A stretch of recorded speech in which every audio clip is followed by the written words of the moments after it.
smartphone on mute, of course, as a second screen just to verify that everything's working okay. Come on.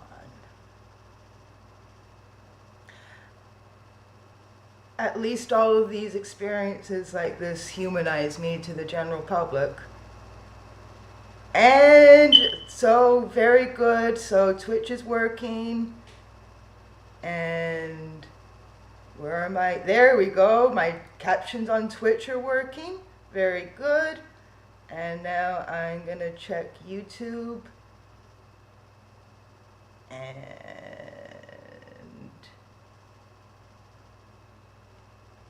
YouTube is working and we are live. So it's morning in Toronto. You folks are probably from different parts of the globe. Our first speaker, Asher Lee, is actually coming all the way from Australia. So he tells me as soon as he's going to do his talk, he's going to go straight to bed. And I don't blame him. I really, honestly, I prefer going to bed at like 11 p.m. at the latest. And right now in Eastern Australia, I think it's 11:41 p.m., something like that. So extra props to Asher Lee for staying up extra late so I can have him on this show when it's morning time in Toronto, Canada. So it's great to see you all. I'm just gonna like ramble and fill up some time before 5 minutes after the hour.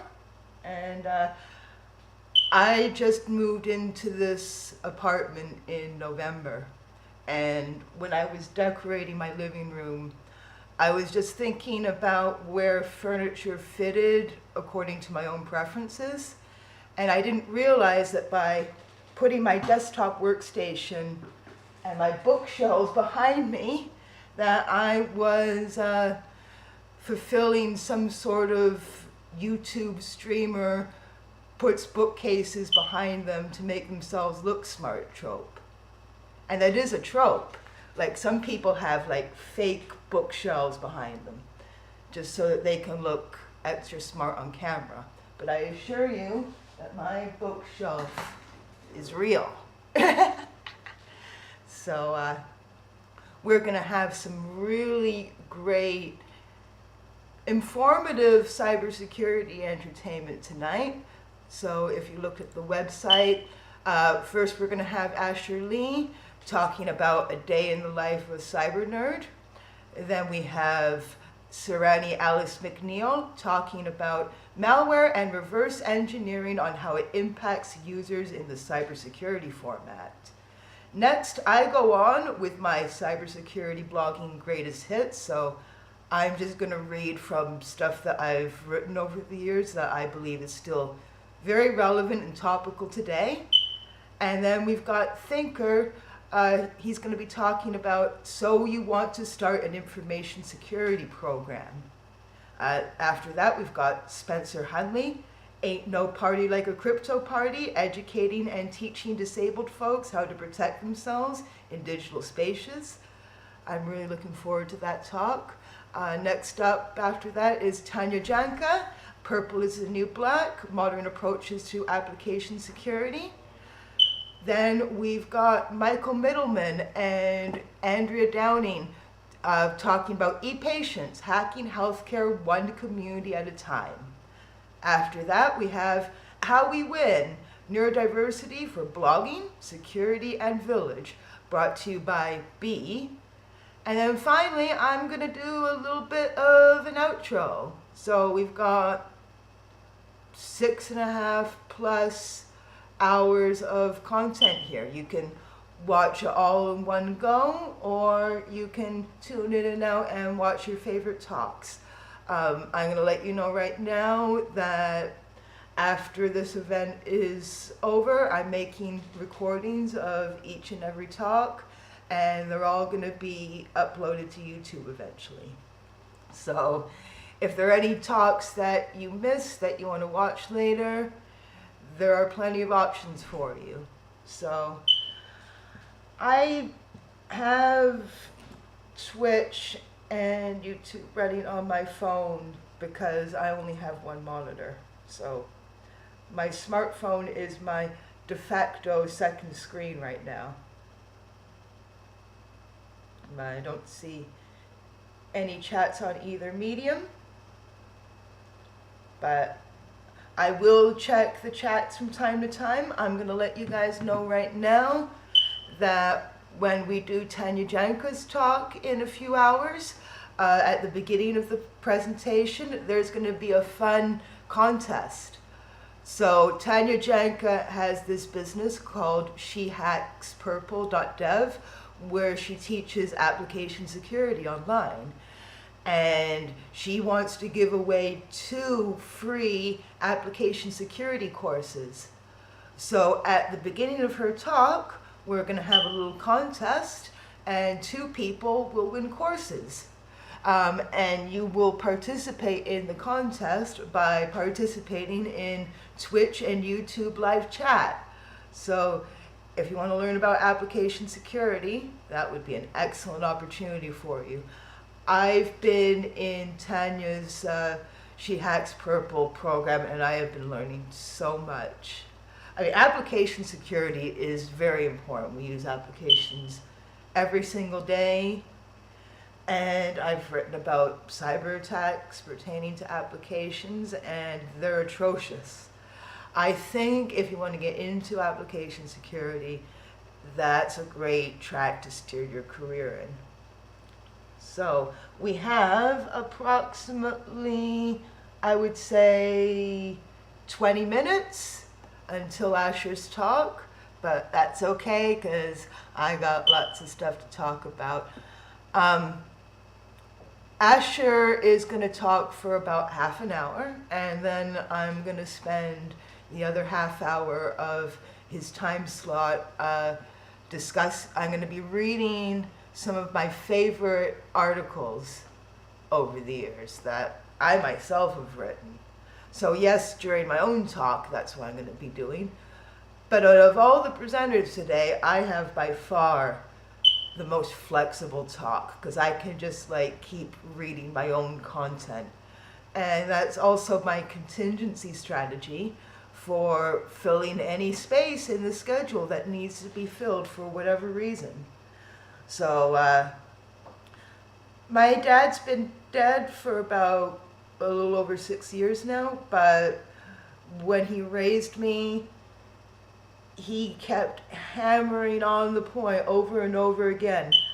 I'm not going to imitate his London, England accent because I'm terrible at it, but he would say, "Kimberly, you always have to be ready for contingencies."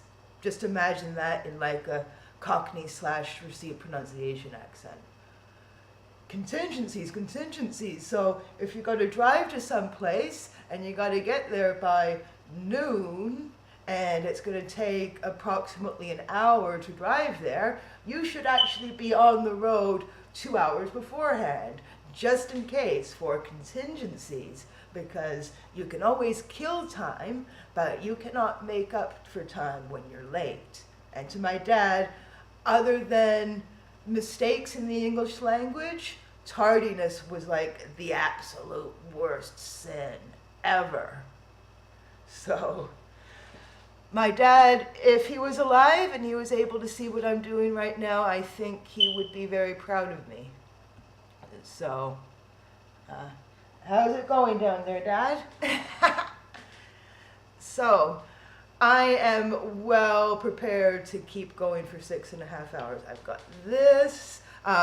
For any blind participants out there, I'm holding a can of Rockstar in sour green apple right now.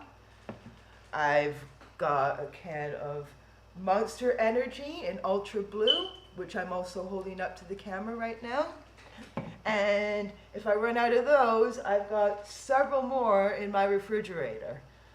So I am really all prepared for anything that could happen. And not only do we have a lot of great speakers today with a lot of excellent content that I'm sure you're going to enjoy, but their presentations will give me a chance to use my washroom and have a cigarette. So for that, speakers, I am very grateful. So I think before we get started, this is my first time ever doing anything remotely like this. So it's been quite an experience. I have like newfound respect for professional YouTubers right now. At the beginning, I didn't know what the F I was doing. Like, I'm used to researching and writing. I'm not used to doing video streaming like this. There were a lot of different technicalities that I had to debug and tweak here and there to get this whole setup working properly. And I had no experience with it. I had to spend $120 on this webcam. Webcams are expensive these days because I suppose in the whole economic supply and demand scheme, there's more demand for them, so the prices for them went up. So I had to buy a webcam. So I have a webcam now, I'm using it, you're seeing me because of it. I wasn't going to do this on my phone. I tried different setups in both Windows 10 and Ubuntu 2004 long-term support. I tried a lot of different configurations. I had to tweak drivers sometimes. Eventually I learned that actually working in Linux worked better than working in Windows 10. So I repartitioned my hard drive for nothing. But actually it wasn't all a waste because having a dual boot PC now, where I can boot natively into Windows 10 every so often, can actually be a bit of an advantage. So there are lots of technicalities I had to debug, not just like reinstalling operating systems and drivers and buying a webcam and all that stuff, but there are multiple applications that are running on my PC right now, and thank goodness I've got 16 gigabytes of memory. So I have OBS Studio, I have Restream, which is putting the streaming content onto YouTube and Twitch simultaneously. I've got an extension in Twitch that is providing the live auto captions right now. I've got Zoom, which is like a back end for the presenters to participate in all of this. And I had to get all these different applications working properly, all in unison. It actually, that and the website and curating all these excellent talks and all that, and then working with the disabled run orgs that the fundraiser is supporting. I think that took like at least 30 hours of work collectively. And let's talk about the disabled run orgs that the fundraiser for Disinfosec is supporting. So we've got the Autistic Self-Advocacy Network, we've got the Autistic Women and Non-Binary Network, and we have the Council for Canadians with Disabilities. It was very important to me that the charities that this event supports were run specifically by disabled people, because when you're disabled, one of the sad things you learn is a lot of the harm done to disabled people is by abled people who are supposedly trying to help you without listening to you or even considering you as a human being with intelligence or self-awareness or anything like that.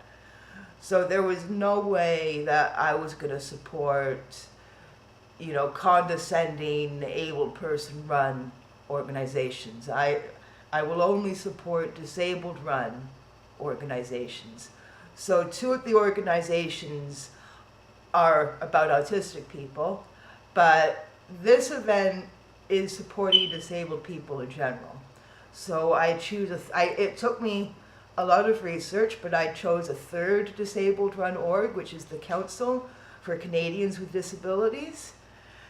And they support disabled people in Canada and I'm very happy to be supporting them as well. So you can, if you still want to donate to the fundraiser on GoFundMe, there's a link on the Disinfosec website, disinfosec.tech, and the fundraiser is going to be running until the end of this event. So if you still want to donate, there's still a chance to do so. And if you're unable to donate, that's okay, because enjoying this event is absolutely free. I mean, any expenses occurred in running this event, I assumed. So that means that every dollar raised in the fundraiser will go to these orgs. So I am amazed how I was able to do all of this, quite frankly. People did offer to help me. And to those people, if they're watching right now, I want to thank you for offering your help. But I have always found that I had to figure stuff out on my own and do things on my own. So because I had to learn how to do all this at my own pace, I ended up figuring this all out on my own.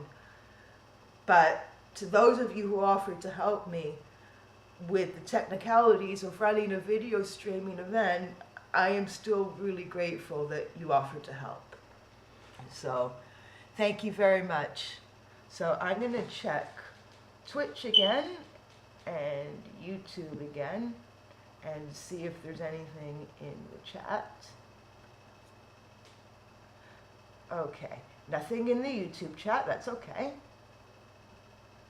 And is there anything going on in the Twitch chat right? Yeah, we got a Twitch chat. So I'm going to go in and I'm going to say, hi, everybody.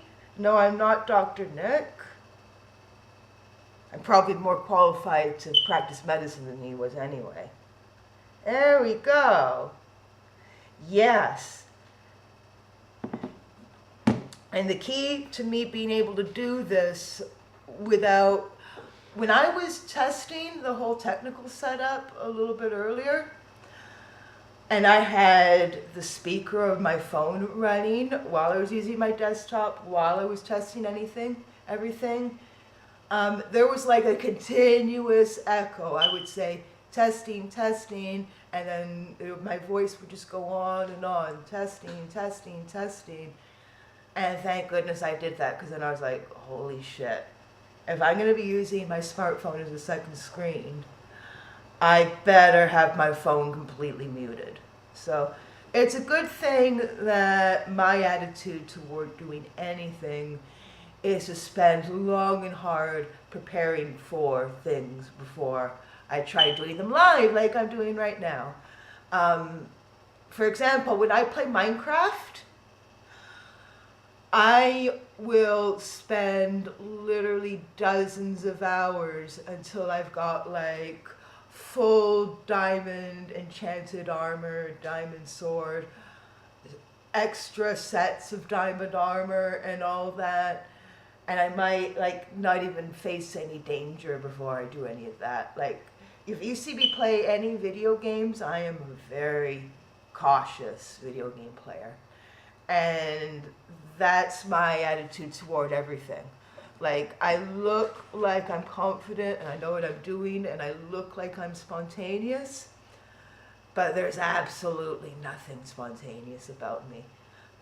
I'm better at faking spontaneity. Now that I'm in my mid-30s, I'm better at faking spontaneity than I ever have been. So, actually this talk right now, although the whole plan for this event is all very deliberate and scheduled, I am indeed ad-libbing right now. So if I give myself a solid framework, I can be comfortable with a little bit of ad-libbing and spontaneity here and there. So I'm gonna check. Yeah, okay. So I'm looking at Zoom right now, and we've got Mr. Me, who I assume is Asher Lee, and Sereni McNeil has been waiting this whole time. So when Asher is going to be going on in about 5 minutes, and I will be letting him in very, very soon. So once again, I would like to thank Asher for staying up really, really late. I really appreciate that. I do not like staying up late. I like being in bed early. I know I'm goth, but the least goth thing about me is I do not like staying up late. I like nice early bedtime. And I don't care how many goth points I lose for that. I think, I've been around long enough, I can be secure in who I am, which is someone who likes to... Oh no, there's Asher Lee. Hi there. Okay, so we got Asher waiting in the room. So in about 4 minutes, I'll be letting them on, and they've got a really great talk coming up. A day in the life of a cyber nerd. So I'm a cyber nerd, and I have life during days. I am looking forward to what Asher's experience is with that, because we each have, although in many ways very similar experiences, we also have very different experiences, no matter how similar we might appear to be on the surface. And I, being a goth chick who likes an early bedtime, is perhaps an example of that. So, yeah, so it's really cool how this is all streaming with like a mirror image of what is actually in this room. So, oh, you would have so much fun if you got to like look through my bookshelf. The majority of those books I inherited from my dad. The oldest book in the collection that I inherited from my dad was published approximately 1850. And it's like on the top bookshelf there. And so that's the oldest book in my collection. I've got like, the manga is all mine. I mean, all the books are mine now, but I purchased the manga. So some of my manga magazines are actually from Japan. I can't read Japanese, so I look at them and I admire the pretty pictures. A little bit of cool nerd trivia about the posters on my wall. One of them is from 1950s London, and it says "OK for Fun," featuring Joe Kay. Joe Kay was my great uncle on the English side of my family, and he got his start in showbiz in vaudeville.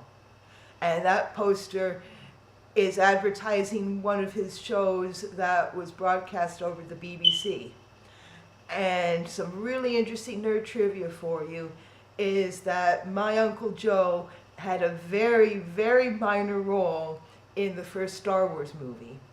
He was the head alien in the band that played in the cantina when Han Solo and Luke Skywalker first met. So if he hadn't died in 1987, he would be on the Star Wars con circuit right now. Or perhaps he wouldn't be on the con circuit right now because of COVID-19, but you catch my drift. So 1 minute to Asher Lee. So I am going to admit them into the room. And hello, Asher. You are live. Turn your microphone on or unmute from your... Oh, you are deliberately muted. Fair enough. Okay, so for some reason I can't hear you. Oh wait, I've got to unmute you, right? No.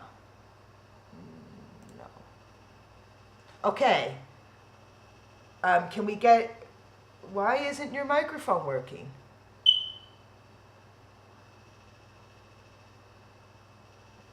I don't have you unmute. You've got to unmute yourself from your end. Oh, wait. Yeah, in the software, it says that you are muted on your end.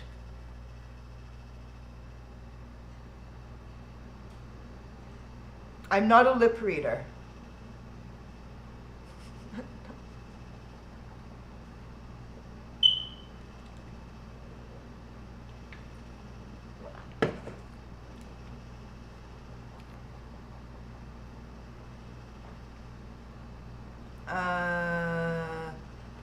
I don't have you muted, so you got to check things from your end.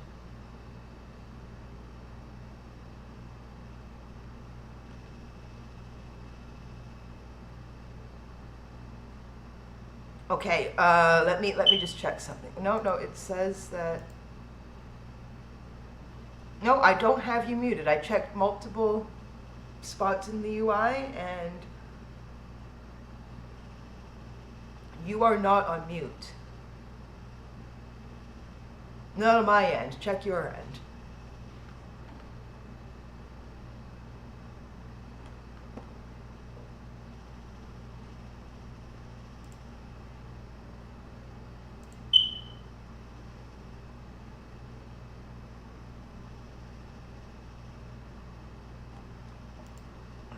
We are having some technical difficulties, folks. Can everyone hear me? Twitch room, can you hear me?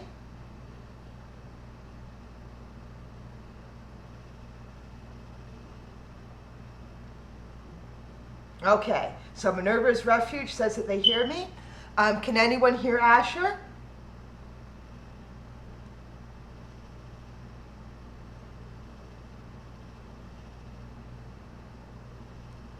Can anyone hear Asher right now? But no. So we can't hear you. They can hear me. Do I have to put myself on mute?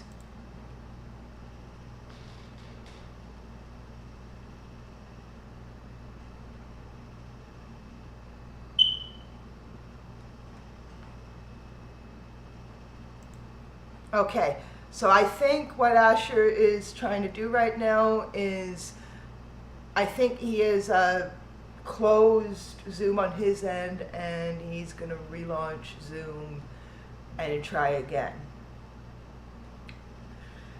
If I was, oh, there we go. So he's back in the room. I'm going to admit him.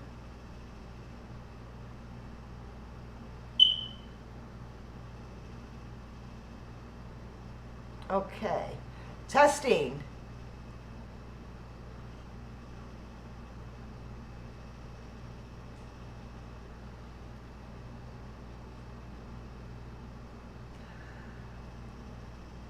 Maybe it's your device, Basher.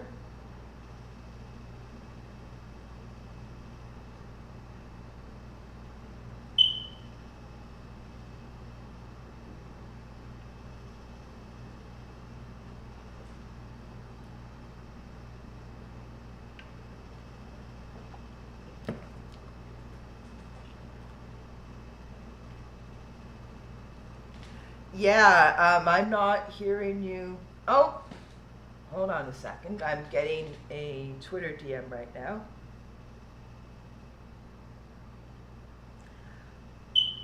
Okay, so Asher, okay.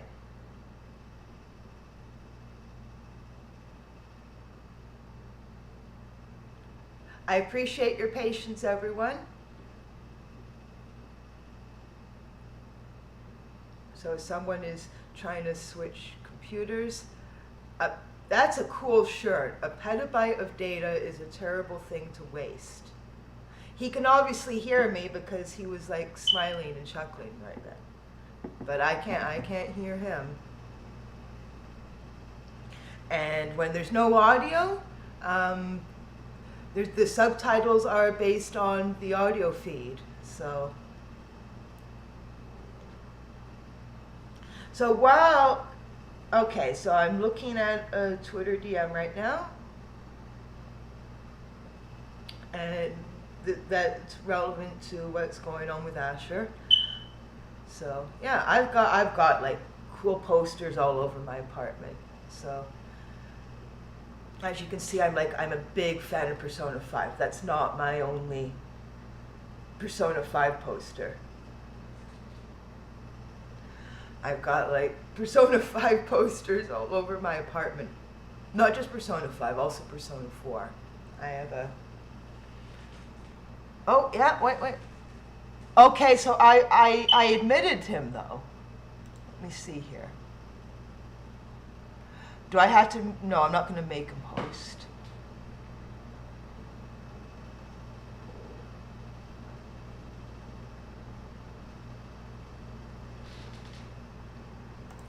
According to my end, you are admitted and in.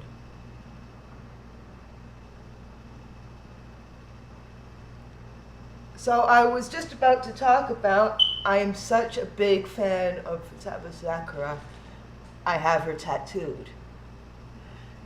And yeah, most of those figures on my shelf are also Futaba Sakura. And Asher has left the room momentarily. So that's okay. I can ad-lib. So, yeah, anyone with any nerdy inclinations would love looking through my bookshelf. As you can see, I got like a lot of like PS4 games there. I got some PSP games there as well. My small Switch library is somewhere else. I've got a lot of manga. I've got books on computer programming and various computer science topics. I've got like every classic English language work of like science fiction and fantasy on there somewhere, courtesy of my dad. All the most well-known classics of English literature are on that bookshelf somewhere. So I inherited what I wanted from my dad, his cool book collection. You can't see it, but I also have like a massive collection of amazing science fiction magazines from roughly the mid-50s to mid-60s, including Isaac Asimov before he became famous, and including L. Ron Hubbard before he became infamous. So, okay, so I'm going to admit Asher Lee again. And Asher Lee is joining. And the screen is split again. And we're going to see if Asher has audio. I see just a video feed. I don't even see the option to control audio right now on your end for you.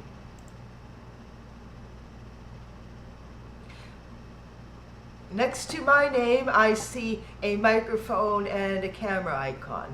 Now, oh wait, there goes your microphone, but I still don't hear anything. Try your volume. Try adjusting whichever operating system you're using. Try going into your system settings and making sure that the volume is all the way up on your mic and making sure that it's the correct microphone device.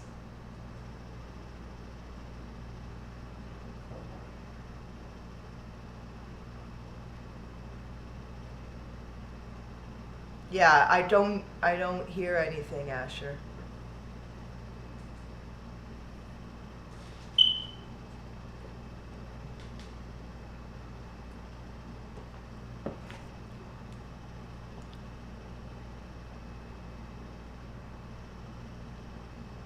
Yeah,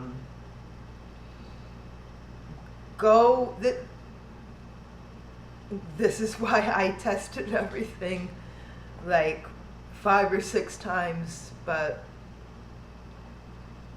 yeah, I tested everything on my end and got it working. I do not have you muted from my end. You gotta like double check. I gotta go back to thinking like I had to think in my tech support days. So you got to make sure that the correct microphone device has been selected. You make sure that that device hasn't been muted inside your operating system. I'm going to go into chat here.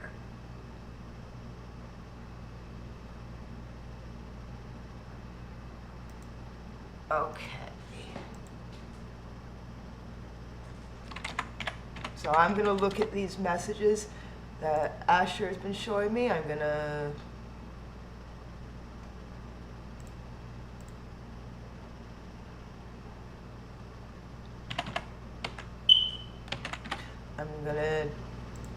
download his screenshot. I'm going to look at his screenshot and see.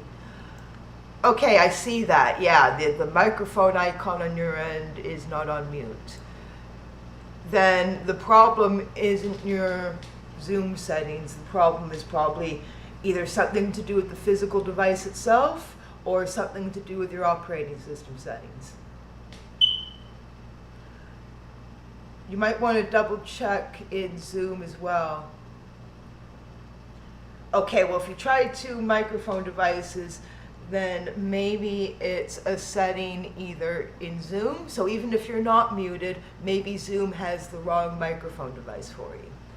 And make sure that, oh, wow, okay. Then it might be an operating system issue. Asher messaged me saying, and I tested the Zoom test audio button and it recorded and played me back. Well, I verified with the viewing public on Twitch and they can't hear you and I can't hear you. So it might be something in your operating system.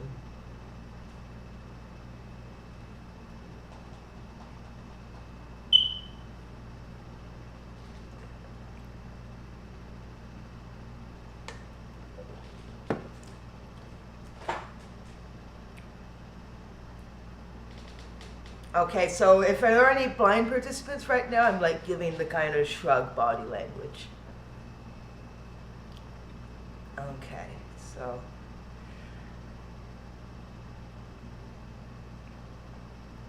Okay. I have an idea. Asher, if we can't get you to work, I think what we can do I'm going to have DisinfoSec videos uploaded to YouTube eventually. Make a video of your talk on your own time and I will upload it to YouTube once you got everything working. And I will fill this time slot by talking about cybersecurity articles I've written. And Asher looks exasperated right now.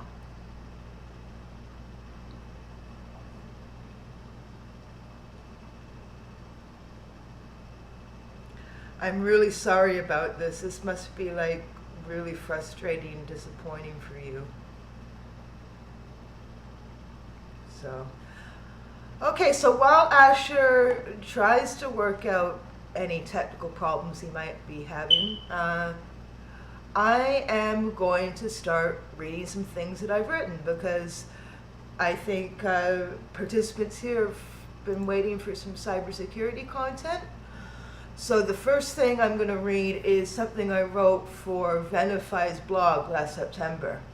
Blockchain may be leading us toward more secure human authentication, but what about machines? Blockchain has really been a buzzword for the past few years, and many people still don't understand what it is. It's not voodoo, and it's not the answer to all of our problems. There are good uses of blockchain and bad uses. One of the good uses that I just learned about is to protect human identities, usernames, and passwords. This is good news, but it also highlights the fact that while we're devoting significant resources to protecting human identities, we're still not doing enough to protect the identities of machines. I'll discuss that in a little more detail later. So good uses for blockchain.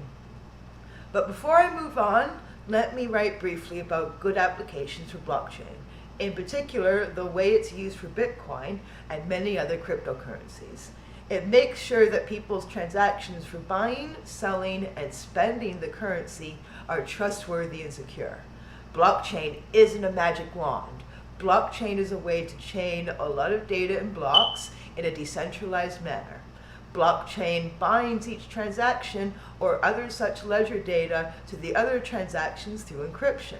A transaction record is only made when it's cryptographically compatible with the other data on the ledger, and blockchains are on millions of devices worldwide. Many copies of the blockchains that Bitcoin uses could go offline, and the system would still work with its built-in redundancy. Plus, that redundancy makes everything more efficient. All of that goodness has led to some pretty exciting new applications based on blockchain technology, such as protecting human identities. Enter Tide. The Tide Foundation isn't about laundry detergent or surfing. They're a non-profit organization that's working on open source framework for protecting personally identifiable information. And I am going to check Zoom again here. And it's weird because Zoom is telling me that your microphone is off, even though on your end it says that it's on.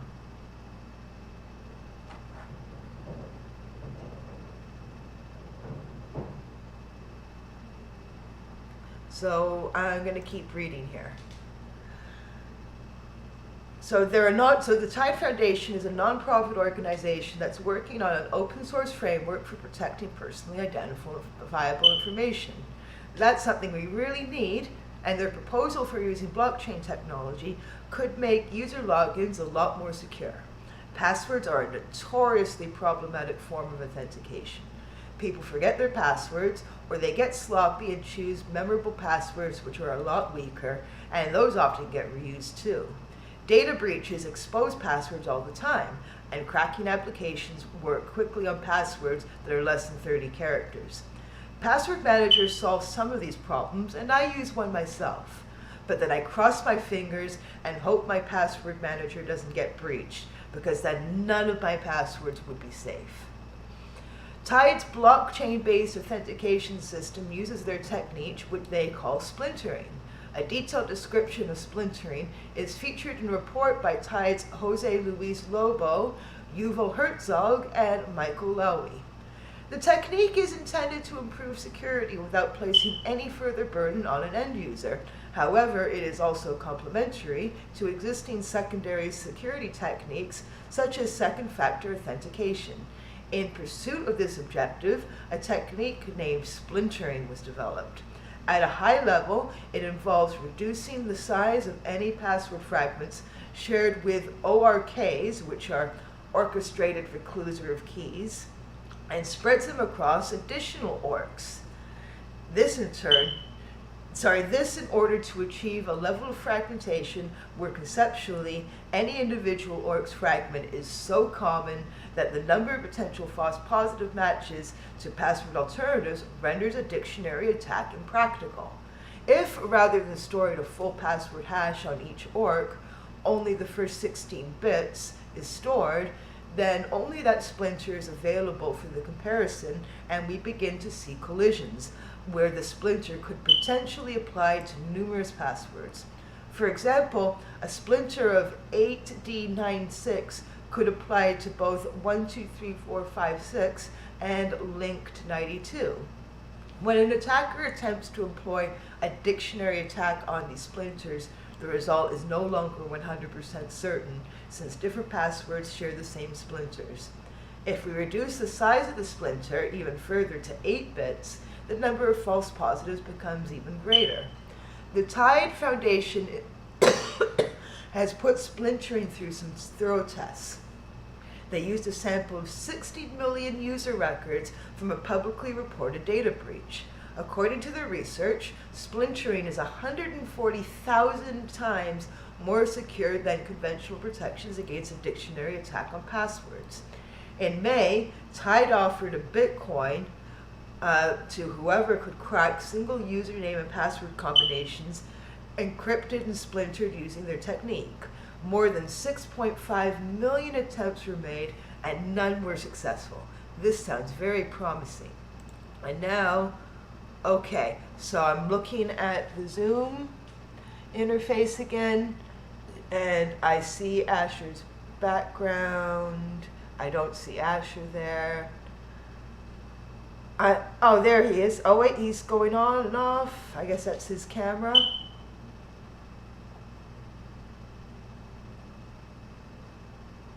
Okay, are you going to use your phone? You're going to try, okay. Well, I thought I couldn't lip read, but I managed to lip read that.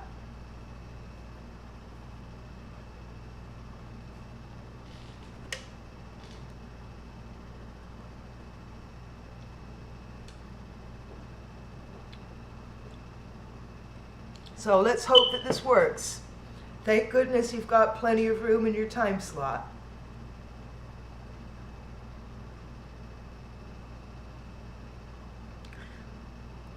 I'd really like to use the washroom and have a cigarette myself, so I'm hoping this works.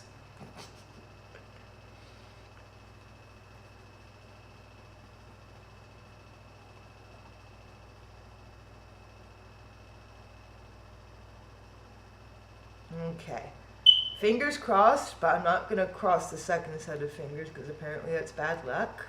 So if you're blind, I'm holding up crossed fingers on one hand and an empty hand on the other hand, and I'm hoping that this alternative technique works. I can't hear you, Asher. It's like you're a mime and you're trapped in a box. And so it's like you should like do a mime impression right now. Like, I'm in a box, I'm a mime. You can hear me on the actual phone. Very good. I'm going to double check the Twitch chat. I'm going to ask them again. Hi everyone, can you hear Asher? Or is it just me? Oh, I'm being advised to let someone else in and test them. Okay. So I'm going to... Sarani, are you there? I'm just going to be using you for testing purposes right now. Okay. Sarani, are you there? I see your chin right now. I can't hear you. Holy shit. Okay, you know what? I'm going to go through my settings here. Maybe it is on my end because I can't hear Sarani.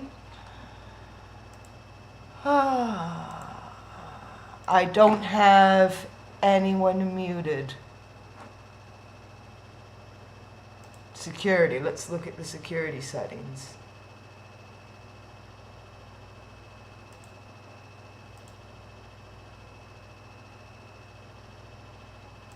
Okay, so I'm going to look at the participants. That's all fine. I'm not going to start. Yeah.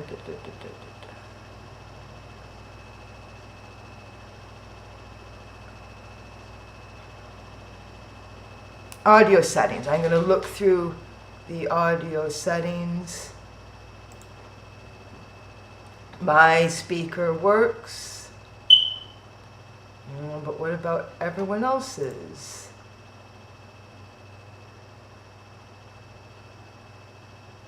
Okay, it maybe OBS is muted. Let me check. Okay, so I'm in OBS right now.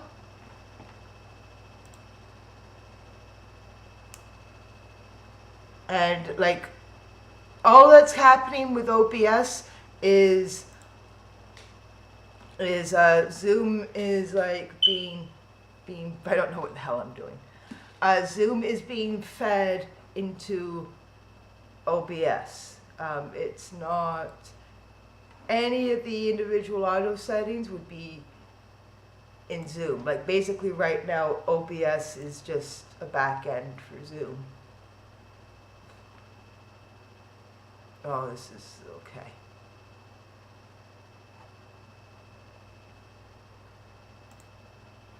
I don't have anyone. I'm not muting anyone.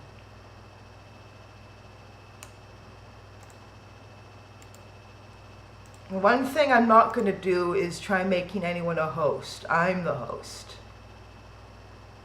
Okay, you know what? I'm going to try Manually muting and unmute. Okay, Serenity, please try manually unmuting.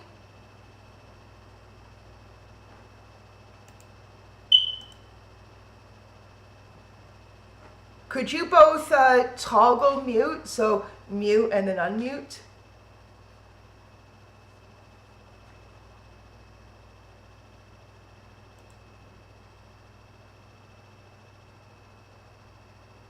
Yeah, I know, Ray, I had Serenity join the chat and it's still not working. So, yeah, so you can see I'm going through the settings right now. Those are my audio settings.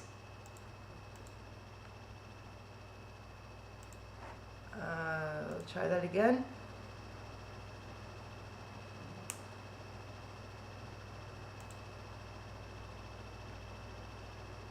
Speaker. Oh my God. Okay, I hear people now. Could both of you speak, please? I can only hear Kim. Okay, excellent. Kim, can you hear me? Excellent. So, Sereni, I'm going to put you in the waiting list from now.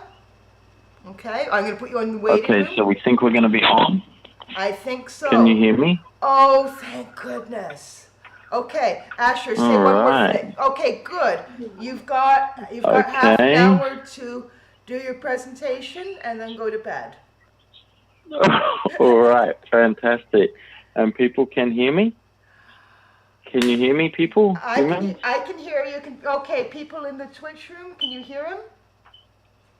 Okay, we hear everyone. That's great. Yay. Although I don't see subtitles on the Twitch. You have to hit the closed captioning button in the Twitch interface. Okay, so yeah. I don't have the Twitch. The captions in Twitch are being shown through an overlay, if that makes any technical sense to you. So you have to hit the closed captioning button, and then you will see the subtitles like that. I am looking for the closed caption button.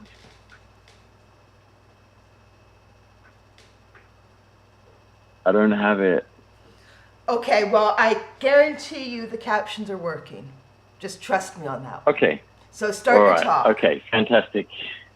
Okay. Hello, everybody, and thank you very much, Kim, as well, for organizing this. And we've fixed a technical glitch that would have affected everybody for the rest of the day. So it was really good that we got that sorted. It's great. So my talk is on a day in the life of a cyber nerd, and I'm the cyber nerd, and I am pretty well gonna run through a typical day, and I'll do it fairly quickly.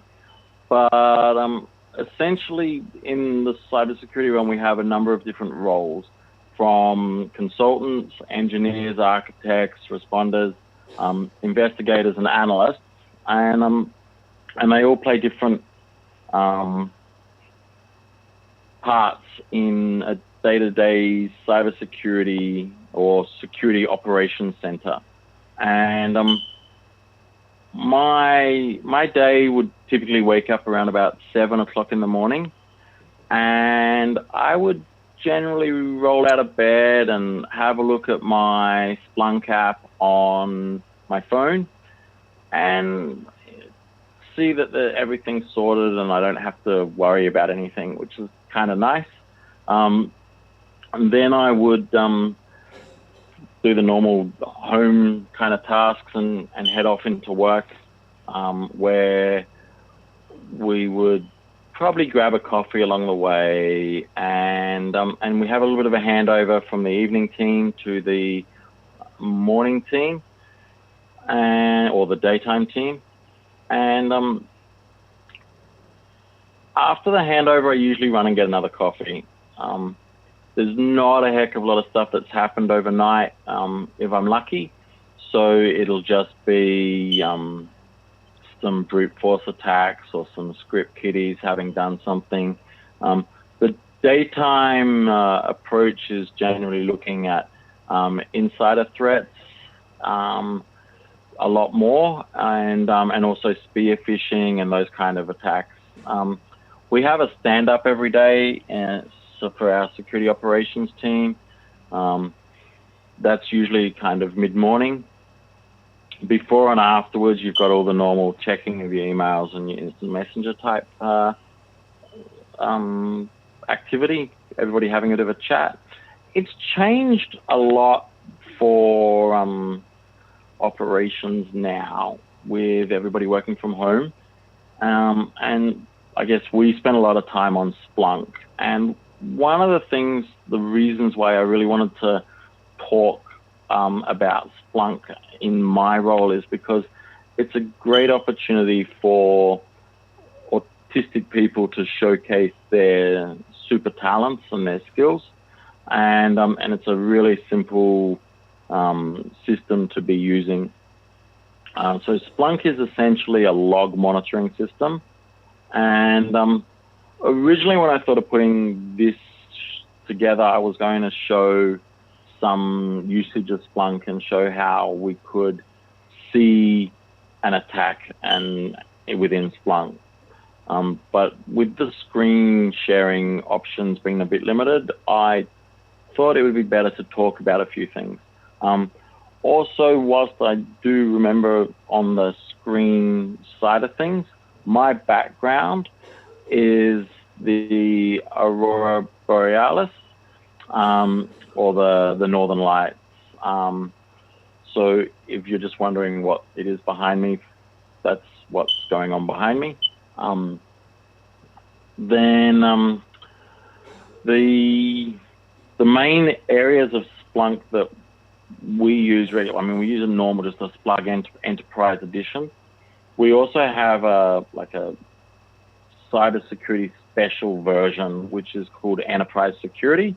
And we also have user behavior analytics, and we have Phantom, which is a automation orchestration. So it stands for SOAR. SOAR is Security Orchestration Automation Response.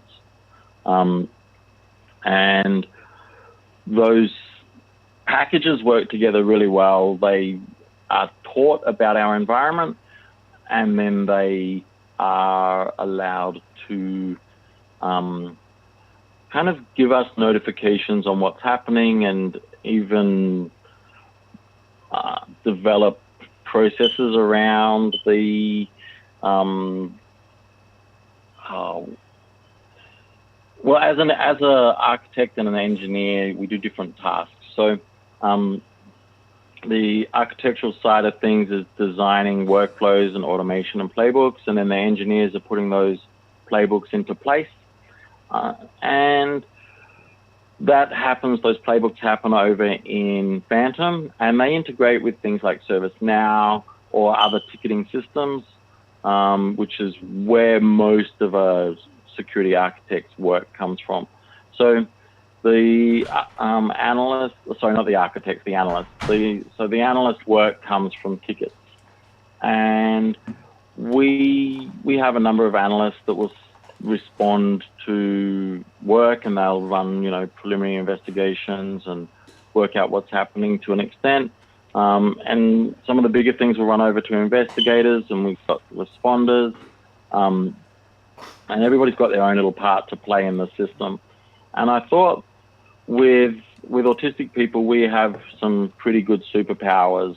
And I really wanted to sort of say to people that it's a really handy tool, and there's a lot of work available using that tool. And I got into using Splunk through setting up all of my home environment and learning about it on my home environment. And it was a really good way of upskilling very quickly and very rapidly. And there's a lot to be done with Splunk. So you can take the logs from your web servers, and you can take the logs from your routers and even your email on your local machine. So you can install a Streams plugin, and which is essentially a TCP dump off of your machine, that will send certain parts of the traffic to your Splunk service for analysis. You can also monitor your system health, your CPU utilization, or your RAM. So businesses can use that side of things as well. So, but when it comes to security, like we might have a machine doing a strange number of DNS lookups, and we might go, why is that machine doing 100,000 lookups on DNS? And we can go, oh, why is that machine actually a camera or a printer, and it's doing all these DNS lookups? And you go, okay, well, is it trying to exfiltrate data somehow, or what's actually happening there? Has it been hacked? Or you might have somebody who was the target of spear phishing, and the email logs come through, and you go, oh, that person's received something that shouldn't have. We can send that through to Phantom and have it remove the email or the attachments from their system. So I've forgotten to mention too, if people did want to ask questions, they can tweet at me, or you could. I've got the Twitch screen open on the other window there, so you can ask them questions as well. On Twitch, if you've got any questions there. So I'll continue on with a little bit more of the rest of the day. My audio just changed. Is my audio still there? No, you're it's. If you've got any questions. Okay. So the rest of the day, I kind of go and have lunch. We do split lunches, so different people have lunch at different times, and they it's okay. We on Slack all day, chatting to each other.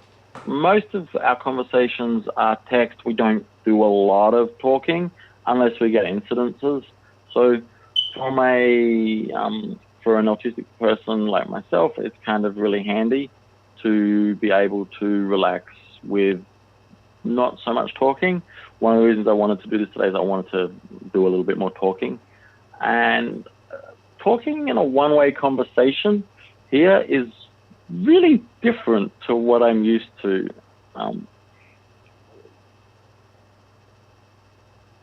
I can explain the beeping. You'll need an auto mute in OBS, just your mic. Oh wait, there might be beeping from a fire alarm around me. You're good. You're good. That could well be that there's a fire alarm. No. You're my neighbors, good. and they haven't changed the battery for a while, so that probably explains the beeping a little bit better. No.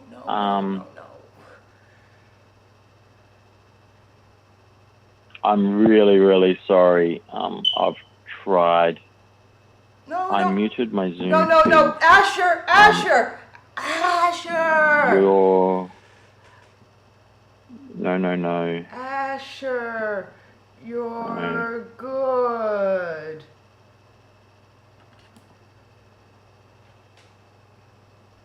You're good, Asher. Okay, I can hear you. Oh, no. Just continue your talk. Okay, so I'll keep going. I'm told that my audio is fine. Thank you. Got thrown again there. Okay, so continuing on with the day. After lunch, we usually do a bit of a meeting on Slack again. Come back in, see where things are at. During the daytimes, we get a lot more insider threat kind of monitoring. So where people have received spear phishing emails or those types of things. And of course, we just generally have to monitor staff for anything where they might have downloaded an attachment and told the antivirus package not to block it. And so even though the antivirus package pops up on their screen and they're like, oh, you know what, this is a virus, and the user says, oh, I really want this program, so they run it anyway. and we get an alert telling us that that's happened, and then we can pick up the phone and ring them, or we can use the automation system to log into their computer and delete the attachment and watch them download it 4 or 5 times before we ring them up and tell them off. So we can have a little bit of fun when we're at work, and it's always interesting. We generally speaking enjoy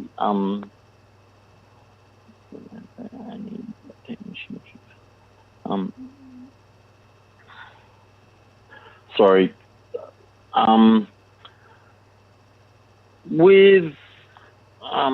With a general day on Splunk, we would do a lot of searches, correlating of data between different logs.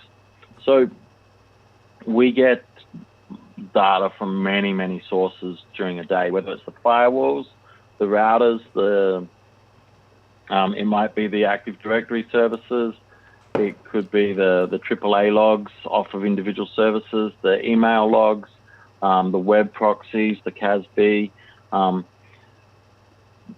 all of these different kind of services feed data into our Splunk environment, and then we run that into Splunk Enterprise Security and Splunk User Behavior Analytics. And the User Behavior Analytics is there for telling us about users.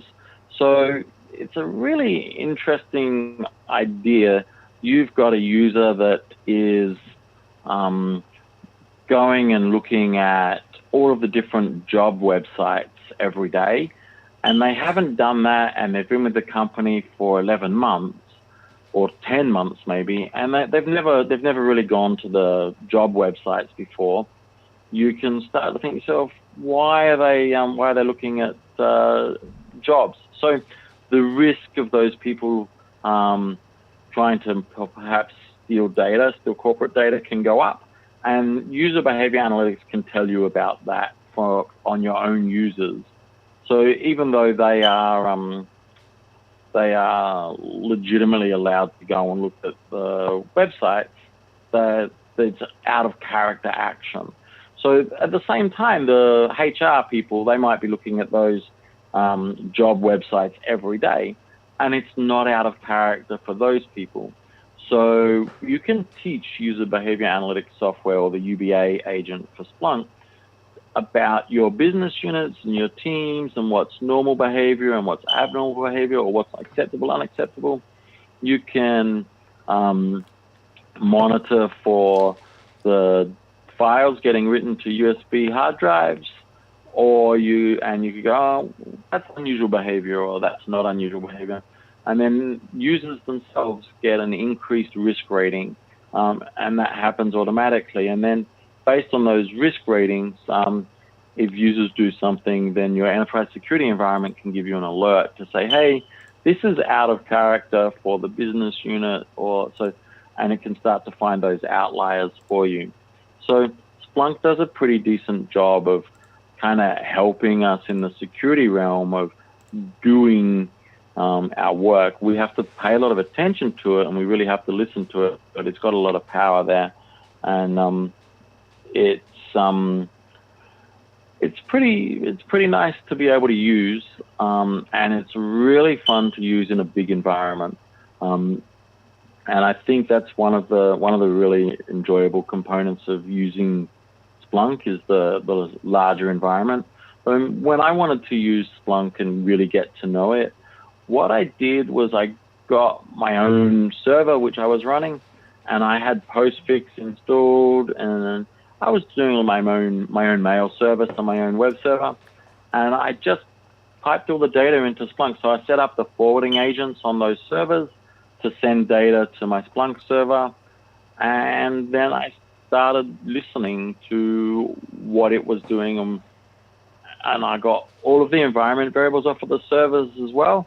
And then I started to listen to other things like the AWS environment was able to feed into my Splunk. And just going through that process of setting it all up and setting it up to go into separate indexes or separate like search buckets kind of thing. Trying to configure some different permissions and different usernames so that I could pretend that I was just a web person and I only wanted this virtual host in my viewings. So I could separate out my environment. It was a really good way of learning all about Splunk. And then running Nmap against the environment was also pretty handy because I started to see what would happen. So I changed my AWS environment over to allow my home address to forward all traffic and to my web server. And then I started doing like penetration testing against my own box. And I saw a lot of noise really quickly in Splunk. Well, so when you run Nmap, you got the first 1,024 ports there, and you know when they start to hit your server, you'll get noise in your firewall, and then you've got all the other services that you can have open as well. It creates a lot of extra traffic, but it creates a lot of noise. So Splunk was a really handy toy for looking at the noise that hacking attempts can also have. And what I also enjoyed was trying to do some SQL injection and seeing how that came out of Splunk and what search criteria I could put into Splunk to really see that. Now, Splunk has a few options to do live monitoring, as well as to do just searches after the event. So you can get alerts through notifications, either within your environment, or you can have those sent out and emailed off to you. And I just found it really a lot of fun to be able to use it and to see when I was doing my hacking against my own boxes, like, yeah, I got a password, but I want to see if I can get in without that, right? So I generally really enjoyed that type of behavior and seeing it from both sides. And I would really say if somebody else wants to look at getting into a job with Splunk, there's a lot of employment opportunities there. And when you search the job boards, you'll notice there's a lot of jobs using Splunk, and they pay fairly well most of the time. So get a home environment or a Raspberry Pi or 3 or 4, set up some virtual machines and have a look at how it all interacts and see running Kali on one machine and then running your web server on another machine, and maybe open up your DNS and your web server and put an FTP and a telnet and a SSH all on the one box. So it's a pretty open box for attacking, and then have a really nice go at that. There's a lot that can be done in there as a learning tool, and when you get to using it and configuring it, you learn a lot more about it a lot more quickly. And then I guess the other thing is with Phantom, the automation system, it's all Python. And so you think to yourself, I'm going to need to know Python to use Splunk Phantom. But you're not. It's got a really good GUI, and it's in a web page, obviously, but it's fairly nicely laid out for non-programmers to be able to set up the basics. You've got to have a good mindset to be able to understand a lot of it because it's not totally clear. But if you're familiar with what you're trying to achieve, what you're trying to automate, it's a really handy utility. And it comes with a lot of playbooks. Then I think that helps with a lot of working out where you want to be as well. And that's probably another part of Splunk that was really interesting, is how many searches and how many things it comes pre-configured to be able to do. So when you look at downloading some of the apps for Splunk, they have one called Enterprise Security, which is something that's fairly self-explanatory, but it has a lot of OSINT, open source intelligence kind of material just built in, baked right in. It's got a lot of geo-IP databases and things available, so you can see where your things like visually as well. And I've kind of really enjoyed it, but I want to open up to some questions if we have any questions. I see MCNE65 likes Spunk, and it's cool. And Brian is also a little bit interested, so thank you both very much. Does anybody have any questions there, either on Twitch or on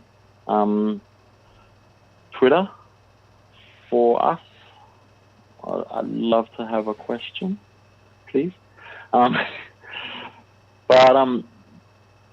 So I did want to also mention, and I kind of forgot earlier, the charities that we're trying to raise some money for, which was the Autistic Self-Advocacy Network, the Autistic Women and Non-Binary Network, and the Council of Canadians with Disabilities.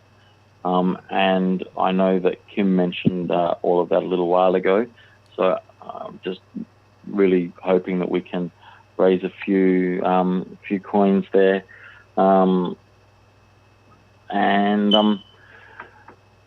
Yeah, that would be really nice. I'm in lockdown version 2.0 here in Melbourne in Australia, and it is quite nice. You know, when lockdown happened, a lot of people freaked out.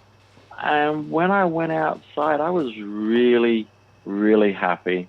It was nice and calm and quiet, very relaxing. And I gotta say, like, Melbourne's done a good job of locking down, and it's nice and quiet out there. And I really enjoy going for a walk in the city now.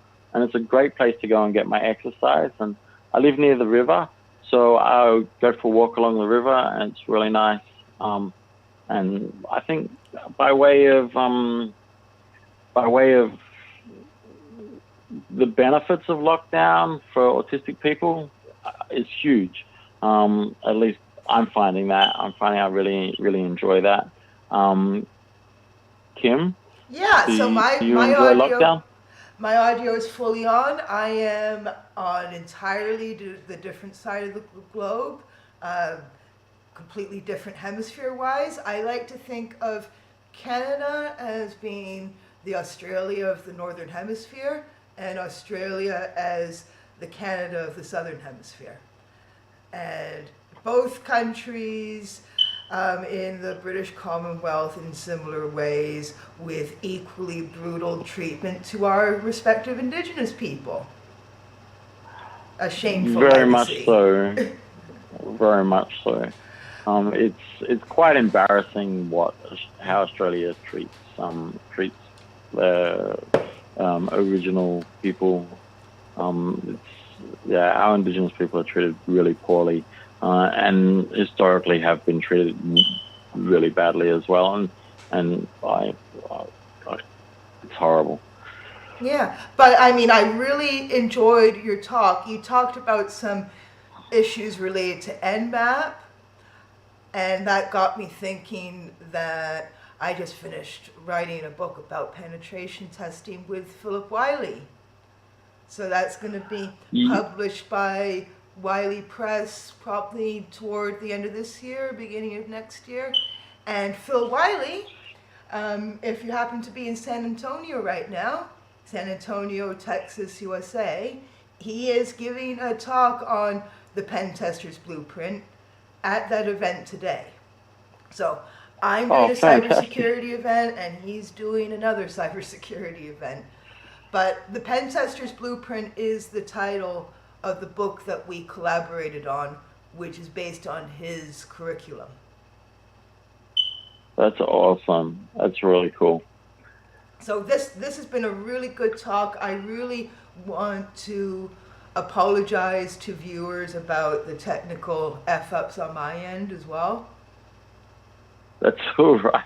but Uh, it's really it's a great time in Toronto right now. In Toronto, it's 11 a.m. But in Australia, it's probably midnight. Well, at least Eastern it's Australia. 1 a.m. It's 1 a.m. Yeah. It's 1 a.m. now. It's definitely bedtime for me. You gotta go to bed. It seems like you have a Yeah, really loving partner. That's good. And I really appreciated it. Thank you very much for putting this together as well. It's really cool. Thank you. thank you very much. And all of this is being recorded so you can enjoy the rest of the presentation later. Thank you. And Bye bye, everybody. yeah, so I am. Thank you very much, Asher. So you can disconnect now. Okay. So next up, in about 5 minutes, we've got Serani Alice McNeil, and thank goodness I worked out all of the glitches with the audio. I am going to admit Serani right now into the room. Let's hope that this works. I've noticed. There we go. There we go. Can we hear you? You are not muted.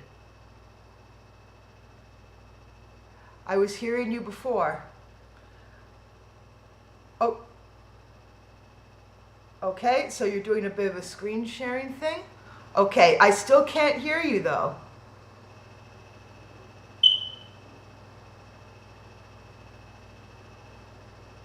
I mean, this looks really cool. Unfortunately, I can't hear you. Maybe,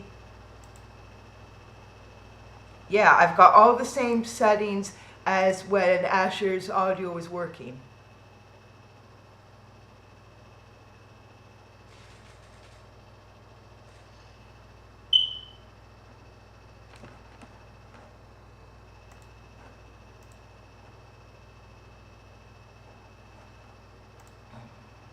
Okay, I don't have you, you are not muted on my end. I have the exact same audio settings as when Asher's audio is working.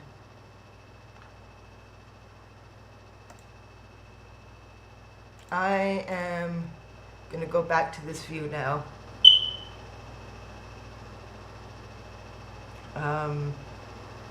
I was hearing you briefly before.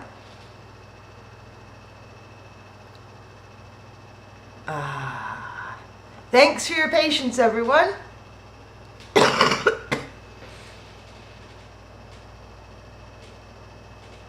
Okay. While we are working on Serani's, yeah, so now, okay, Serani's toggling her mic right now. I see people in both the YouTube and Twitch chats complaining about my smoke alarm. I assure everyone that if I could fix that issue by replacing the battery, I would have done that a long time ago. There is no battery in that smoke alarm. It's hardwired into the building. It needs a technician to fix it. Everyone can only hear me. Yes, yes. I can't, okay. I'm going to try muting Serani and then unmuting her. Okay. Okay, try unmuting your, okay. Can you say something?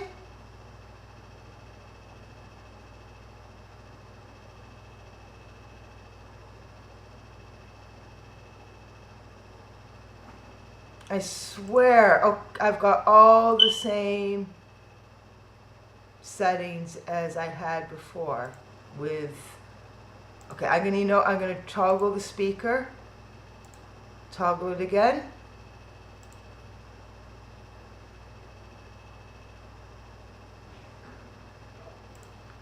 Triple check the, yeah, no.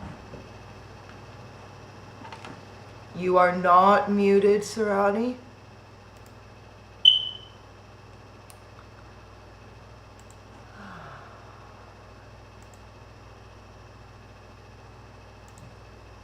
Okay, So I'm going to go into Twitch again.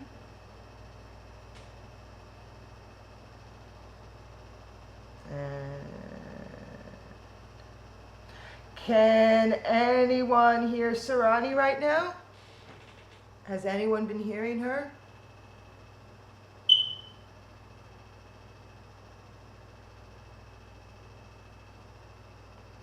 Has anyone been hearing Sarani right now? Okay, those are my captions. Twitch, can you hear her? Twitch people, are you hearing her? You can hear me. Can you hear Sarani? No sound. Can you hear me, Rootshill? Okay, people can hear me. Can anyone hear Sarani?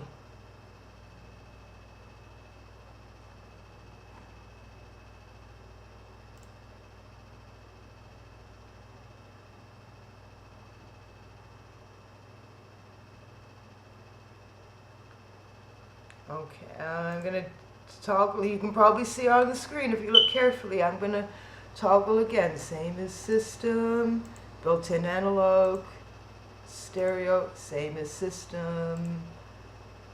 I should absolutely not change the microphone. And now I'm looking at OBS and yeah, this is very frustrating. Oh! Yes! This is very frustrating. I hear something. Oh! Yes! This is very frustrating. I hear something. Okay, Randy, I think I can hear you. Yes! This is very frustrating. I hear something. Okay, Randy, I think I can hear you. Yes! This is very frustrating. I hear something. Okay, Randy, I think I can hear you. Yes! Randy, you have an echo going on. You have an echo going on. You gotta turn off one of your audio devices, because then there's gonna be like a continuous echo effect again. Okay, whatever is going on is definitely on your end now.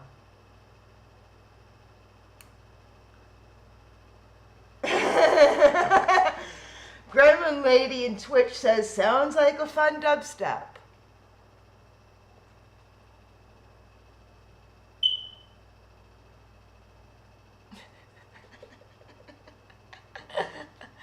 If you can't cry, you gotta laugh, folks.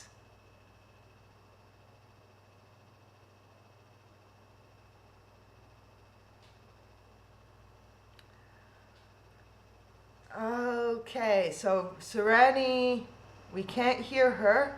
This looks like a really cool presentation, by the way. Reverse engineering malware. She's got some really cool looking slides. Sound gone, but can you hear me?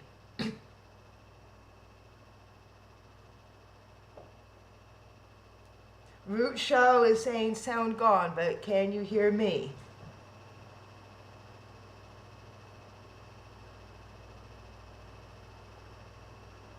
Clear sound from me, but we can't hear Sarani.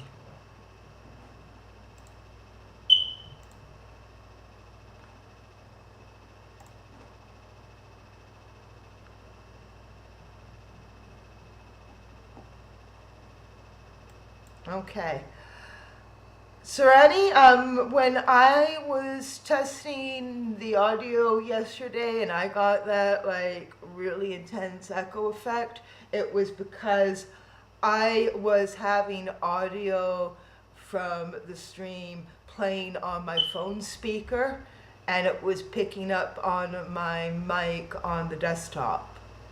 So I assume that when we heard that insane echo effect, it's because you were probably testing the audio on your phone at the same time as on your desktop.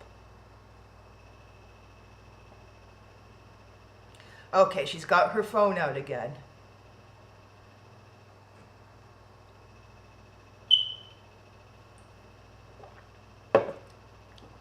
I appreciate your patience, everyone.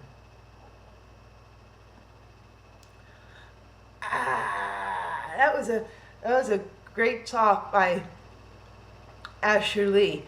I'm gonna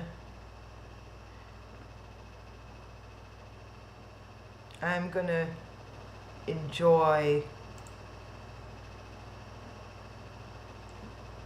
watching it again later.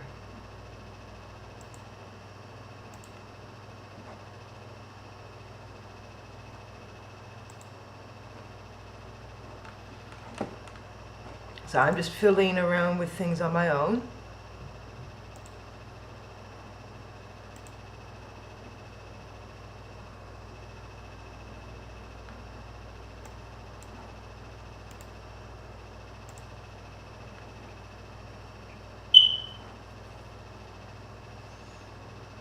And I still can't hear Serani. I'm fiddling with something else on my machine here.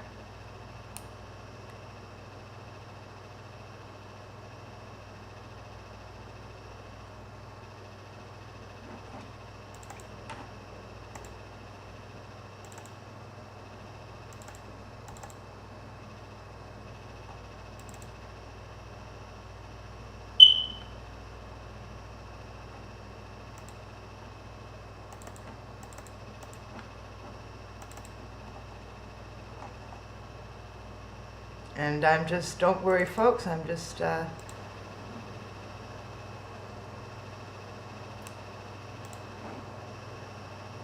working on some stuff here. Okay. Okay, what's going, okay, so we got Serani again. I'm going to admit her into the room. Let's, got our fingers crossed here. Okay, Serani? You could hear the air quotes. That's good. I got powerful gesturing powers. Hello, can you hear me? Yes! Eureka! We got you.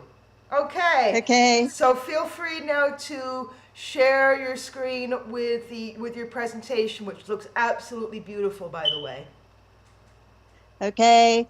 So I'm doing it from my phone here. So I just need to send it to my phone to give it to you. Yep.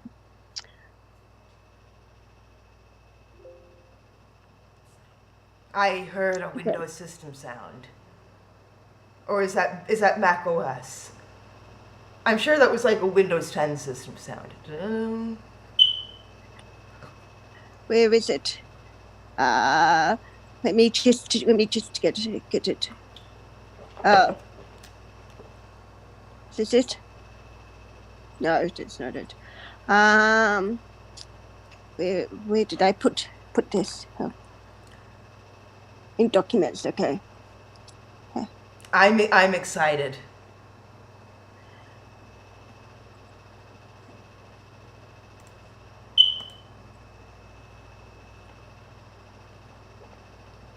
Here we go.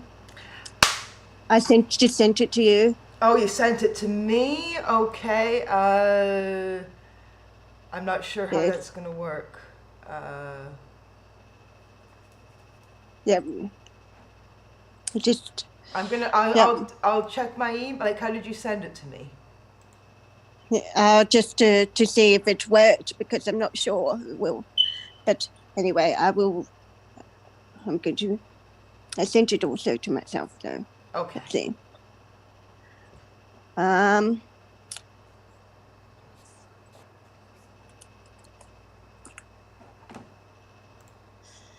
Okay. Yes, there we go. Okay, we still have your audio. We don't have a video feed for you right now.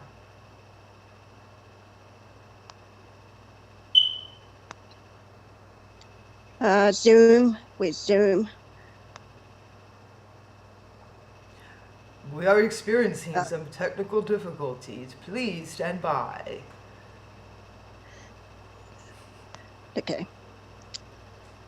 Save with the with Zoom. Okay, we got you again.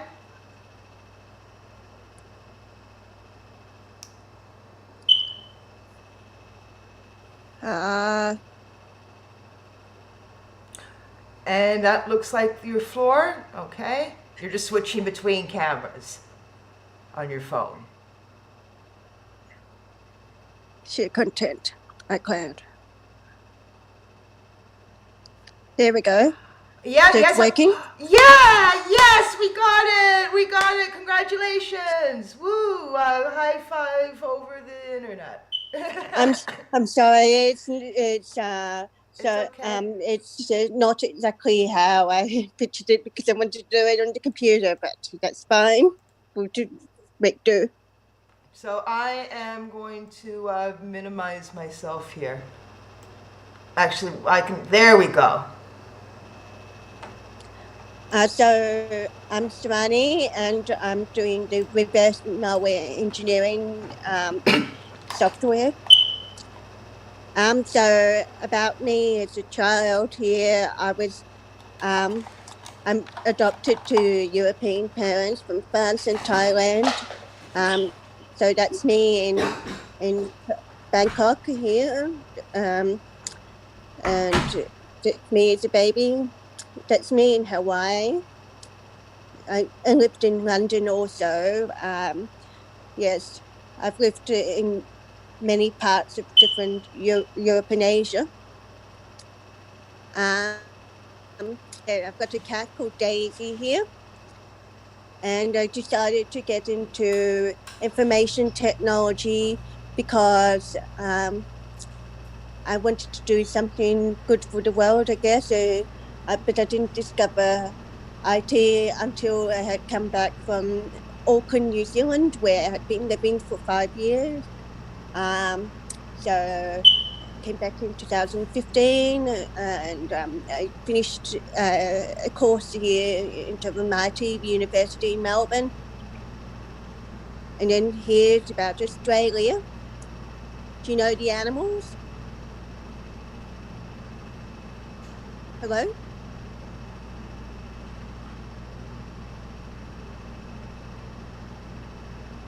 So if you know the animals here in Australia, Melbourne, or anywhere, just crocodile is and the kangaroo. Here you can see a koala, hedgehog. They were affected really badly in the bushfires this year, so a lot of them have gone, which is really sad. This is the tourist attractions of Melbourne here, and then here's the map. Icebreaker. What do you think malware reverse engineering is about? Can you think of user cases where this has been used in the past? I will give you 5 minutes to do that.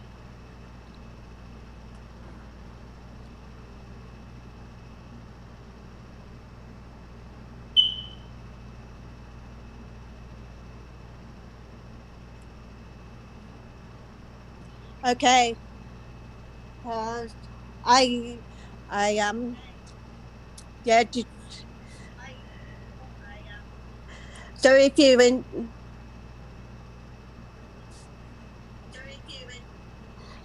if you're in the Twitch now, you can comment on that. What do you think malware reverse engineering?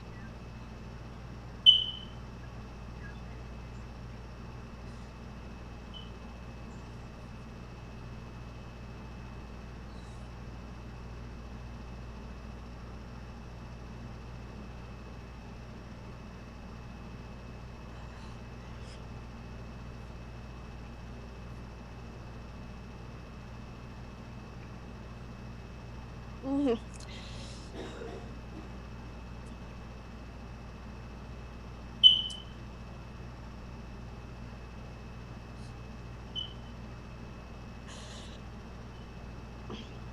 Okay. Now, now the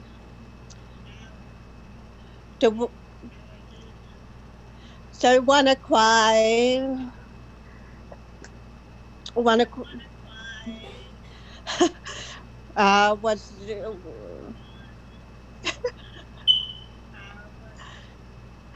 was one of the reverse engineering malware which attacked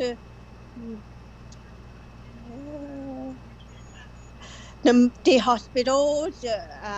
If you remember the user cases.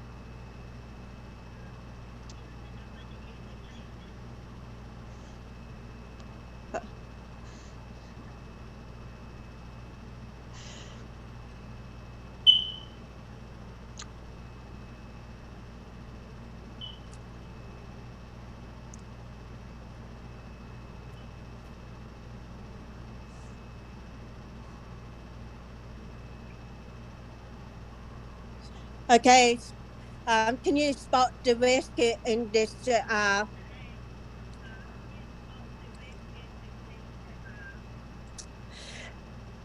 Can you spot the risk here in this photo? If you you can put it in Twitch.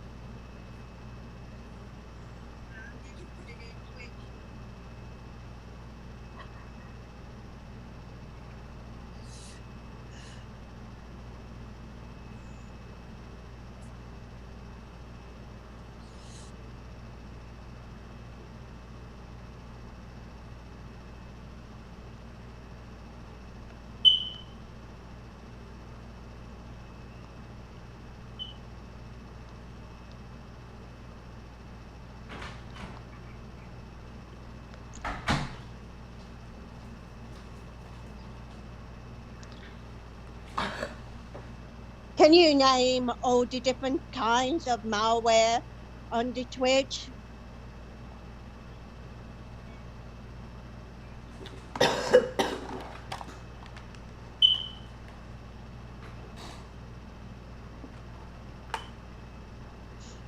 Okay, I'll go up to spot the risk here just for you to see if we can.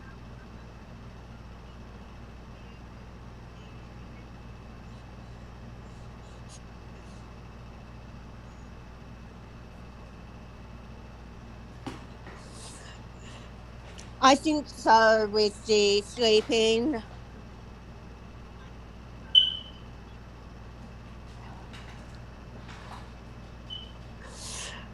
Okay, I will carry on and go to what is the terminology and different kind of malware threats.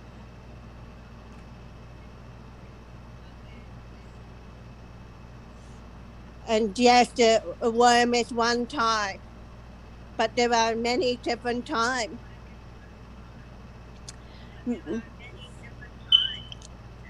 Like viruses, trojans, rootkits, worms, spyware, crimeware, hardware. I could go on.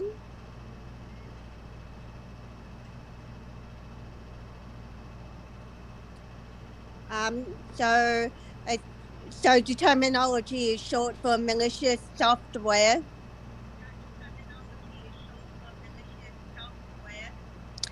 And it's a written piece of code with the intent of damaging devices, stealing data, and causing a financial and economical mess.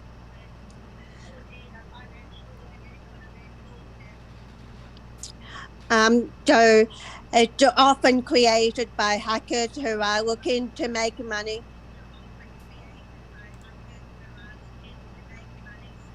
Either by spreading malware themselves or selling it to dark web bidders.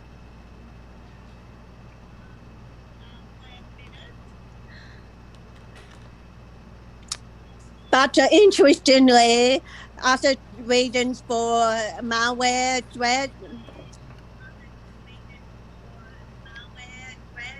are for weapons of war and protesting.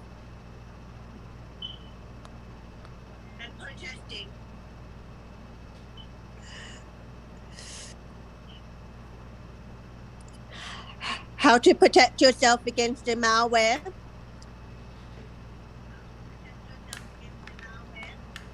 So, just to let you know, prevention is better than a cure because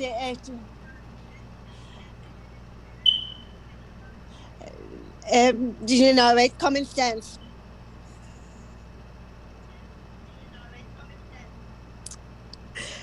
So, like, you don't trust strangers online is an example. So, to social engineering can be done through financial gains or things like that. Double check your download and get an ad blocker.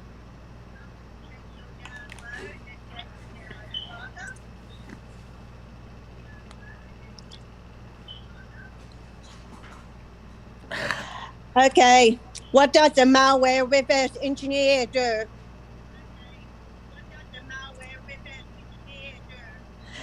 Reverse engineering malware involves disassembling in .84 84 assembly code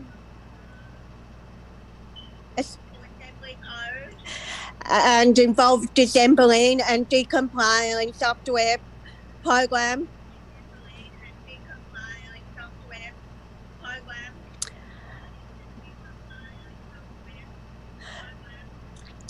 So engineers can look at the binary instruction.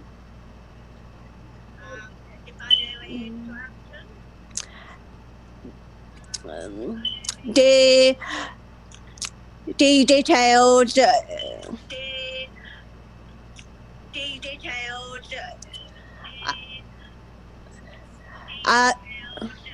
the detailed engineers are able to create solutions that can mitigate programmed intended malicious effects.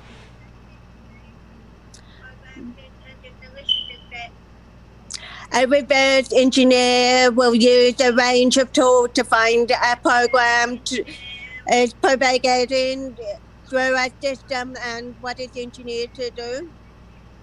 And doing so, the reverse engineer would know which vulnerabilities the program was intending to exploit. Does that make sense? I will cover it if it doesn't just yet. Okay, so here are some tools that are used by reverse engineers, and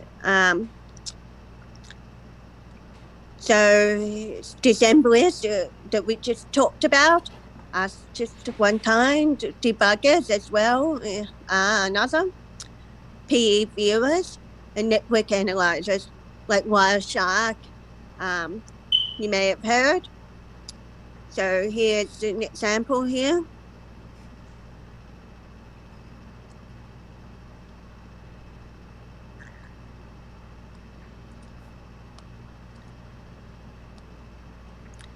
So here are some examples of binary malicious code for you, just to, as an example for you to use here.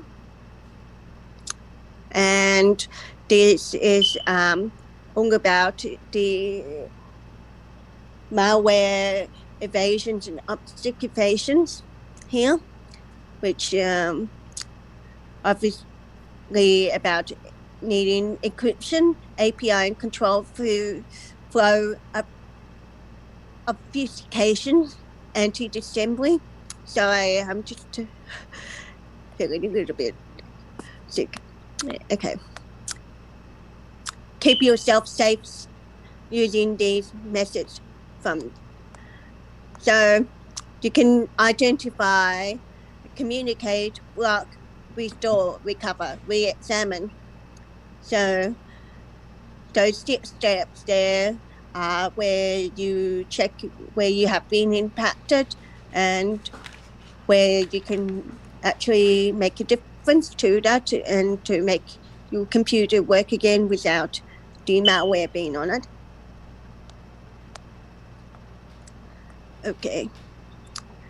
Malware reverse engineering intervened via Stucknext, interestingly, was another user case about it. I did not know that. Yeah.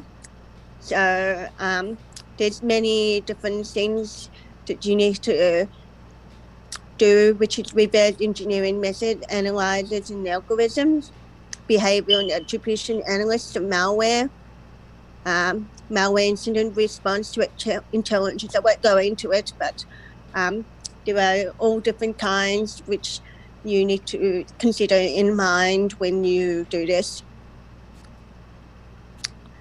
You can set up your own malware reverse engineering lab if you're interested. And yeah. So here we go, and want to do a CTF challenge to find out careers for you. There's a really awesome website called tryhackme.com. It's free. CTF org, I think you know. But InsightSherpa.com is an Australian virtual internship website that you can do for free, and there are some cybersecurity things in there where you can get some certifications. And MIA certified reverse engineer, most cybersecurity is an Australian company based here in Melbourne, actually, and they have a certification which is of low cost, and you can do that. I just recommend if you're interested in a career in that field and to get more involved in malware reverse engineering. Thank you. Any questions? And then here's my socials. I've put it in my socials here.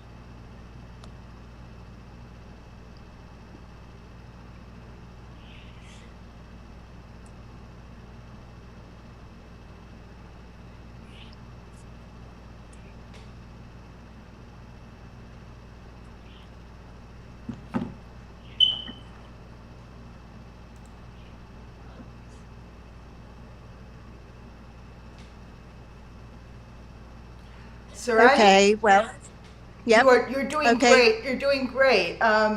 Do you have screens right now to see Twitch chat and YouTube chat? Yes, I do. How did I get into reverse malware engineering? Do you have anything you recommend for skills to learn next? I've got a question. How often do you use hex editors?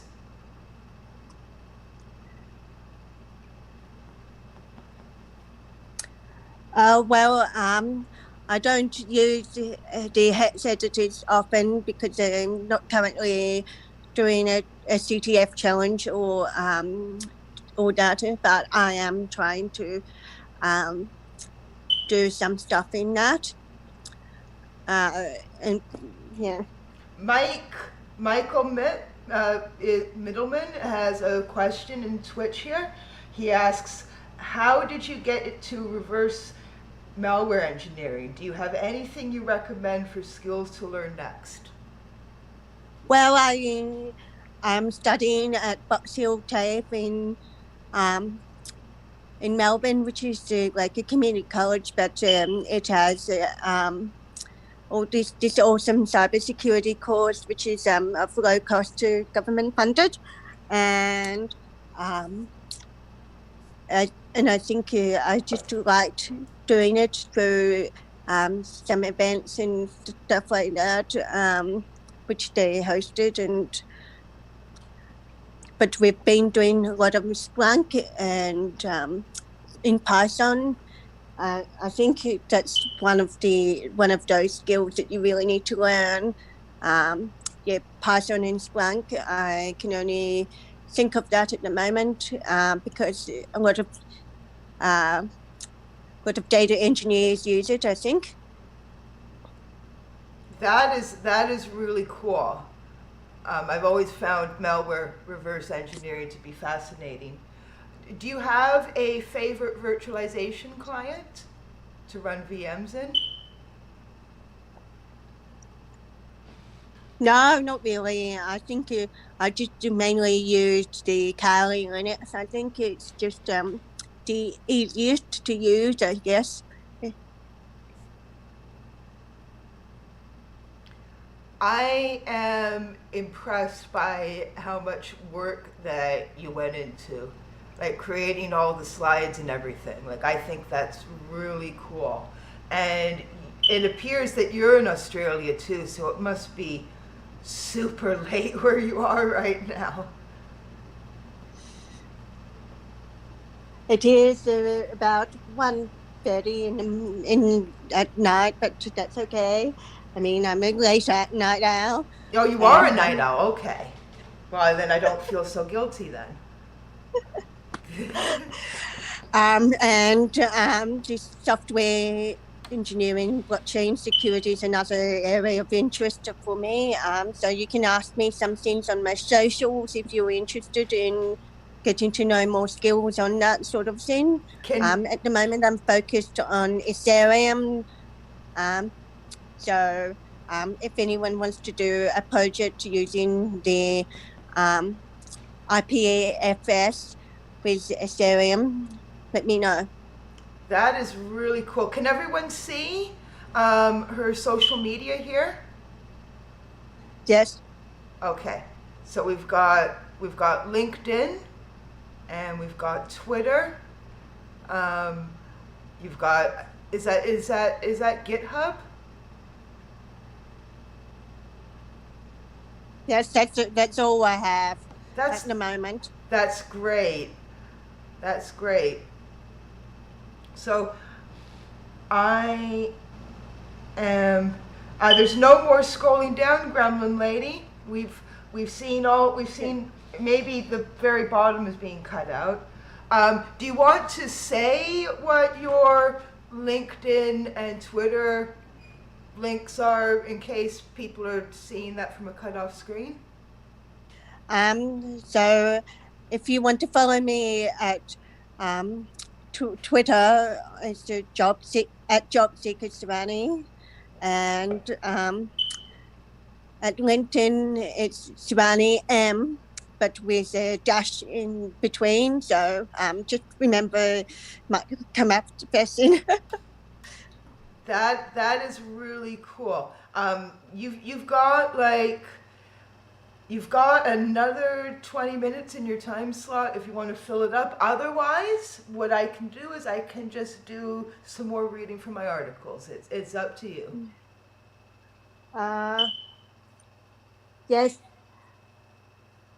Oh, guys, I just closed the social screen down. But did you want it back up there again?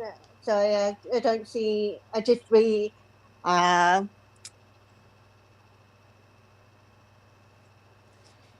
hang on. No, I don't see. Chat. Hang on.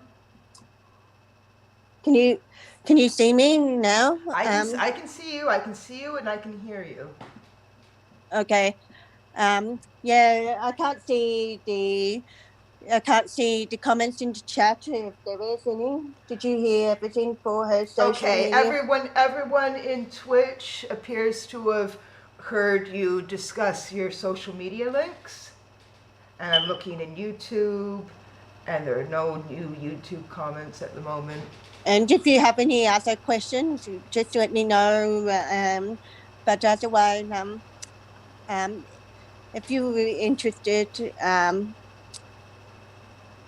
in other topics, let me know. Yeah. Sorry, my bad. That is a really well thought out presentation. I'm really honored. If you have anything else to say, you've still got time.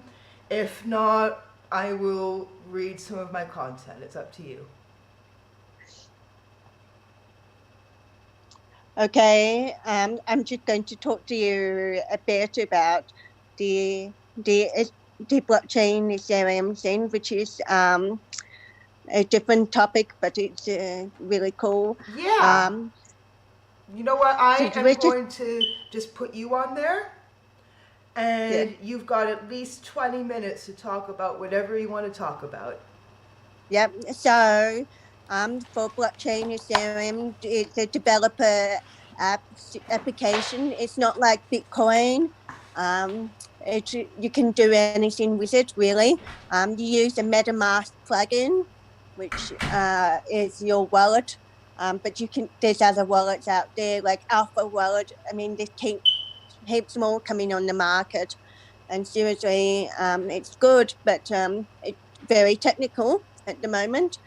I'm doing a study on the supply chain sort of thing, and it is with a thing called IPFS, which is for internet protocol sort of thing, because it's about security sort of thing. And and what kind of job do I want? Well, I've got to say, I just love the programming part. I think I didn't figure out in the last year or two. I mean, I have had some internships at Accenture or IAG, but yeah, and I've done some data engineering sort of thing, and with Splunk. But I would like a job in. I think it's just a software development job, but focusing on the blockchain bit. And it's not very well developed here in Australia, but I'm really interested in it. And yeah, I was lucky enough to go to DEF CON 5 in Osaka, Japan last year as a scholar. So yeah, that's where it sparked my interest in that sort of thing. And I realised that it was not a well recognised topic here in the Australian market. I don't know if it will be, but I know that in China and Japan, it's a really good market for blockchain software development. I think here there's only a limited supply of those sort of roles.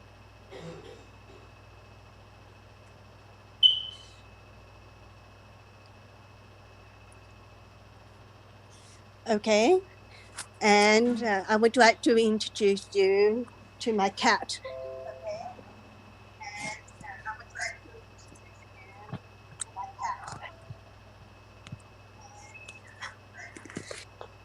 Did you see her, my cat? Did you see her, my cat? Did you see her, my cat? Okay. Does anyone have any question for me about anything? Does anyone have any question for me about anything? Does anyone have any question for me about anything? Does anyone have any question for me about anything? Does anyone have any question about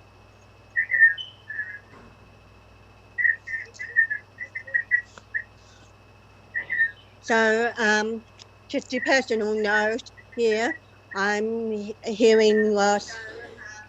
I have a hearing loss.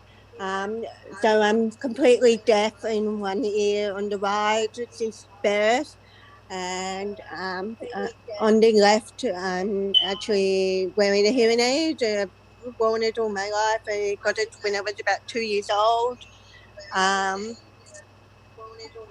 And I got diagnosed with autism at 18.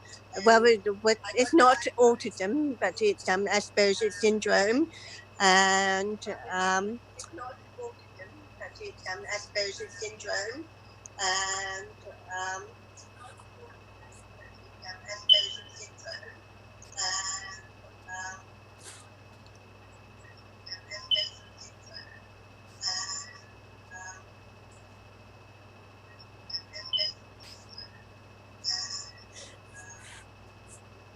Okay, so autism spectrum is a neurological disorder, and we don't actually have that many jobs going around for people in Australia for people with this kind of disability because it's not understood. People with this kind of disability because it's not understood. It is a very new topic to Australia. It is a very new topic to Australia. The first, I think, specialist came here. Came here only about 3 to 5 years ago only. So, yeah, they're not very advanced in that area of disability support. Very advanced in that area of disability support. Very advanced in that area of disability support. Very advanced in that area of disability support. Very advanced in that area of disability support. Very advanced in that area of disability support. Okay, and yeah, apart from that, I have some friends who are in there in the autism community, and if you're interested, you can support the specialist and I think you could do some donations. I really appreciate your $20 toward the fundraiser. That's really good. Today's the last day of the fundraiser, so Yes, so I just donated $20 for this awesome awesome conference. So if you want to donate as well, that would be great. And yeah, I don't know about the jobs really here. Mine have refused. I've got to say that the jobs, I think they were lower paid jobs in Australia, and it wasn't. And it was more like sheltered jobs, and that if I understood it was in that practice was until the 1980s, and then in the 1990s it eventually started to shift because of technology. So, you know, time changes, but yeah, people haven't adapted to workplace sort of things, and I think that's a really important part of it. And I think the fact that we've got more older managers who are not willing to accept things could be a factor into those sort of things, especially in large corporate companies, you know? Yeah. Michael Middleman is in the Twitch chat, and he says that he would love to help. So I told him that I would connect both of you over email. Okay. So don't worry about it. Later on, I will email you two with each other's email addresses, and you can connect that way. Okay. Bye. Bye, everyone. Despite the technical issues we were having, that was a really great. Oh, okay. So we've got that. So it's just me now. Hey. So we've got 10 minutes until my talk, where I'm just gonna be reading a bunch of my writing. And I've got multiple web browser tabs up right now with like years worth of my writing in there. And I'm just gonna read it. So some of the topics I've written about over the years were very much about specific cyber attacks that have happened. The articles I've chosen to read today are topics that I believe are still relevant right now. So over the years, my writing has been on so many tech company blogs. We've got AT&T Cybersecurity, which was formerly Alien Vault, so I was writing content for Alien Vault back then too. We've got BlackBerry Silence, who've got stuff that I've written for their Threat Vector blog. I spent the summer of 2017 working for Sophos's Naked Security blog, so I've got some great content there to read as well. And if I run out of my own content, I can always look up cybersecurity stories off of Google News and then give you my opinions about them. So I believe my boyfriend Jason is watching right now. So hi Jay. So I'm gonna look through the chat here on my phone. My phone is muted. We don't want to have that dreaded echo effect happening. So I'm gonna say hi everyone on Twitch, and then I'm gonna switch over to YouTube, and I'm gonna say yes, Jay got me these headphones. And I'm gonna hit send.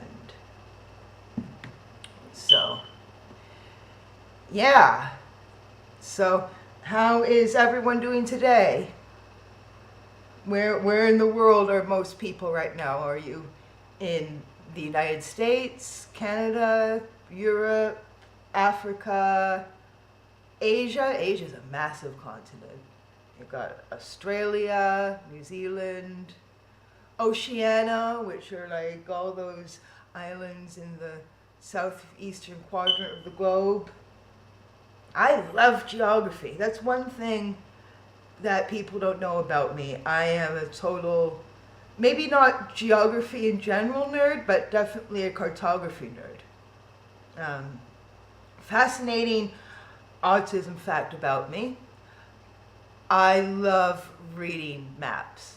I love reading maps, especially maps of areas that I am personally familiar with.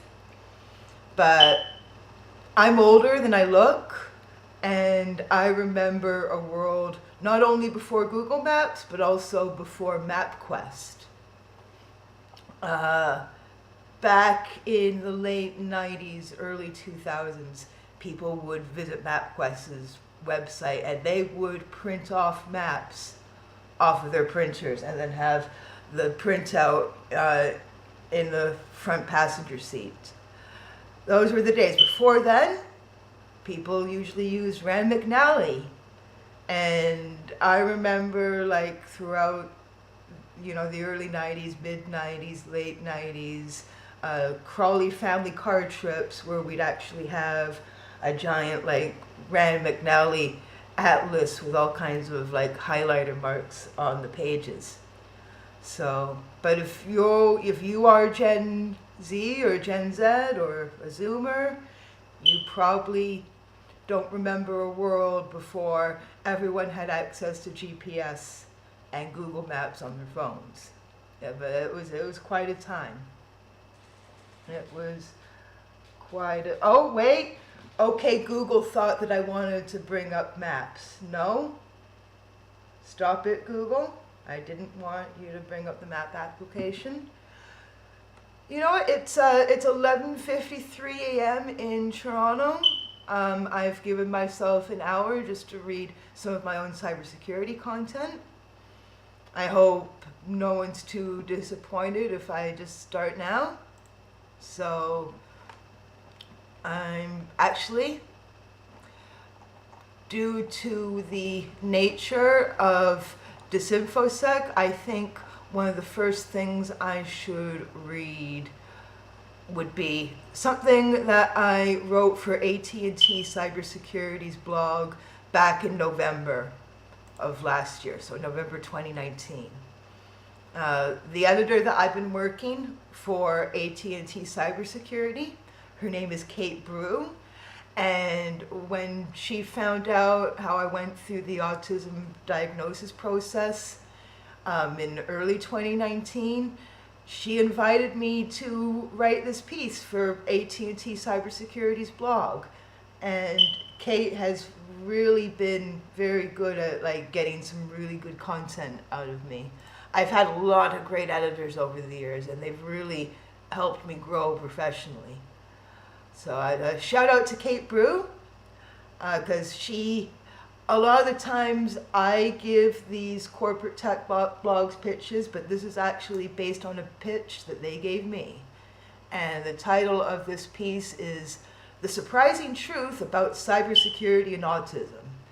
And later on, if you want to read it, it's on AT&T Cybersecurity's blog. So here goes. I've worked in cybersecurity for about a decade, but I've been autistic for my entire life. Careers usually start in adulthood, but autism is something children are born with. And contrary to what some people assume, autism doesn't disappear at age 18. Autism is for life. Unfortunately, once autistic people become adults, services become a lot less plentiful. For each professional who diagnoses autism in adults, there are dozens or possibly hundreds of professionals who only diagnose autism in children. There exists an entire industry of supposed treatments for autistic children. This is getting a bit dark right now. Some of those supposed treatments are obviously harmful and should be illegal, like bleach-based snake oil to be administered to children orally or through a different anatomical vector. Others, like applied behavioral analysis, are widely condemned by autistic adults, rightfully so. Forcing autistic children to pretend to be neurotypical doesn't cure them of autism and will ultimately backfire in PTSD and depression. I suspect treatments for autistic adults are few and far between because there's little money to be made there. An autistic adult like myself can usually deny consent to a supposed treatment, whereas children usually cannot. Autistic people need support to manage life in a neurotypical world and acceptance for harmless traits such as hand flapping and obsessive focus on topics of interest. There are symptoms of my autism that can be difficult, such as my hypersensitivity to the sound of vacuum cleaners. This is a totally vacuum cleaner free apartment, by the way. All the floors in this place are pine or tile. So thank goodness for that. I don't like carpets. So back to my article here. My hypersensitivity to the sound of... There are symptoms of my autism that can be difficult, such as my hypersensitivity to the sound of vacuum cleaners and the feel of chalk on my hands, and my dyspraxia, which is a medical term for clumsiness. But my autism comes with many positive traits too. The psychologist who diagnosed me with autism spectrum disorder 1 in April 2019 says that I have an exceptional long-term memory, and when I'm interested in something, my thirst for knowledge is immense. I'm certain that I wouldn't be a successful cybersecurity blogger if it weren't for my autism. Research is my life's work, and I can do so with remarkable intensity. Like most autistic adults, I would refuse a hypothetical cure for autism because if it weren't for my autism, I just wouldn't be myself. Everyone on earth has strengths and weaknesses. It's best to simply manage my weaknesses so I don't lose my strengths. Not all, but many autistic teenagers and adults have a natural talent for computer technology. In fact, an obsession with computers is a part of many autism stereotypes. Computers are logical. If a computer malfunctions, there's a clear reason for it that can be discovered with proper troubleshooting. Computers don't demand uncomfortable eye contact unless you're using iris scanning biometrics. Computers and the internet are a gateway to a massive and ever-growing collection of knowledge. Computers facilitate social media, online chat, and email, so you can socialize with other people without their physical presence and without possibly misinterpreted body language. Some autistics, especially those with high support needs, are nonverbal or selectively mute. Many autistic children and adults with high support needs or intellectual disabilities are assumed to lack the ability to communicate with language unless they're given PCs, phones, or augmented and alternative communication devices. With access to technology as an alternative to verbal speech, neurotypical people in their lives are shocked to learn that autistics who are assumed to be unintelligent because they don't speak have been capable of sophisticated intelligence all along. Imagine how frustrating it is to not have a means of communication. Computer technology can make it possible. The affinity most autistics have for computers have clear and simple reasons. The world is going to need more and more cybersecurity professionals as time goes on. As more and more people are discovered to be autistic, it would be great to harness our talents into improving the security of computer technology.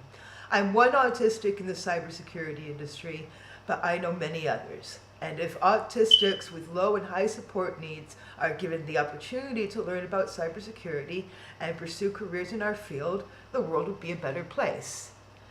My friend and colleague Kate O'Flaherty explored the benefits of getting more autistic people into cybersecurity roles in a 2018 piece for Forbes.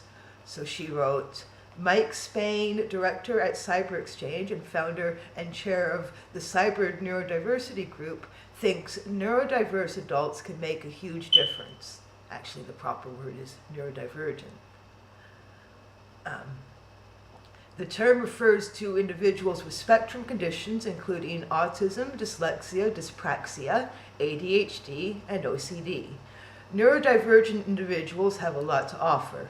Their strengths include cognitive pattern recognition, outside-of-the-box thinking, attention to detail, logical and methodical thinking, focus, and integrity, says Spain. Diverse teams are more productive, more creative, and more successful, he says. Spain emphasizes the importance of recognizing the commercial benefits of neurodiverse recruitment rather than treating the area solely as a corporate social responsibility. So back to my narrative. He points out that some firms have a 50% increase in productivity on certain tasks. I should have a sip of a beverage here. He points out that some firms have seen a 50% increase in productivity on certain tasks performed by neurodivergent individuals, which is the kind of figure that makes the board listen. And of course, employing neurodivergent young people also has the wider benefit of helping to stop talented individuals from turning to the dark side of hacking. I have a strong belief that as a sector we have a responsibility to neurodiverse individuals, says Spain. I'm really glad I managed to get into the cybersecurity field without a black hat phase.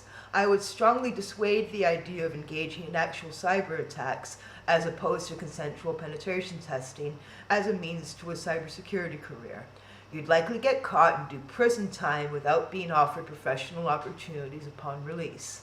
The era of entering cybersecurity like Kevin Mitnick did is a relic of the late 20th century. So if we can get autistic hackers to only hack for the good guys, we'll all benefit with more secure endpoints, applications, and computer networks. A few years ago, Wired's Kevin Felfrey identified how employing more autistic people in cybersecurity roles is a special interest that our industry really needs.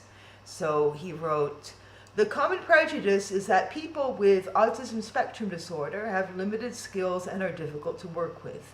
To the extent that's true, it's a measure of our failure as a society. Almost half of all those diagnosed with ASD are of average or above average intellectual ability, and we have clear evidence that job-focused training and support services, especially in transition to adulthood, can make a huge difference, leading to higher levels of employment, more independence, and better quality of life. Back to my prose. More than 3/4 of cognitively able individuals with autism have aptitudes and interests that make them well suited to cybersecurity careers. These include being very analytical and detail-oriented, as well as honest and respectful of rules. And there are many other areas which these talents could quite literally be employed. A few innovative firms, including Microsoft, SAP, and Freddie Mac, already have pilot programs for hiring autistic people to fill sophisticated IT jobs and other positions. The Gates Foundation, the Millikan Institute, and the Hillbrand Foundation have also funded valuable employment and research programs. But given the coming tsunami of autistic adults, a much broader effort will be required. We need a national strategy coordinating the efforts of public agencies, companies, and organizations to bring these valuable minds to the workforce. As an autistic adult with a well-established cybersecurity career, I have unique insight as to how to get autistic people into our field and to keep us employed and productive. Parents of autistic children and teenagers should be informed of how cybersecurity careers can help their offspring become independent and successful adults. This can be done through public schools and through specialists who treat autistic children and adults. Does your child spend hours on PCs, phones, and tablets with obsessive hyperfocus? Encourage it, as long as it doesn't interfere with other parts of their lives. Has your child taught themselves impressive computer skills on their own? Let them know that a career in cybersecurity can be an option for them. Colleges and universities could establish scholarships for autistic teenagers and adults to pursue computer science and information technology pathways to cybersecurity careers. But getting autistic people interested in cybersecurity is only half of the battle. The other half is to keep them in cybersecurity targeted educational programs and professional employment. Assess the sensory sensitivity needs of autistic students and employees. If fluorescent lighting disturbs them, consider replacing it with incandescent lighting. If autistic students and adults are hypersensitive to fragrances, ban perfume from schools and workplaces. Sensory needs can vary greatly from one autistic person to another. The only way you can be certain of what they are is to ask autistic people about them directly. Help autistic students and employees with their executive dysfunction. Honestly, executive dysfunction is the area that I'm most disabled in. So executive function is the ability to make and execute plans and tasks, and my brain is weak in that area. My executive dysfunction is one of the ways I'm most greatly disabled. It was a factor in why I dropped out of school. Now, as a cybersecurity blogger in my adulthood, I found ways to cope. I make countless research notes in Google Keep. Evernote and similar applications can be used as well. Notes can be set with their own timed alarms. For instance, if one of my editors wants a draft for a blog piece by a particular date, I can make a note about it and have it notify me at a time when I must work on it. I also keep track of what work I must do by keeping emails from editors in my inbox and reviewing them in my inbox when I have a feeling that I must work on something. If there are particular times that companies that I work for, such as AT&T Cybersecurity, would like to have a phone call or online meeting with me, I always mark the time in my Google Calendar and set many notifications on it. Computer technology can be hardest to help me compensate for my executive dysfunction. It can work for other autistic people too. Autistic people are often bullied and harassed at work and school due to ableism, the prejudice against disabled people. Policies and their enforcement must be set in place to discourage bullying and harassment. Bullying is the other reason why I dropped out of high school, and I'm very lucky that I was able to succeed despite of that. Other autistics might not be as lucky, so take bullying and harassment seriously in order to keep us in school and work. And here's my final word of advice. Make sure you communicate clearly with autistic students and employees. Our brains don't work very well with sarcasm, figures of speech, vagueness, or metaphors. Do you know a meeting is supposed to start in 3 hours? Tell them the exact time the meeting is supposed to start, rather than saying, we have a meeting later on today. Instead of saying, it's raining like cats and dogs, or the boss will kill you if she finds out about this, say, it's raining very heavily, or the boss would get upset if you did that. Instead of sarcastically saying, nice work, buddy, say, you didn't do a very good job. I'll explain how you can improve. We can get more autistic people into cybersecurity careers and keep them there. The future of cybersecurity depends on it. Thank you very much. That's the first thing that I'm going to read. So it's 12:08 p.m. in Toronto right now, and my time slot runs until 12:30. So I've got roughly another 22 minutes to fill here. So that's great. There we go, checking all my screens. I'm gonna pull up another article to read. Let's see, should I read something else I wrote for AT&T Cybersecurity? Or I've written a lot of cool stuff for Sophos Naked Security too. Here's a really interesting piece. I wrote it nearly 3 years ago. It was published September 13th, 2017. September 13th, 2017. And it's on Sophos' Naked Security blog. And it's titled, Fears Raised About Accuracy of New Forensic DNA Techniques. So, genetic science has progressed significantly in recent years, and it influences how crime is being investigated in the United States and elsewhere. DNA analysis started being used to identify crime suspects about 30 years ago, with the first conviction thanks to DNA evidence happening in 1986. It's easy to assume from watching TV crime drama series that DNA evidence is irrefutable because that's how it's portrayed in fictional criminal courts. The Guardian interviewed Professor Sherry Forbes for the Center of Forensic Science at the University of Technology, Sydney, about this matter. So she said, "The problem we find is that juries increasingly expect DNA to be collected from every single crime scene, and when it's not, either because it can't be found or it wasn't required, we end up spending a lot of time explaining why." Forbes also mentioned that people in the general public who become jury members will often assume that if no DNA was found in a crime scene, that means the perpetrator wasn't there. So it might surprise many that there's a controversy regarding the accuracy of two particular DNA analysis methods. Up until recently, DNA forensics laboratories would only use DNA samples larger than a few hundred picograms. A picogram is 1/1,000,000th of a gram. Smaller quantities of DNA are often more difficult to test, especially with older DNA analysis methodologies. Since 1999, the UK Forensic Science Service has used a DNA profiling technique called low copy number, which can analyze DNA samples as low as 100 picograms.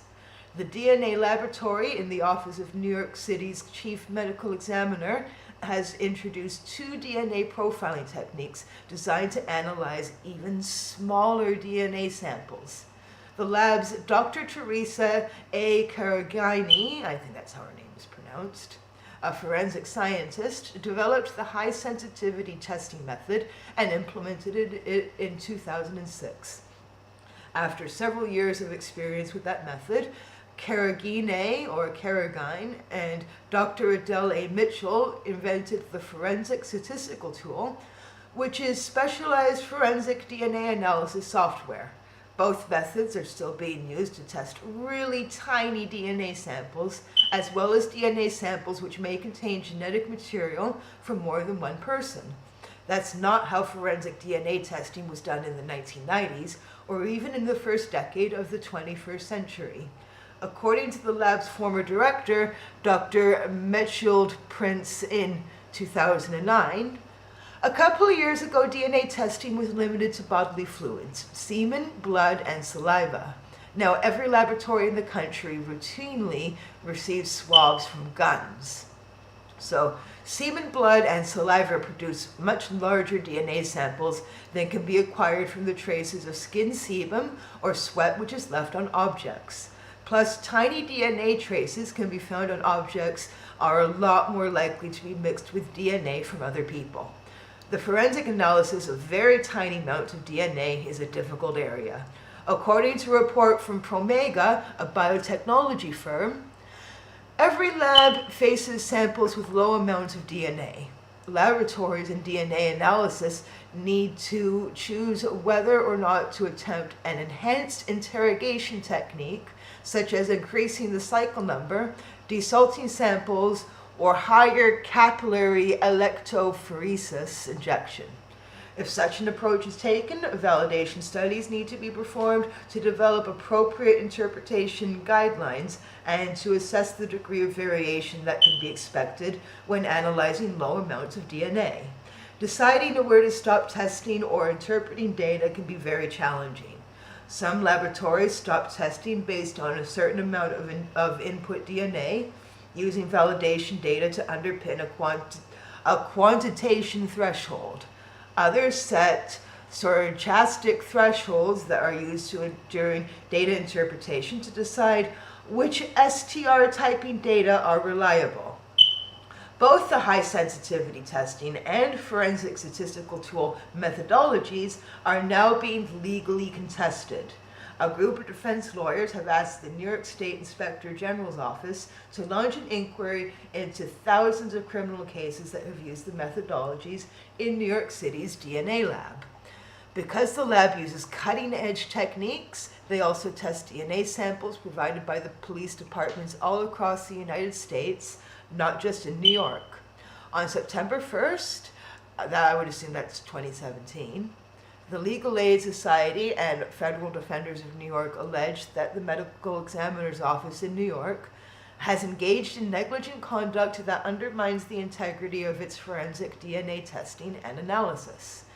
Dr. Eli Shapiro, the former mitochondrial DNA technical leader in the DNA lab, wrote to New York Times saying that he has retired early due to the stress of having to approve lab reports generated by the forensic statistical tool. He said in court that he finds the forensic statistical tool's process to be very disturbing.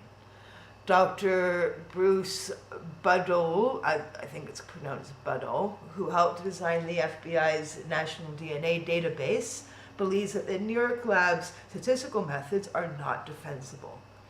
According to Buddle, the FST was designed with the incorrect assumption that every DNA mixture of the same size was missing information or had been contaminated in just the same way. He said, 5-person mixtures can look like 3-person. 4 contributors can look like 2-person mixtures. It's almost impossible to actually be accurate.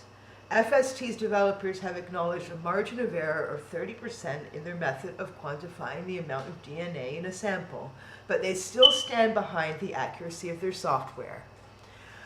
It seems that New York's criminal court may have been too hasty in accepting new DNA forensics methodologies that have yet to be proven to have reliable accuracy. And it's possible, therefore, that there could be thousands of people in American prisons who are falsely convicted due to forensic DNA technologies that weren't properly studied before they were deployed. And that's the end of that piece. So it's 12:16 p.m. in Toronto, and I still have about 14 minutes to fill, so I'm going to read something else here. Okay. So we've got an article that I wrote for BlackBerry Silence's Threat Vector blog. It was published on September 27th, 2018, and it's titled Think Twice Before You Spy on an iPhone. So apps designed to be used to spy on mobile device users already exist in murky ethical territory. Even if the people you're spying on are your children, your partner, or others, if you trust a spyware developer to be careful about your privacy, you may be unpleasantly surprised.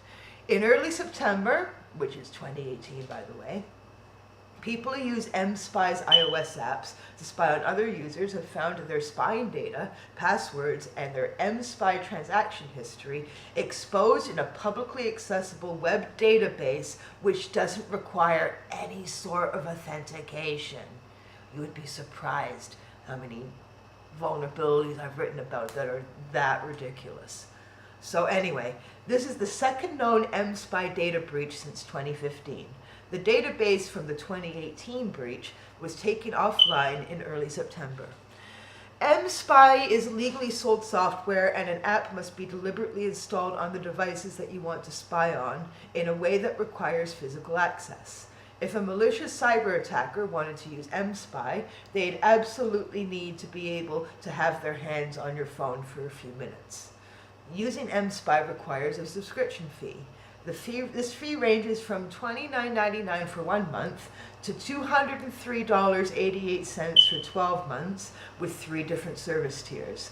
The basic tier includes GPS location data access, locally stored photos and videos, email, call history, and SMS access, web browsing history, and knowledge of installed applications.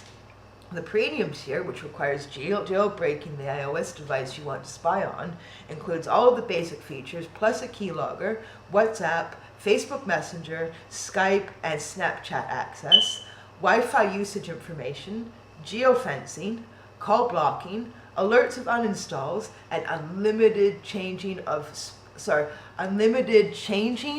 devices. Yeah. Security researcher Nitish Shah brought news of mSpy's latest data breach to Brian Krebs' attention.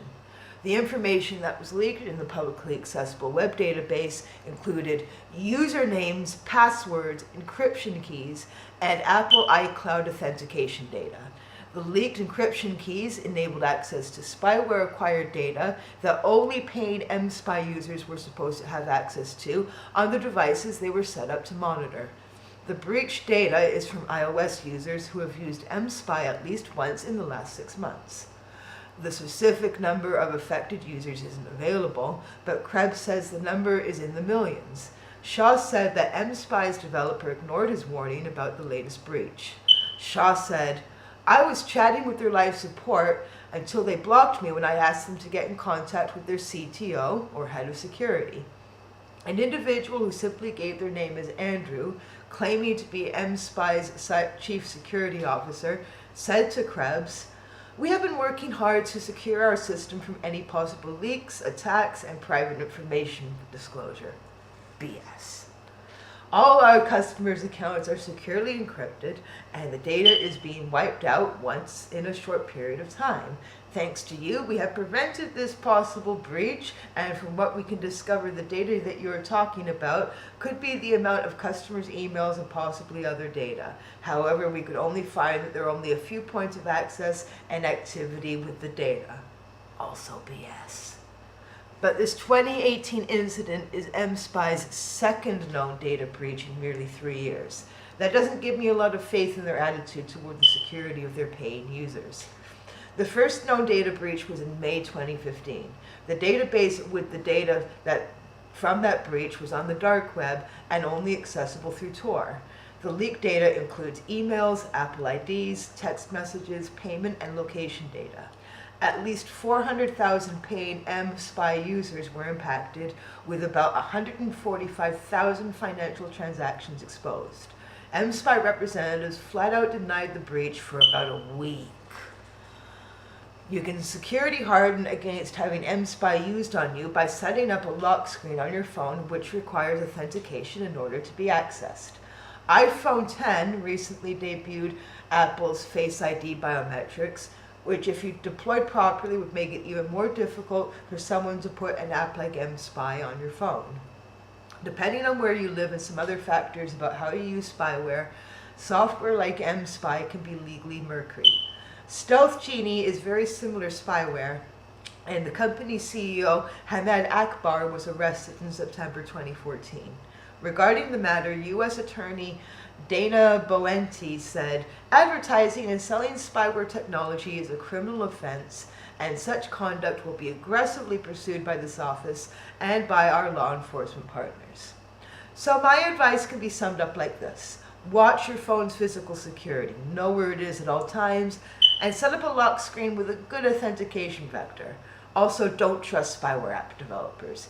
Any developer that wants to enable you to do something that could be legally or ethically controversial may be similarly unethical and reckless toward their own customers. And that's some of the better advice I've ever given professionally. Yeah, F spyware developers, man. So it's 12:23 p.m. I'm just gonna look at Zoom again, and the next talk is by Thinker. So that's going to be in about 7 minutes. I'm going to look at Twitch briefly. Look at YouTube as well. Okay, so we got that. And now I'm looking at YouTube. Thank goodness my phone has got a lot of memory too. Yeah, I agree, Spencer Hunley, about that DNA article that I wrote for Sophos. The amount of error accepted in forensic evidence is just unacceptable. I'm sorry if I mispronounce some words related to DNA jargon.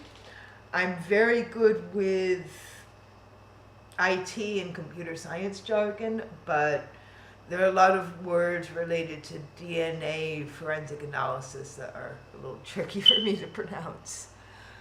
My ear is getting a little sore. I should adjust my headphones. There we go. Maybe I've got time to read one last thing before we get Thinker on here. I'm hoping that RS is thinker. I'm looking at Zoom right now. Okay, so we'll read one last thing very briefly. So, weak PKI implementation is a major cyber risk, and this was published November 8th, 2018 on Venafi's blog. So let's see. Yeah, this is a short article. I can read it quickly here. Public key infrastructure is the backbone of your network security. As much of your data in transit as possible should be encrypted. Your PKI helps to make sure that your certificates are used and distributed in a secure way. But if your PKI is poorly implemented, it can be easy for cyber attackers to access your sensitive data. Venafi is proud to be a sponsor of Ponemon Institute's recently released 2018 Global PKI Trend Study. For the study, Ponemon surveyed 1,688 IT professionals in regions around the world, including the United States, Australia, Brazil, France, Germany, India, Japan, Russia, and the United Kingdom. Ponemon's research reveals some worrisome findings about how organizations worldwide implement and deploy PKI. How can enterprise maintain control over their PKI without clear ownership? In order for responsibilities to be taken care of, someone or some entity must be responsible. This is a challenge for most of the organizations that Ponemon surveyed. About 69.5% of survey respondents said there's no clear ownership of their PKI. That's terrifying, by the way. There are also related concerns. About 36% of organizations say that they have a lack of visibility of the applications that will depend on PKI. Organizations have an average of about 8 applications which use PKI, such as network infrastructure, VPN, device authentication, and email. What can't be seen can't be kept secure. Could the lack of clear ownership have something to do with that? As far as PKI implementation challenges are concerned, an average of 46.5% cite insufficient skills and 44.5% cite insufficient resources. These sound like problems that can be solved with investments in training and increases in IT budgets. About 39% of respondents say that their PKI deployment faces too much change or uncertainty. I can see specific training staff programs as part of the solution. It's worth it to have your workers learn in depth about how to maintain and modify PKI to suit both current and future security needs. Frequent security testing by internal cybersecurity professionals and external third parties can also help an organization learn how to adjust and improve their PKI implementation. When a new PKI-dependent application is deployed, it becomes especially important to test its security. Also, having PKI application visibility is an important must in order to adapt to change. A lot of the problems discovered in this study are related to and directly affect each other. Secure PKI implementation usually also requires visibility and control of all of an organization's certificate authorities. That's because 56% of respondents deploy enterprise PKI through internal corporate CAs, and 40% of respondents use externally hosted private CAs. 33% of respondents use a public CA service, and 23% use a private CA running within a public cloud. An organization may have a hybrid network that exists both in the cloud and on premises, and some organizations have CAs from multiple types of sources. Organizations use an average of 8 separate issuing certificate authorities with an average of 8 distinct applications that need PKI. A lack of visibility in all of that can have serious consequences. Cyber attackers may be able to easily bypass the encryption of your data. The good news is that these are solvable problems. Your organization ought to review how you deploy PKI, and if further training, a larger budget, and greater visibility is required, such efforts will be worth it. When cyber attackers can intercept your sensitive data, the financial and reputational damage to an organization can be rather serious. And it is 12:29 p.m. in Toronto. So I'm going to see. Okay, so I'm going to see the next talk is Thinker. I think that is Tim Brewer. Is it? Is this Thinker online now? This is Thinker. Excellent! Woohoo! A talk with no technical problems. Awesome. But you are wearing the standard hacker uniform of a hoodie, and you are in a dark parking lot with a street light right now. Very shady. Yes, I guess just call me Deep Throat. I'm showing up at shady places and dark places, and yeah. So let me check. Your time slot runs for 30 minutes. Yeah, about 30 minutes. So you can start. All right. So I'm live. Yeah, you're live. I'm live. Okay. Well, thank you for having me. My subject of my talk is, so you want to start a information security program. And the source of this talk even comes from the fact that I'm in the middle of doing this right now. Whenever I showed up at my current employer, I was involved with a compliance program at that point. But then, fast forward a few years, merger and acquisitions, and all of a sudden, I'm dealing with compliance in a grander scheme and a grander size of company, and come to find out they know nothing about it. So I have to be the one to teach them, which means I had to learn myself. So probably the first step, really, whenever you're trying to start your information security program, is to know what's the center of that program. Why are you starting it in the first place? The reason I was starting mine is because the compliance efforts that the bigger company was undertaking, they didn't have half the stuff they needed in place. They didn't have your tools. They didn't have your policies.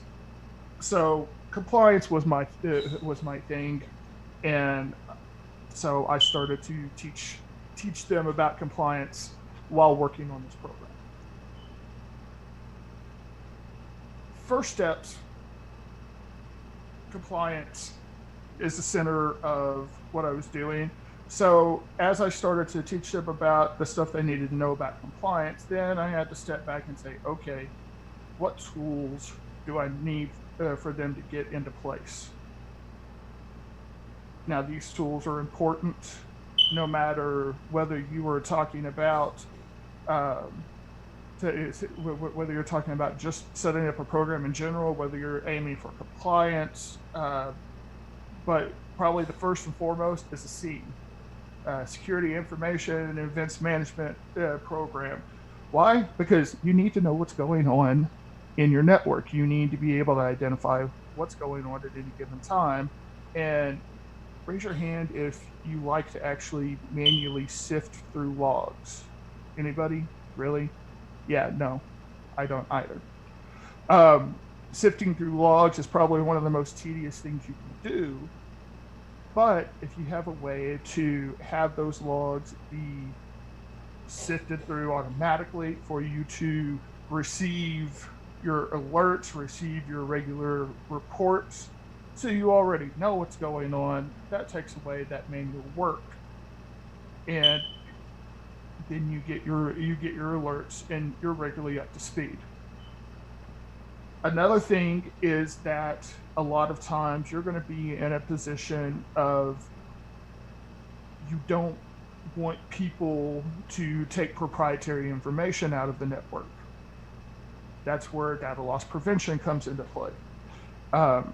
Prior to the last few years, a lot of people still approach data loss prevention with all those nice methods of locking down your workstations to where nobody can do anything on it.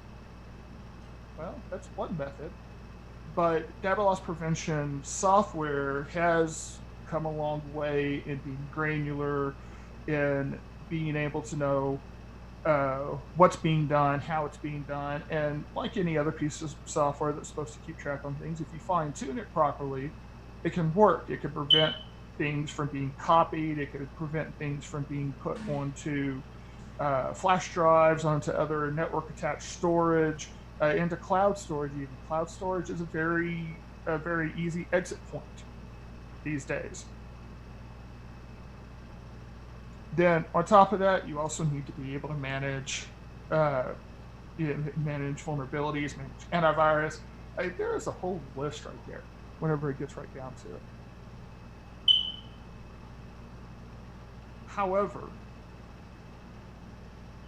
the big thing, more than anything else, if you are not good with paperwork, you need somebody that's good with paperwork. My friend, accidental CISO, and some of you say, why do you say CISO? It's CISO. Okay, accidental CISO. He has been one of those people that has been in the same shoes that I've been in. And if you watch what he's talking about a lot of times on Twitter, you can see he's talking about writing policy, talking about how you need to keep up with the compliance audits, how you need to it's paperwork after paperwork after paperwork. And really, when you get down to it, security programs, especially being that centralized with compliance as the effort behind it, it is one of those things that it's more about keeping track of what you're doing, document what you're doing, write your policies, document when something happens. So somebody being able to do paperwork is a big deal.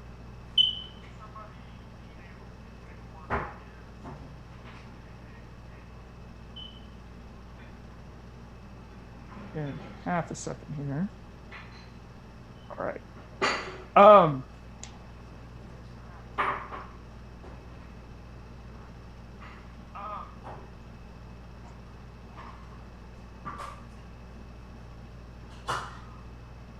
I apologize, bear with me. I've actually been in the middle of a compliance audit, and have I actually had time to write down all my bullet points? No.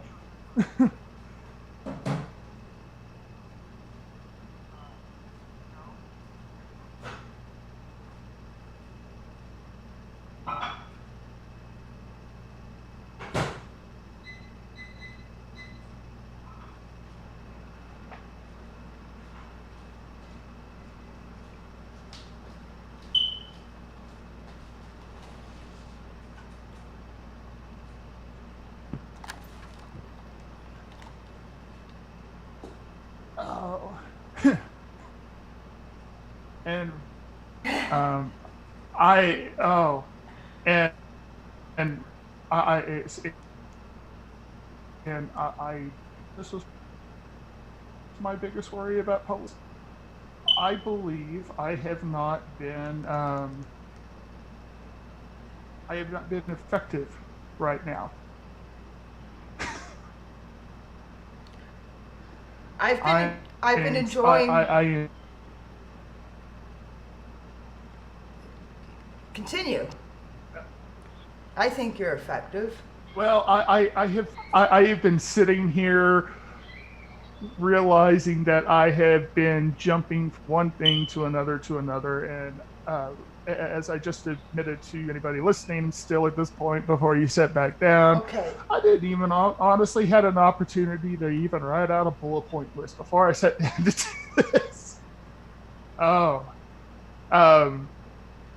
As some of you may know, people that are considered thinkers tend to be people that take their time with their thoughts. And I don't feel like I've been able to take my time with my thoughts at the moment.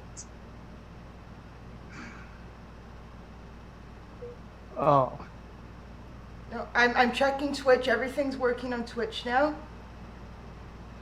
And I'm checking YouTube. And yeah, you're live on YouTube too.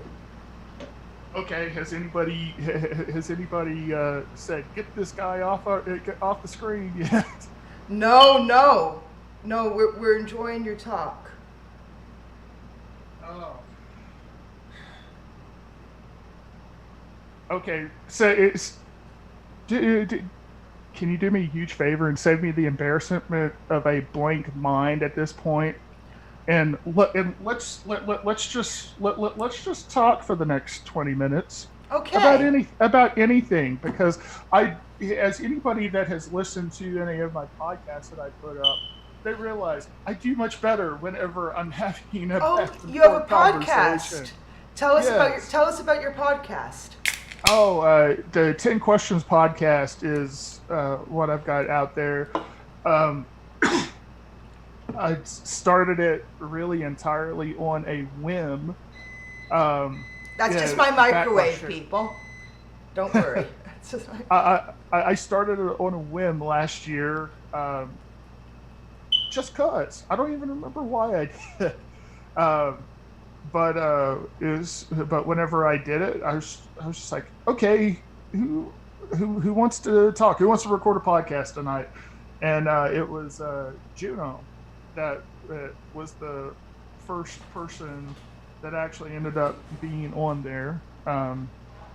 We had the infamous conversation about gravy that ended up a number of people have been asked about gravy since then.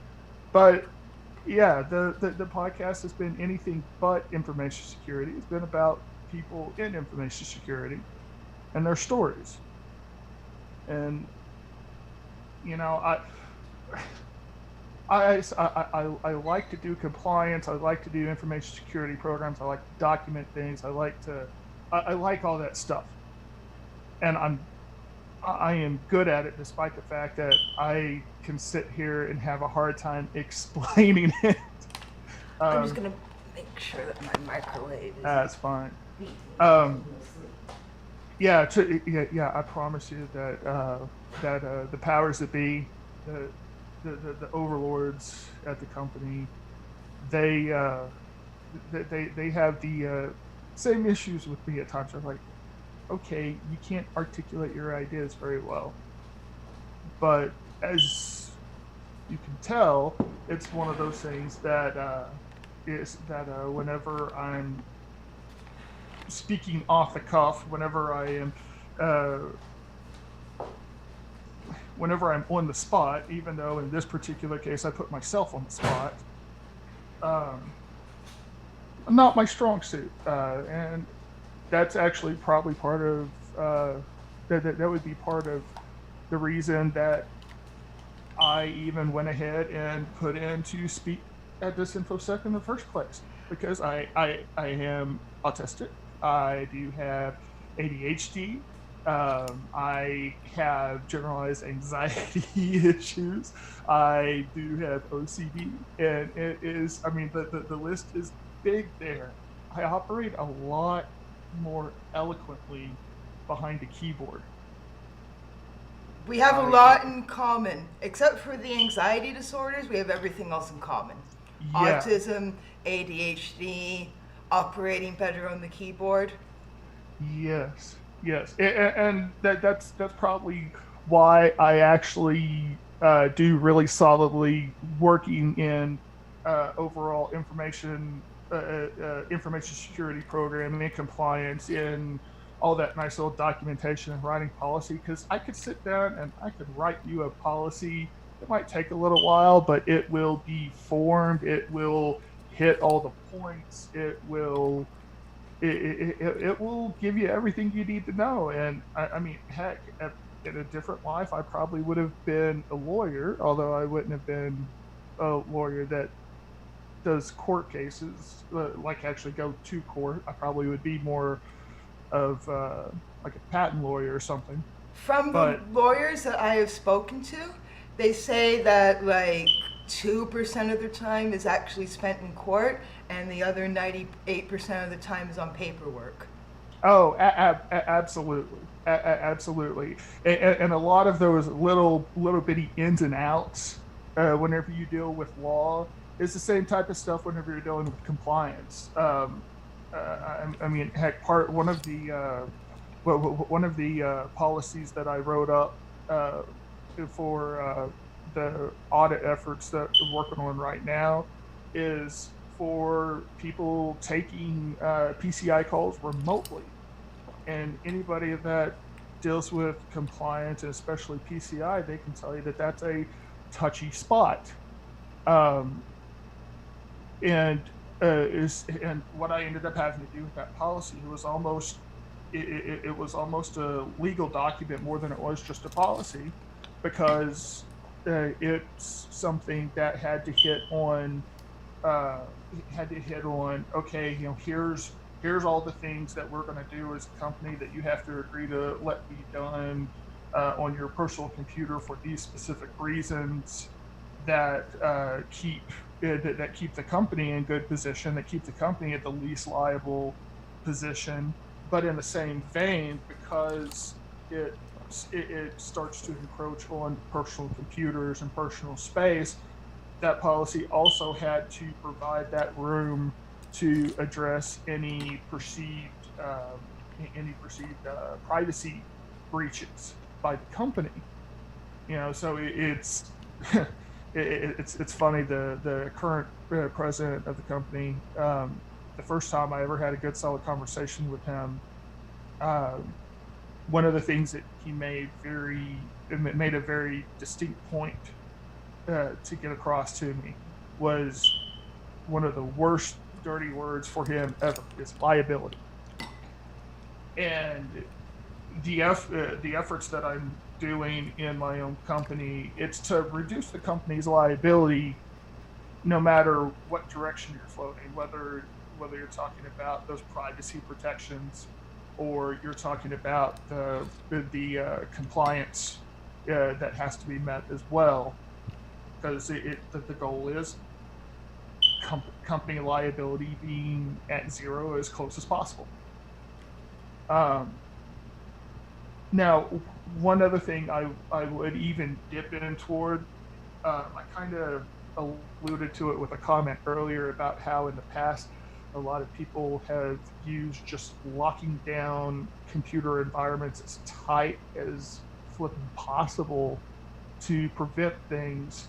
Um, and I think most people, most people in our circles would actually agree with this, with what I'm about to say. But you can't do it just with technology.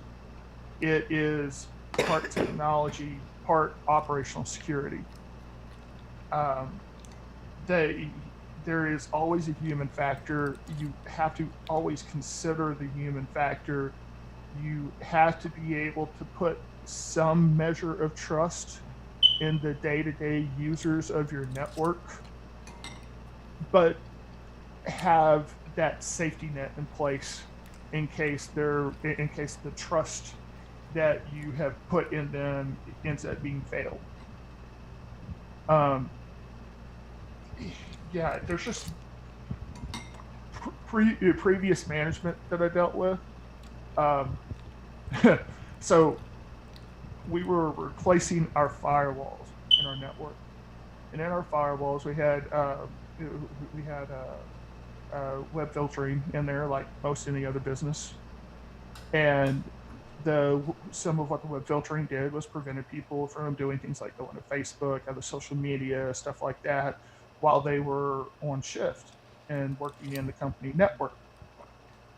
Well, through a series of mishaps, we were unable to get that firewall replaced with the new set before the licensing for the filtering went out on the old one. And so I got a lot of side eye from the old management, because they're like, all these people are playing games and going on social media, and it was a old guard type, entrenched, good old boy type group That must was have been in very. management previously, and I couldn't just stand there and say, okay, well, do your job and police your people. But everybody from that old grouping is gone now, and I am actually able to have those conversations with management of, yeah, I'll do this, but you still got to watch them. You still got to. You still actually have to be a manager. You still actually have to give them expectations and hold them to the expectations. I mean, that's what I want from management that deals with me. How am I expected to know what's considered doing my job effectively by my managers if they don't give me those expectations and hold me to them? People don't realize, but you're absolutely correct about all this. Like, Yeah. human beings, their behavior at work, stubborn management are pretty much the biggest problems in corporate cybersecurity. Oh, absolutely. And I mean, if you want probably the most obvious examples of stuff like this, um, I know some of my favorite shows are ones like Bar Rescue, Restaurant Impossible, Gordon Ramsay stuff, whenever he did Kitchen Nightmares and now doing 24 Hours to Hell and Back.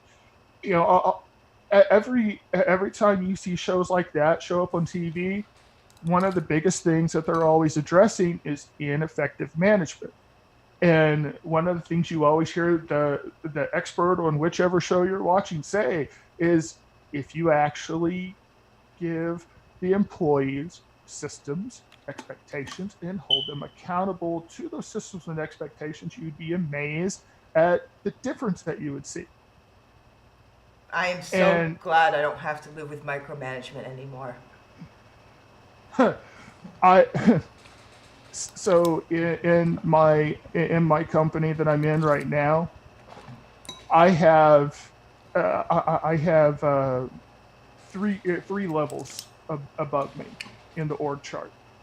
The person that's immediately above me, very easy to work with.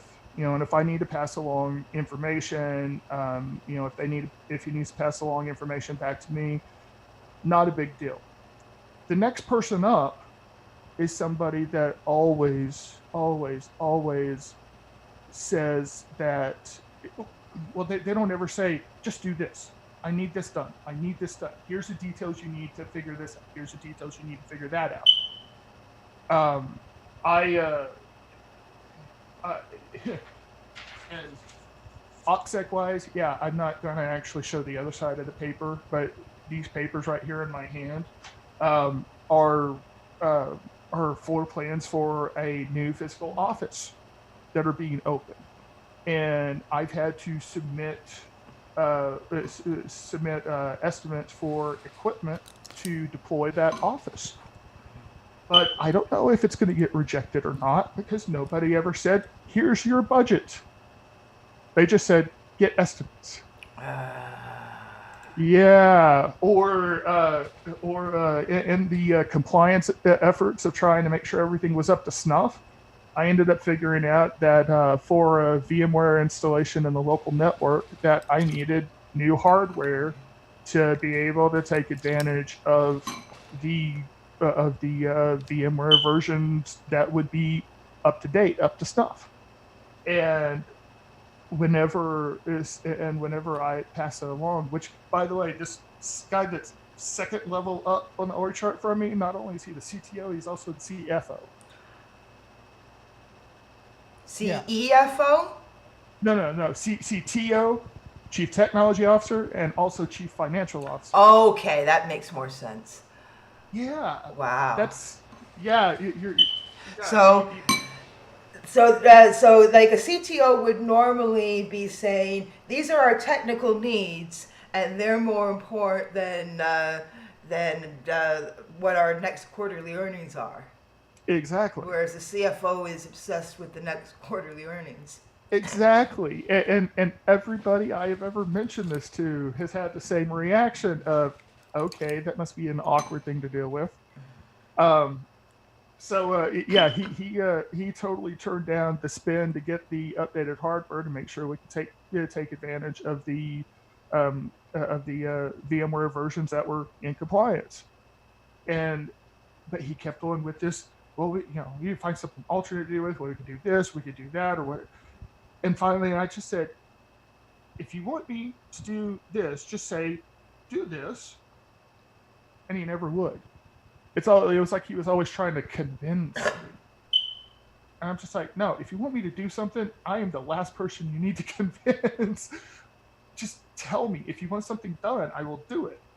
I am a people pleaser type person. I will do almost anything requested of me as long as I don't feel that it's going to be something that will cause harm to myself or something that is illegal.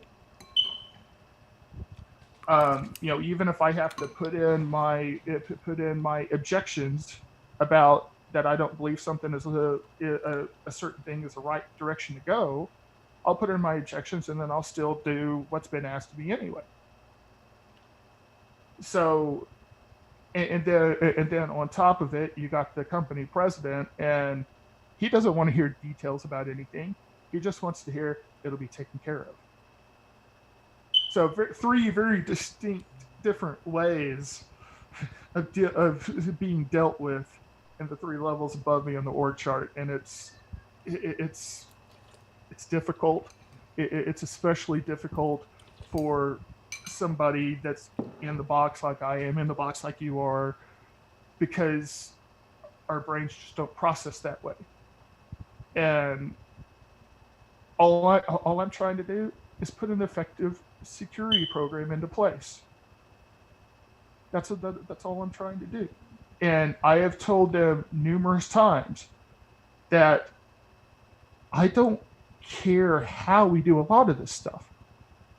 There's certain marks that have to be met. We have to have something in a certain good shape. But how we get there, I don't care. That's not my big deal. I don't want to interrupt you too much. I just want to say to everyone who is messaging me via various platforms, I know about the beeping. It is not a battery in a smoke alarm that can be replaced. The smoke alarm is hardwired into a building. It requires a technician to fix. So if you could please stop messaging me about the beeping, I would appreciate it. And yes, I am eating soup right now. So back to you, Thinker. Oh, no, it's not a big deal in the interruption. I've needed interruptions, as you could tell. Well, once again, I'm not a very good solo person. I'm probably not likely to submit to do a solo talk ever again. I think you're doing really great. You're speaking from the heart. You're speaking from your own experiences. Quite honest. But you've also thrown some things in there, asked me questions, spurred me on, and that's what's been probably the biggest help. Oh no, it's you. It's all you. You deserve all the credit. Honestly, I don't know how autism is or isn't a factor here, but I have always been really nervous about public speaking and going on stage and all that, but very good at completely hiding that I was nervous in any way. I enter all situations with, I'm just going to fake confidence. So that's my approach.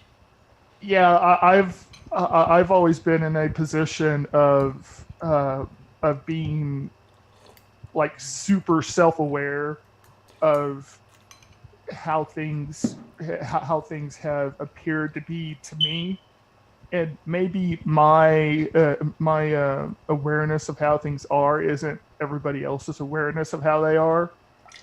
But it's just always, for me, it's always made it super difficult And I know that I've always had issues where sometimes where I'll trip over my own tongue because my brain is going about 30 times faster than my mouth ever will. But then in other times, it seems like my mouth is going so fast that I actually get everything out before my brain finally catches up. It's there is not a lot of gray area for me in anything. So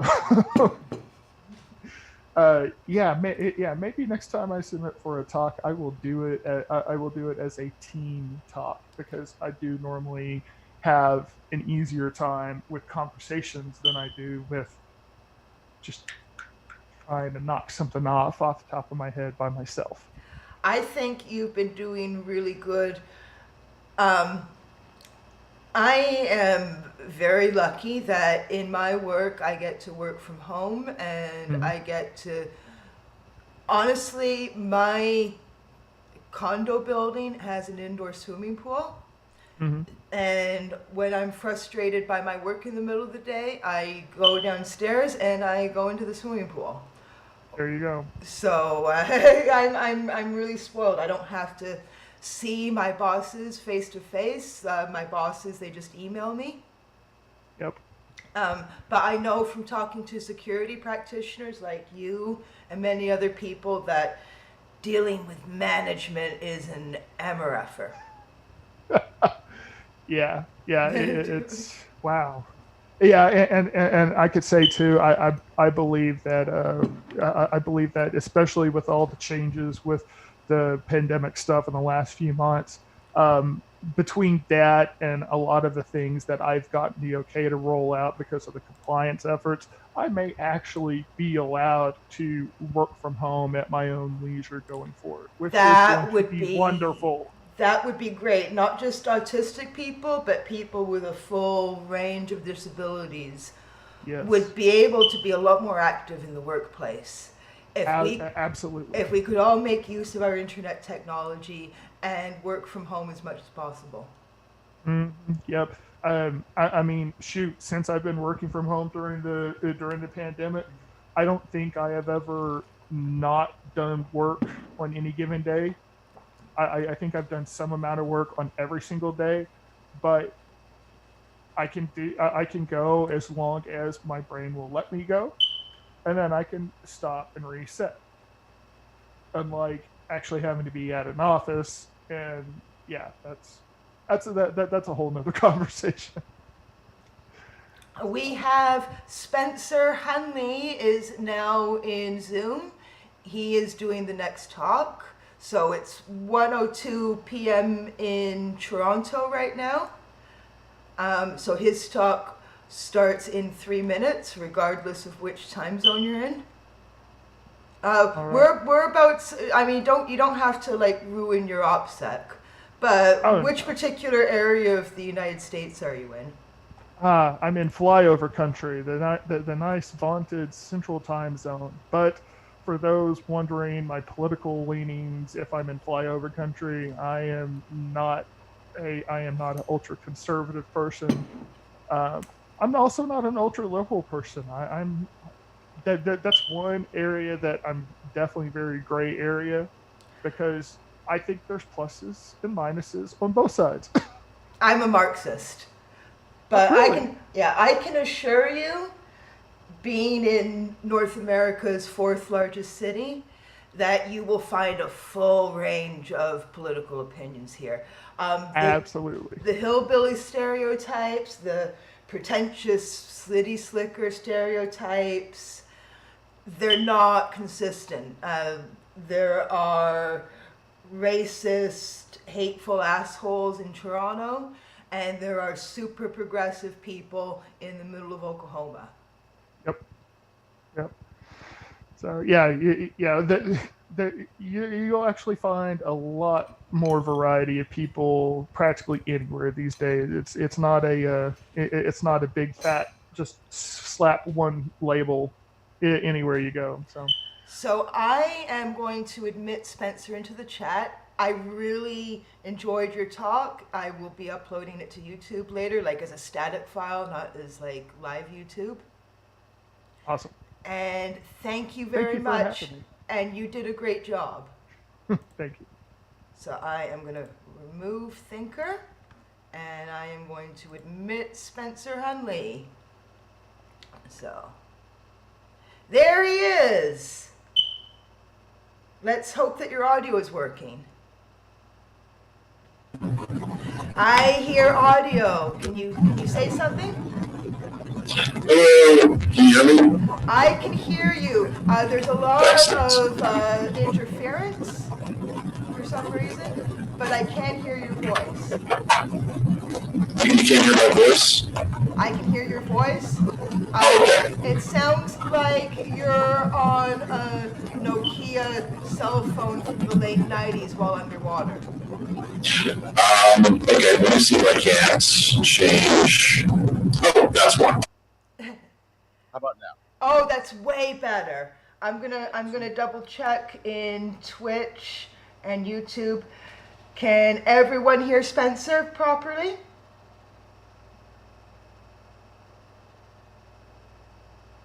Well, it appears that they can.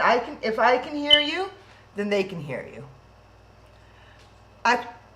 Maybe you want to adjust the microphone volume though, because even though I can hear you, you're a little soft.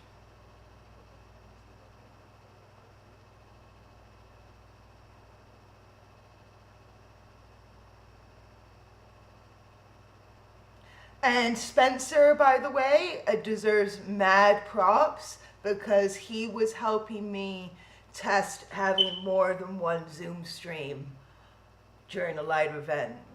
So thank you very much for helping me last week, Spencer. You're definitely welcome. How's it now? Is it much Your easier to hear? audio is excellent right now. Wonderful. So I Wonderful. want you to proceed with your presentation. All right, I can definitely do that. So, as you heard before, my name is Spencer Hunley. My pronouns are he, him, and I'm an autistic professional based in Kansas City, Missouri. I'm the former chapter leader of ASAN Kansas City, as well as a former interim president and board member of the Autism Society of the Heartland. Right now, my current advocacy efforts are focused on developing the Greater Kansas City Autism Coalition, which is dedicated to improving communication and collaboration between the autism and autistic communities. So outside of that, I'm also a very strong proponent of free and open source assistive and accessible technology, specifically talking about such topics including people with disabilities in the Linux community, how accessible and assistive technology would benefit more from Linux and open source contributions, and how disabled individuals can be an asset for Linux and open source projects. So just a little bit also about myself. I enjoy throwing, or as it may be known as yo-yoing, in my spare time, playing various board and video games. Right now, No Man's Sky has my complete attention. And I also assist in production of a podcast called Neurologic, which you can find at neurologic.libsyn, that's libsyn.com. My outline for today's talk is going to be just three main points. I'm going to discuss what CryptoParty is, overview of three that I've run personally, and also how to run your own CryptoParty while being inclusive, as well as some of the lessons that I learned. So I'm going to try to keep it kind of crunched so that way if there's any questions or anything, I can answer those, but try to at least give an overview of what this is, and hopefully you enjoy. So starting off, what is a CryptoParty? A CryptoParty is part of a decentralized movement with events happening all over the world with the goal to pass on knowledge about protecting yourself in the digital space. This can include encrypted communication, preventing being tracked while browsing the web, and just general security advice regarding computers and smartphones.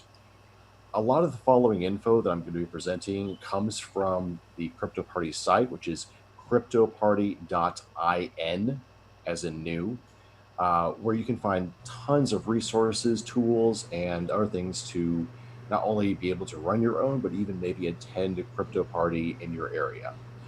I first found out about CryptoParties when I attended a local Linux conference in the state next door called Kansas Linux Fest. And when I found out about it while I was running ASNKC, I thought this would be a great opportunity to not only spread information about free and open source software and hardware, but also encourage disabled folks to actually uh, put some time into this and really care about it.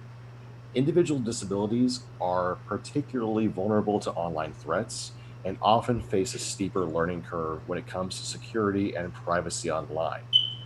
This knowledge and understanding is even more critical for disabled folks, as the devices they may be using are not only important for their lives, but may possibly be essential augmented and alternative communication, or AAC.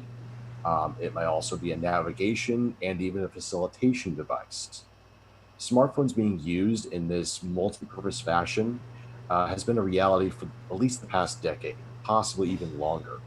And as assistive technology devices that are kind of niche retain their very high prices, and other software like apps and on that line that are AAC and accessible can be used on cheaper and easier to obtain smartphones. So, using a smartphone to communicate, to navigate, to basically be an accommodation has become much more prevalent over the past decade. So, when you rely on that smartphone not just for typical communications such as email, making phone calls, and texting, but also use it to learn about the area you're in and to be also to communicate on a verbal basis, that makes it so much more critical because a lot of what you do and who you are relies on that one device. In some cases, running the crypto parties was a way to try and begin to change the way disabled folks use their devices and establish more control and autonomy, and that they didn't have to just accept whatever was available. For a lot of AAC devices that are very niche focused, such as they have one purpose, such as you may have text to speech or speech to text, etc.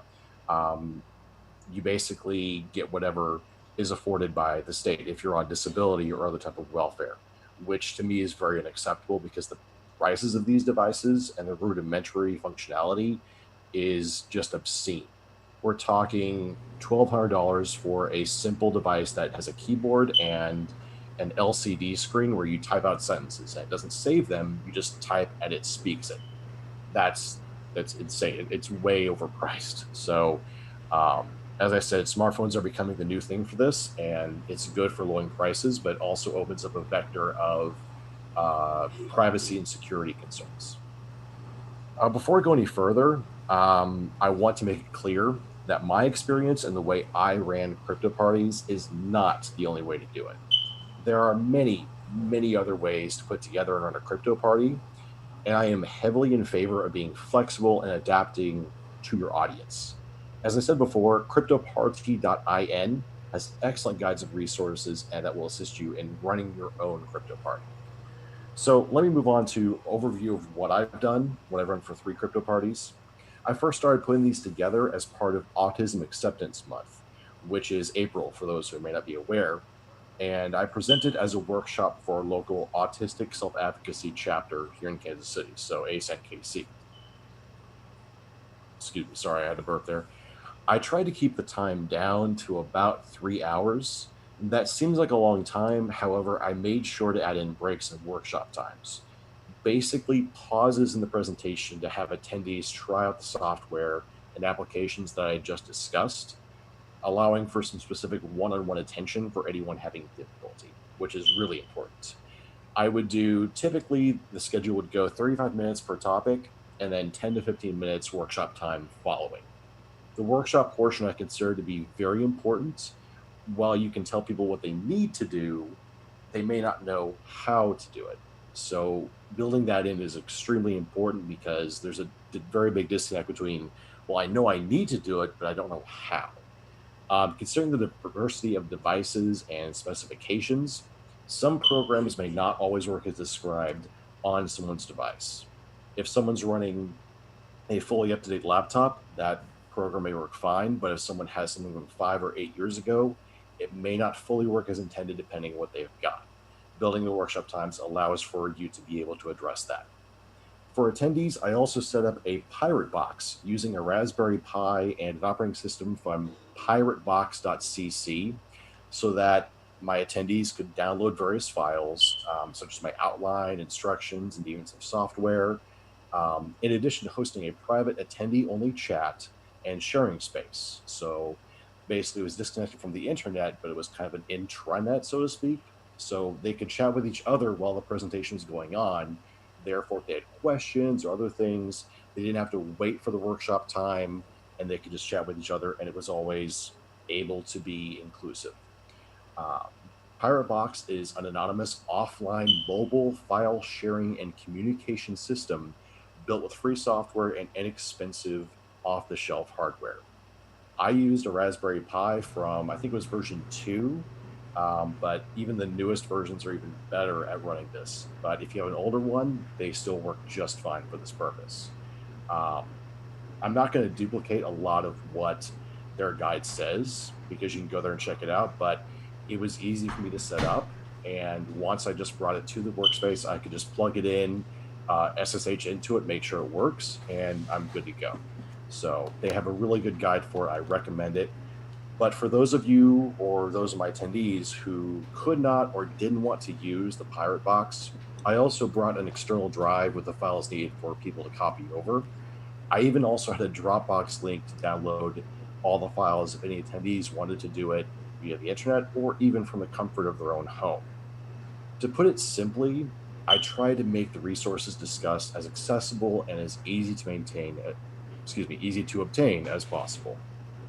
And while there are many aspects to personal information security to consider, I also had an audience with limited time and attention, and a lot of what I was going to discuss was going to be very new to them.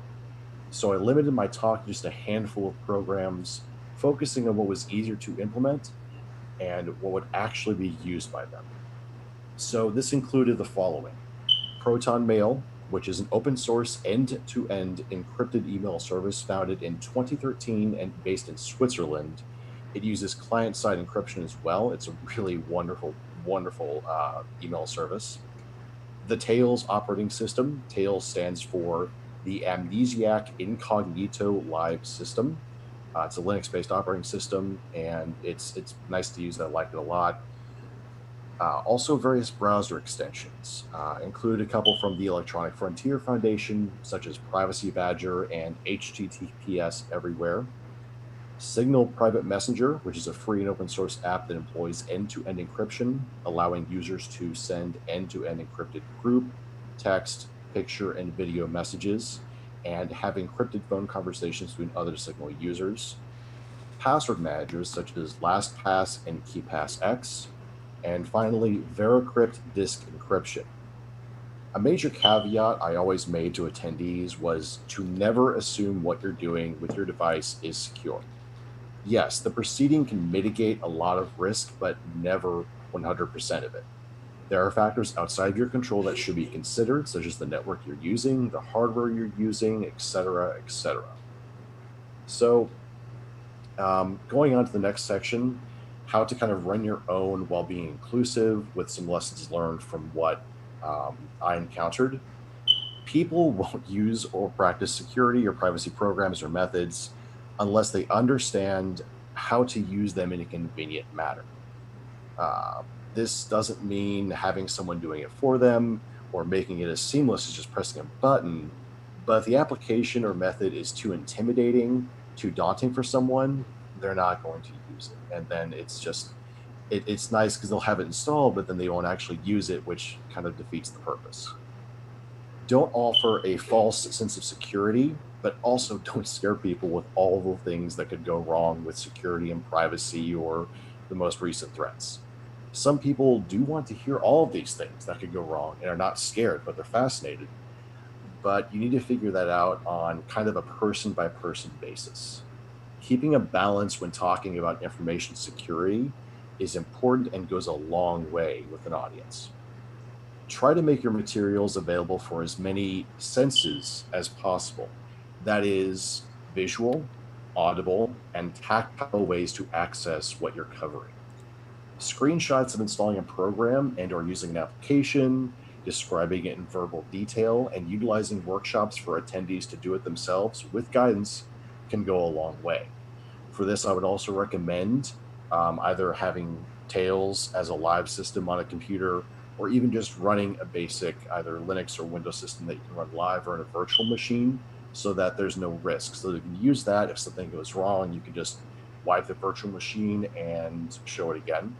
That always worked very well because most people are afraid to basically damage what they have. They don't want to install something and screw something up, and so they don't want to take that risk and they don't learn. So if you offer a less risk or a risk-free environment, that helps out so much. If you can't cover all the topics that you've wanted to, that's okay. A crypto party isn't meant to be like a monolithic thing. It's casual, it's fun, it's engaging, and open to those new to information security as well as veterans of the field. So it can cover a wide variety of things. And if you get through 3 to 5 hours and you're not where you want to be as far as your outline, that's perfectly fine. If people are learning and engaged, that's what matters most. When hosting in person, which is pretty rare these days, but depending on the future, you can encourage people to bring their own snacks and drinks and make sure any food sensitivities or allergies are recognized and respected. Also, line out in detail what you need to bring as far as devices and technology, such as USB drives, phones, computers, etc., etc. Make sure that the space that you're in is comfortable and accessible. In theory, this sounds like common sense, but depending on where you're hosting, that might not be the case. Always check the location before you go to an event or for hosting. I actually had this issue. I had to go to 3 different places because 2 of them said they were accessible, but the issue was that they were not fully accessible. They're like, oh, well, we have this wide room and the door is fully open, but the elevator actually didn't work, so we were not fully accessible.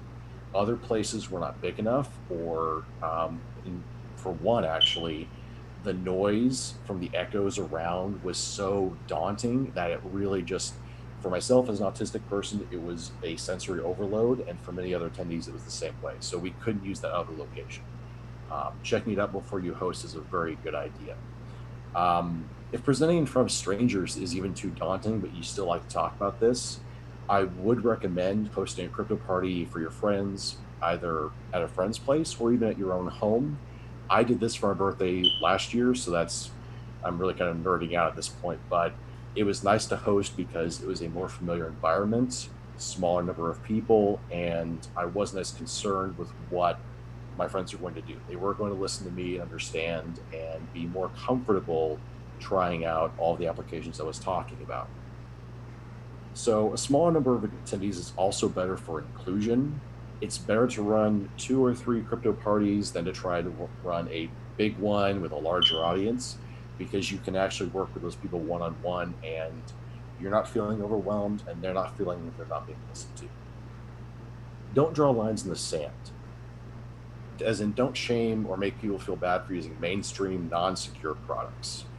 You can explain why they're not a good option while offering some alternatives, but don't demand or force that they make a switch.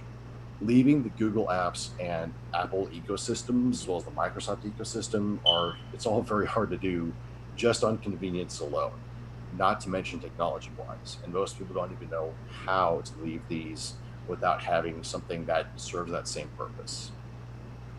Finally, admit when you don't know.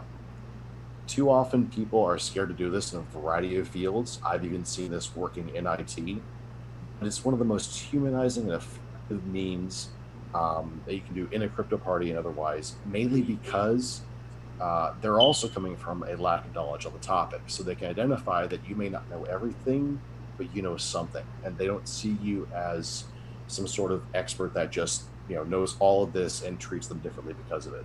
If you're sharing like, hey, I found this information out, this is good for me, but I don't know all of it, they're more likely to listen. So I've got a few more minutes here. I am open to questions. I don't have the chats open. I'm trying to make sure I save on bandwidth when I present, but I am open to any questions or anything at this point.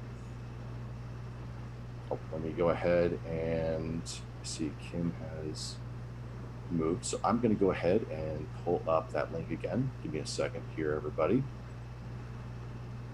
Hang on for a second.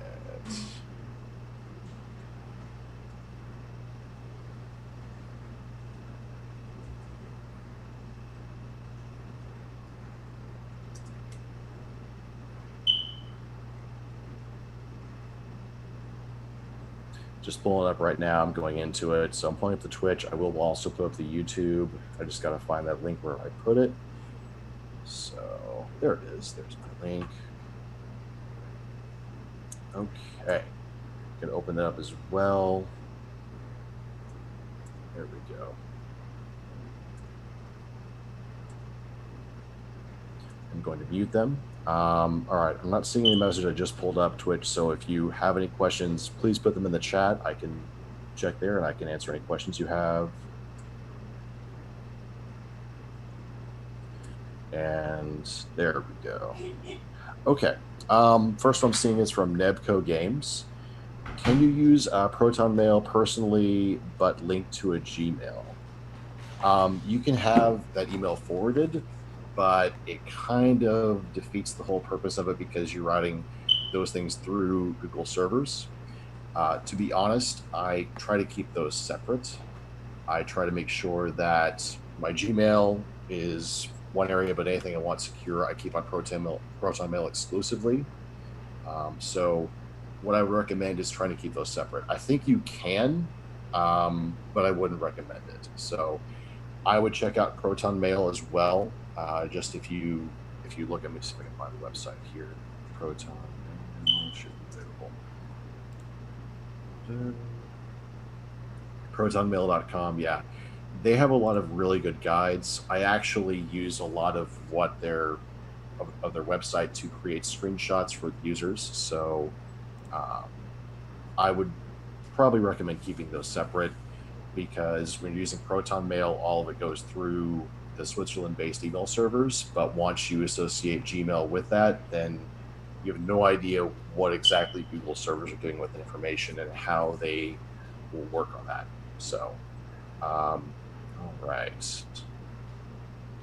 Right now, Kim, I'm just taking some questions. So if you have any for me at this point, I'm willing to and open to answering those. I've got a few more minutes here. Yeah, this might be a bit unrelated, but there's a lot of you're talking about Proton Mail, briefly. Yes. There's a lot of, when I think about Proton Mail, I can't help but also think about Signal, because it's a similar concept, like highly encrypted means of communication.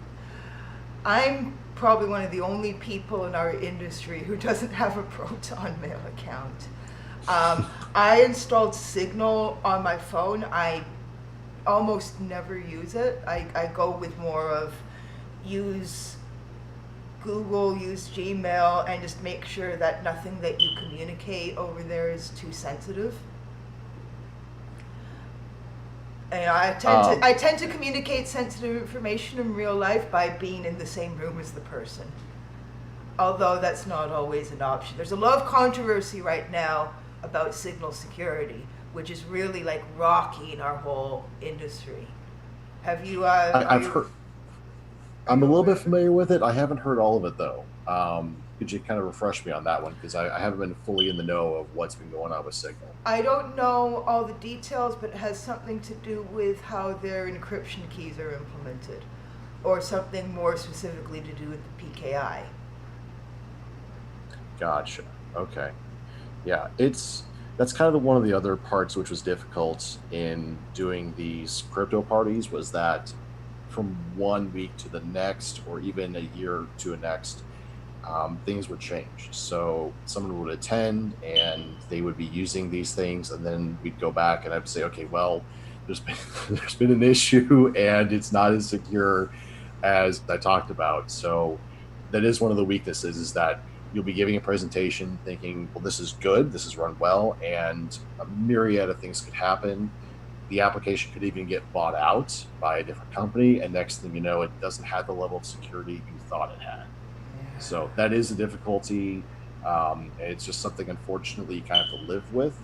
But if you explain to the attendees that for right now, this is what works, but always keep kind of an update of what's going on, check the website for the product. When you're doing any kind of updates, it's always good to see, kind of what's new, what's changed, what are the issues. That always helps. I have written about probably like thousands of cyber attacks over the years. And the vast majority of cyber attacks affecting encryption have not been cracking the cipher, but in weaknesses in the cryptographic implementation. Yeah, that is a big issue. Being able to describe what that is to people who are new to cryptography can be sometimes difficult. So what I always try to at least tell attendees is this helps mitigate some of the risk, but if you're genuinely worried, at least before this whole pandemic hit, I would recommend what you also would do, which is if it's something very, very sensitive, do it in person. Put your phone either in the fridge or the microwave and basically try to keep things away from your devices as possible when discussing sensitive topics. Unfortunately, and this is something I think really that the AAC community, the whole assistive technology community needs to get on board with, is moving towards free and open source, because there's so many devices that are just locked down, and they're nice devices. You have maybe speaker boards or other devices that allow them to communicate, but you don't know how the internals work. You don't know what's with all the various coding and source and programming. And I actually had the chance to buy up a couple of these devices at a conference a couple of years ago, and you couldn't get into them. You couldn't get into the low-level BIOS. You couldn't put anything else on there. Everything was locked down, and I really it's so frustrating, because you have all these people, especially in where I live in my country, you have a lot of people on disability, on welfare, who rely on those devices to live, but they're bought through various programs of the state. So they choose what the state will afford. And so you don't really get to choose exactly what you get. And because of that fact, these companies have a very limited lifespan, and they kind of have a planned obsolescence for these devices, which is why a lot of people with disabilities have been going to smartphones, because these have less planned obsolescence. It's still there, but if you wanted to, you can take an Android smartphone, depending on the brand, you can flash a new operating system on there, and you can adapt to that. It's not easy, but at least it gives you the option. And we don't have a whole lot of options in the AAC space.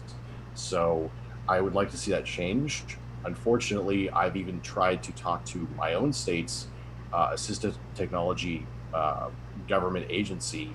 I even brought up Linux. I said, look, you can take a laptop, you can put on things like Kmouth, which is a text-to-speech device. You can put on Orca, which is a screen reader. You can use Dasher, which is a keyboardless way to type, where you can even use an eye gaze system to type out, and sometimes even quicker than someone using a keyboard. And I was summarily dismissed. And this is because a lot of the AAC devices are on a contract basis, and those contracts may include provisions that other companies or devices cannot be used for the same thing. Two groups Yeah. overlapping in a Venn diagram, two groups of people that don't effing get listened to.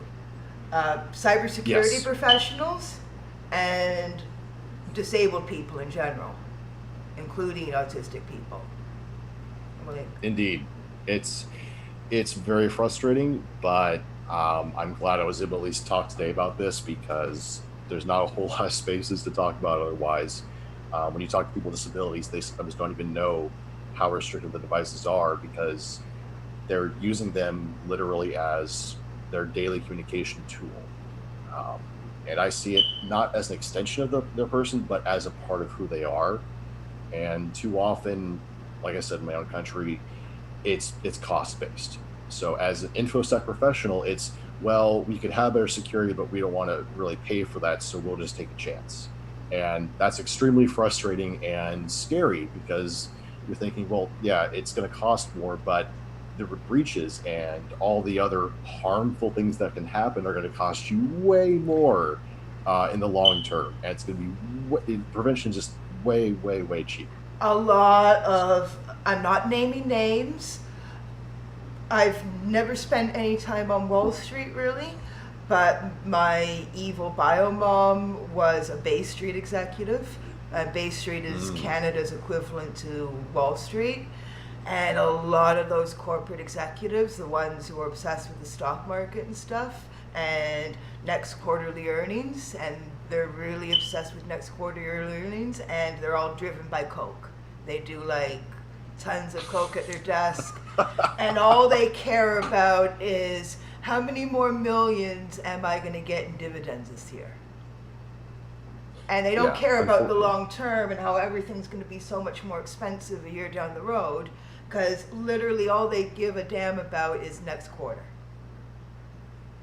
It's truly, it's maddening because a lot of it, they focus on money, but they're not even wise about how they utilize that resource. The best budgeters I've ever known have been poor people. Yes. It's the opposite. So. It's not, rich people are rich because they know how to spend their money, and those irresponsible. It's the opposite. Yes. And definitely when it comes to disability, there's a lot of people who make do with very, very little. Case in point, the straw ban that went through our country, at least, I had so many arguments with people that not only was it ineffective, but also you were harming people with disabilities who needed straws to be able to access food. And they would go, well, why not use a reusable straw? Well, there's reasons why you have to have disposable. We have the memes explaining why plastic disposable straws are the only safe option for a lot of people with physical disabilities that make it impossible for them to enjoy beverages without a straw. Yes. I'm really sorry to cut you short here, Spencer. I really enjoyed your talk. When I wasn't here, I was in my bathroom watching it on my phone. We have Tanya Janka here. She's got a really exciting talk. Her talk is titled "Purple is the New Black: Modern Approaches to Application Security."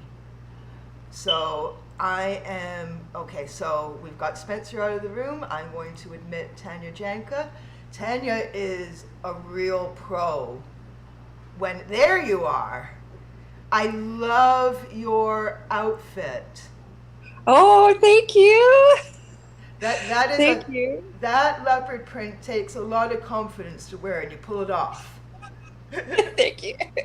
Tanya is an old pro when it comes to giving cybersecurity talks. I swear, she gives correct me if I'm wrong, 6 or 7 a year at least. Oh no, more close to 50 to 100. Last year I gave a few per day at some conferences. I'd give 2 or 3 in the same day at conferences. Yeah. So this is like sleeping or breathing to you. It's more it's that fun thing I get to do that I do often. I love presenting. You're really great at it. When I was covering Sector 2019, I really enjoyed covering your talk. Thank you. Tanya Janka has a new business called She Hacks Purple. Her website is at shehackspurple.dev, and she has some really awesome application security courses that you can enjoy online at your leisure.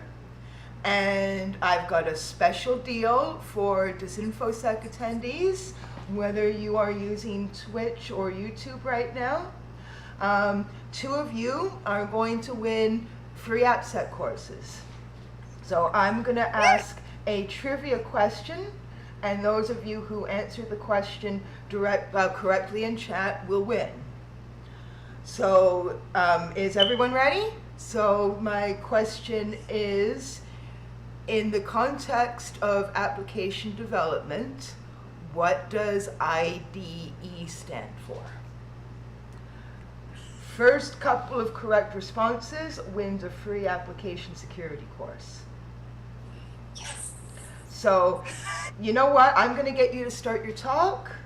Okay. And you'll tell me the winners at the end? Yeah. And those are going to be two very lucky winners. So we'll see how that goes. I am going to enjoy your talk right now. If I'm not at my computer, I'm still listening to you, believe me. So I'm going to change from a speak. There we go. So we got the focus on you now. You're on. Okay. So I am sharing my screen. So you should see, and then I'm going to start my presentation, start from start. So can you see my slides? They look good? I'm going to assume they look good. Hi, everyone. I am Tanya Janka, and welcome to my talk. It is called Purple is the New Black, Modern Approaches to Application Security. So I have slides that I'm showing you, but you don't need the slides to understand what's happening in this talk. So if you're visually impaired, you're just missing mostly cute pictures and then a lot of text on screen. But I'm going to describe everything so that you're not left behind. I also want to thank Kim for having this conference, because it's really amazing that she is building a platform for people who are not fully abled, but who still want to give back and teach and show that we are still able to contribute a lot. So I'm dyslexic, which is considered learning disabled. I like to think I just learn really differently. And so that is why I'm here at this conference. Okay, so let's talk about modern approaches to securing software. Okay, so I like to tell you what I'm going to tell you, and then tell you, and then summarize again to tell you what I told you. So what are we going to talk about today? So we're going to talk about red team, which is offensive security. It's offensive. It's not offensive like swear words. It's offensive like the people in hockey that are at the front line are offense, while the people protecting the goal are defense. We're also going to talk about blue team, which are defenders. They are defensive security.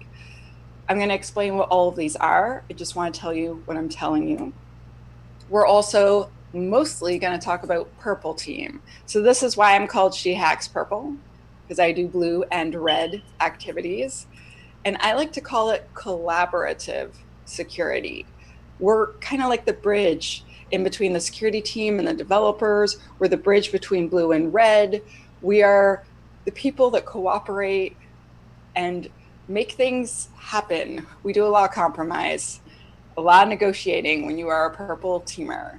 Okay, we're also going to talk about how a lot of people see hackers. So on the screen, I basically have a picture of a guy in a hoodie that's black, and he just looks, he looks like he's up to no good, essentially. So this is what a lot of people see when they see us. They think of criminals, they think dangerous, they think badasses. But that's not what I see. What I see, so now you can see like the purple teamer high-fiving a robot, and I see us protecting and helping others. That's the way I see InfoSec professionals. I personally feel the work we do is extremely noble. I feel like, yeah, like we protect and aid others. So every single conference, you have this about me slide. And the reason that we have a slide where we tell you about the speaker is because we're trying to show you we are indeed qualified to give our own talk. I didn't used to understand when I first started speaking. I'm like, who gives a crap about me? I just want to show them my cool research. And they're like, no, you need to kind of convince them that you're cool. So I'm Tanya Janka, and I enjoy punk rock. So I have a picture of me holding a beer at a Misha Rock Festival that's in Montebello, Quebec every year. So I didn't, well, this year it's off, but I've been every year for a long time. I am known as She Hacks Purple. Some of my hair is purple. I don't know if you can see it. I just trimmed it, so a lot of the purple came off because the hairdresser opened, and that was awesome. On Twitter, on YouTube, on Twitch, on every single platform, if you want to find me, just look up She Hacks Purple. I am a purple teamer, as I mentioned previously. I did not try to pick that as my career. I thought I wanted to be a pen tester, but then I just kept hanging out with developers and helping them fix things. And then I found out that that was a job. And then I've been doing that ever since. I'm totally obsessed with OWASP, the Open Web Application Security Project. I have a chapter in my city. I'm part of the DevSlop OWASP project. I love that community. I'm one of the founders of WOSEC, Women of Security. I love that community. So if you're a woman and you want to meet lots and lots of other women that work in security, this is an awesome way to do it. Or if you're interested in security or joining security, if you're a woman, just come check us out. We definitely want to meet you and make new friends. And I started my own company, and it's called sheaxpurple.dev, and we teach people about securing software. Okay, so hopefully you're like, Tanya's really qualified. Let's do this talk. Okay, so there are going to be 4 parts in this talk. The first one is we are going to talk about collaboration, empathy, and advocacy. Yeah, that's right. You need soft skills if you want to be good at AppSec. So I have actually, I've told a lot of people this, but if you're not good at empathy, if you can't compromise, if you can't negotiate, you're not going to be great at AppSec. These are skills that you need to have to be good at this job. The next one is the longest part of the talk, and this is security tactics for modern types of software, so like serverless, logic apps. What is Kubernetes? So I'm going to briefly touch on several types of new technologies, and then I'm going to tell you like the main important best practices in securing them.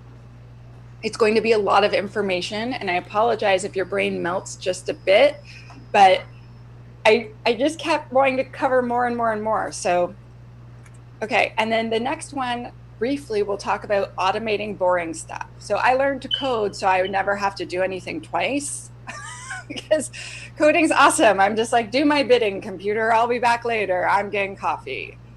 And then I'm going to talk about continuous learning. So that's what you're doing right now by attending this InfoSec. This is you continuing to learn, being more and more awesome, and then making yourself more and more valuable, like to your employer, to the community, to yourself. Okay, awesome, let's do it.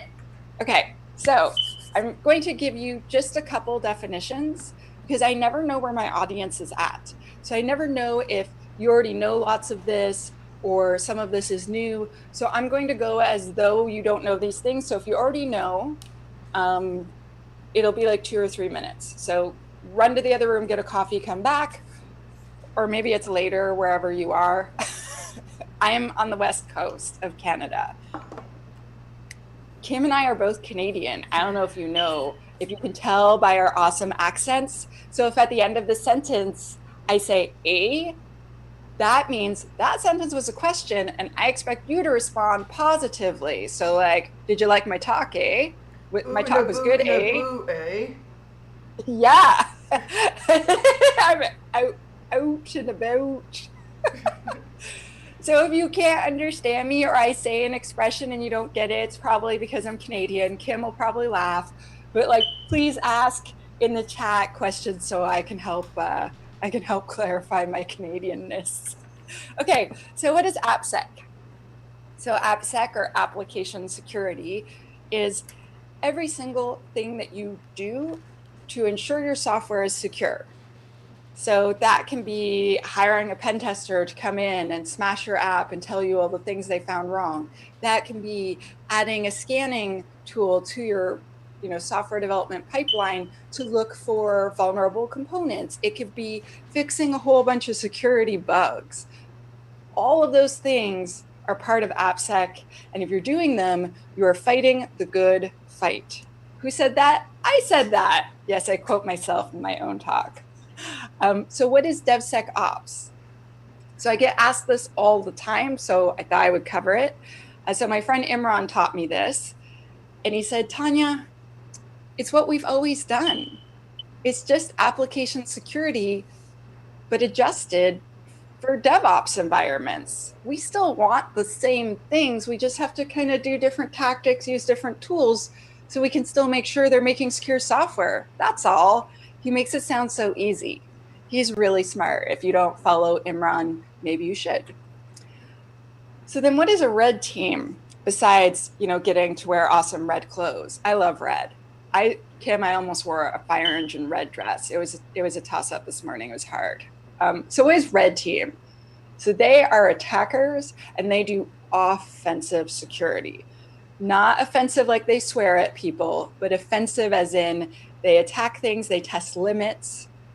It's adversarial in style, and it's quite often against production systems.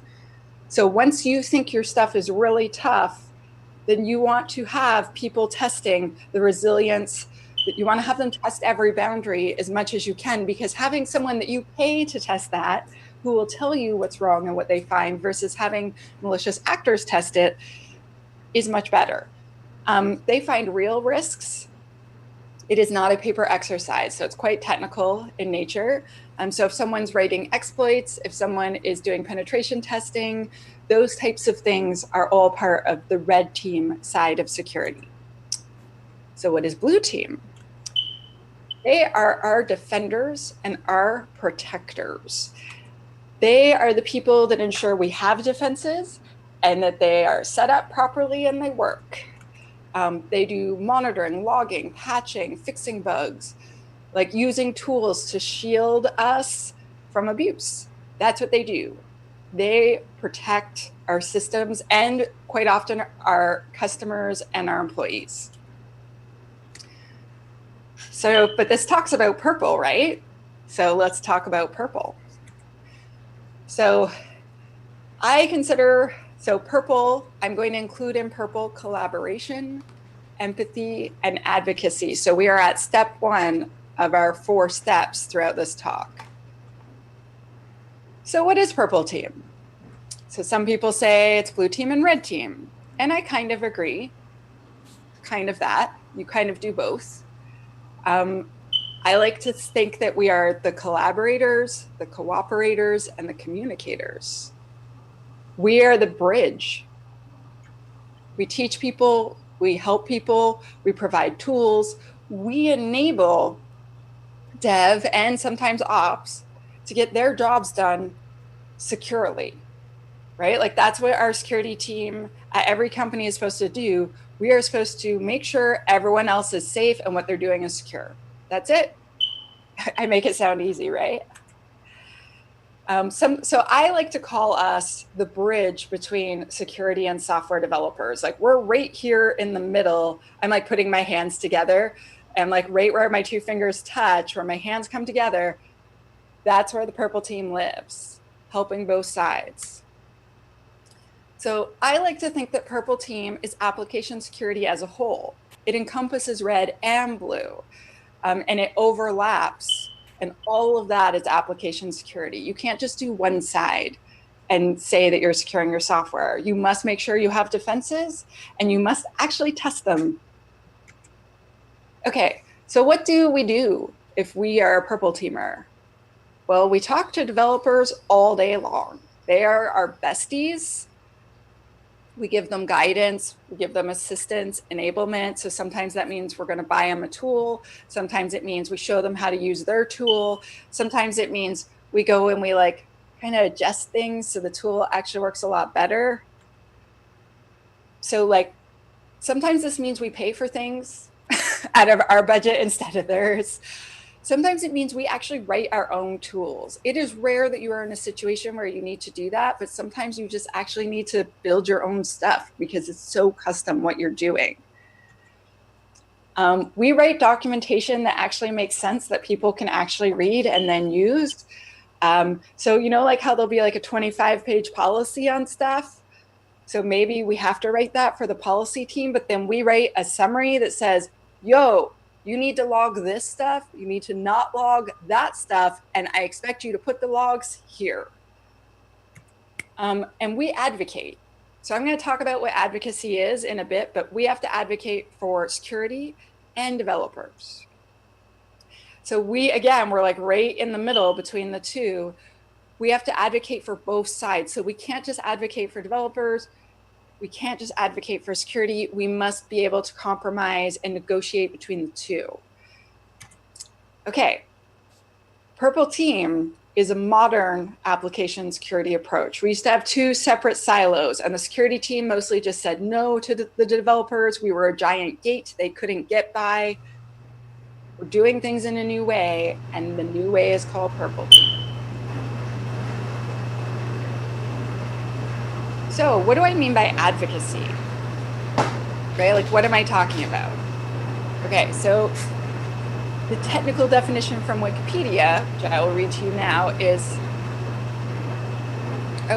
public support or recommendation of a cause or a policy. Yeah, so we are very publicly, as application security professionals, we are showing support and recommendation of security policies to developers and of what the developers need to the rest of the security team. That is literally a really, really big part of your whole job if you work in AppSec. Okay, so I want to talk about how we can succeed at being good advocates. Last year and the year before, I worked at Microsoft, and I was an advocate for security within Azure.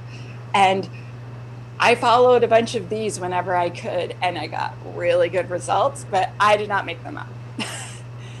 Okay, so principles for success. So the first one, you may have heard people from, so there's this blog I read called Hella Secure, and they talk about this a lot. And my friend Nancy Garishe of the DevSlop project, she talks about this a lot. Self-service.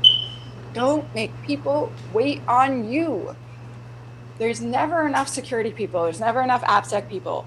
Whenever you can, let people service themselves with your stuff. So you have like a wiki, let's say, and then you have all the stuff there, and you make sure that everyone has a link, and then you just put everything there so they don't have to call you and email you and bother you and say, where's that document again? Same self-service in anything, in any tool, in licensing, and whatever you can enable them to not have to go through you, because then you are a bottleneck. And not only does your job suck because that's boring, their job sucks because you have not made it self-service. Confidentiality. So, I mean, if a developer comes to you and they explain they've been embezzling money from the company, I don't mean that you should make that confidential. However, if a software developer comes to you and says, like, I've made this mistake, I'm super embarrassed, can you help me fix it? That should be confidential. Like, you don't run and tell all their peers, like, yeah, that guy sucks at coding.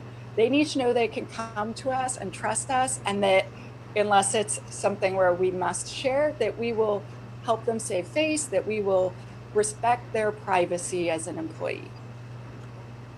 Human-centered approach. So a lot of people forget about this one. So I don't know if you know, but software developers are actually just human beings, same with security people. And sometimes we will plan things out forgetting, I don't know, they need sleep, water, and food. Like giving them pen test results the night before they're supposed to go live on a new product means them staying up all night. And that's not human-centered, right? So planning things out, remembering people need breaks, trying to ensure that we don't burn people out. This is really important. Empowerment. So this means give people tools, give them processes that work, that are efficient, listen to their feedback and update things so that it's empowering and not disabling, right? Like if you create a process where they have to get things approved 21 times before they can do a simple task, you've like disabled the person from completing their work, right? Like you've put all these roadblocks in front of them. You want to be the opposite of that. Equal opportunity.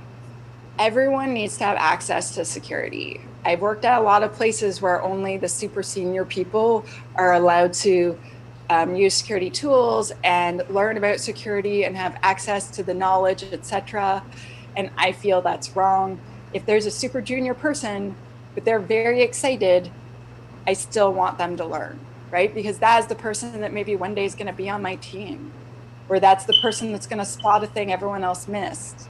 I believe that everyone needs to have opportunity. Accountability on both sides.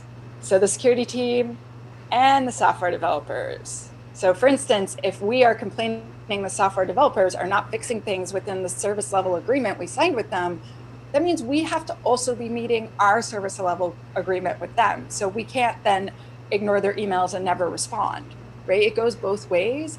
And by holding yourself accountable, you will do better for them. Accessibility, which is definitely what this conference is about. It's really, really important that whenever possible, when you share things, you make them as accessible as possible. So let's say you're going to buy books for everyone, ask if anyone would prefer an audiobook, or ask if, like, when you're providing training, like, is it better for you to do the training from home or from work, or like to go to a conference? Like, not everyone learns the same way. I could tell you this is very true. And so if you just give training or knowledge in only one way, that means there's a bunch of people where it might not work very well for them, and then you've lost them. So holding that as one of your values when you are making your systems will give you better results. Empathy. Turns out soft skills are life skills, just that some people don't seem to think they need them. You will be awful at AppSec if you have zero empathy, if you cannot see things from the other person's viewpoint, if you can only see what matters to you and you can't hold value in what matters to other people, then you should not be an application security professional. Instead, you should choose a different part of InfoSec where not so many soft skills are required. You require a lot of soft skills to work in AppSec. You have to be able to write awesome reports. You have to be able to interpret and read reports and stuff from various tools. You have to be able to explain highly complex concepts and topics to other people who don't know them yet. And if you make them feel little, if you make them feel embarrassed, if you make them feel crappy about themselves or like you don't respect them, no one's going to want to work with you. So this is really, really important as a job skill. Whenever people say like, oh, technical skills are the only thing that is important. Yeah, maybe for other jobs, but not for this job. Okay, so I want to talk about idols. So this is a bit of a rant, but I think we're obsessed with hackers. Like, we see everywhere, all over the place in the media, all these movies, idolizing them as though they're super amazing, they're superhuman. Of course, they can break into the NSA in under a minute. That's not true. And like, I think that we as a society are obsessed with the idea that hackers, and specifically Red Team, is really, really cool. Because I assure you that there are not as many movies about accountants as there are about hackers. And like, we as a society keep idolizing this only one job within information security, and it has people so biased. Like, if you look at all the training offerings, it's ridiculous how many pen tester trainings there are compared to AppSec trainings, compared to defense trainings. It's ridiculous. There's not that many jobs. Like, why are we so obsessed? And I think it has to do with media and the movies. And on top of that, it's resulting in these budgets for security teams that don't add up. You can't pen test an app into being secure. I have seen so many companies where their entire security budget for software is just hiring a pen tester. They don't have time, even in the budget, to fix the things they found. No, you're wasting your money. Stop doing that. Okay, so it's just like a little ranty, maybe a lot. I also feel that our idolization of hackers is harming our industry. I feel so, like, when I joined information security, like, I used to play music professionally, and I was in a band, and then I met this other guy and he was in a band, but he was also a pen tester. And so my introduction was very different than what you see in the media. And then I joined OWASP, and like everyone there was just like hugs and friendly and high fives. And so my introduction was like, oh, it's like all these cool, nice guys. But like if I had seen, for instance, the TV show Mr. Robot, I would be like, I don't belong in that industry now.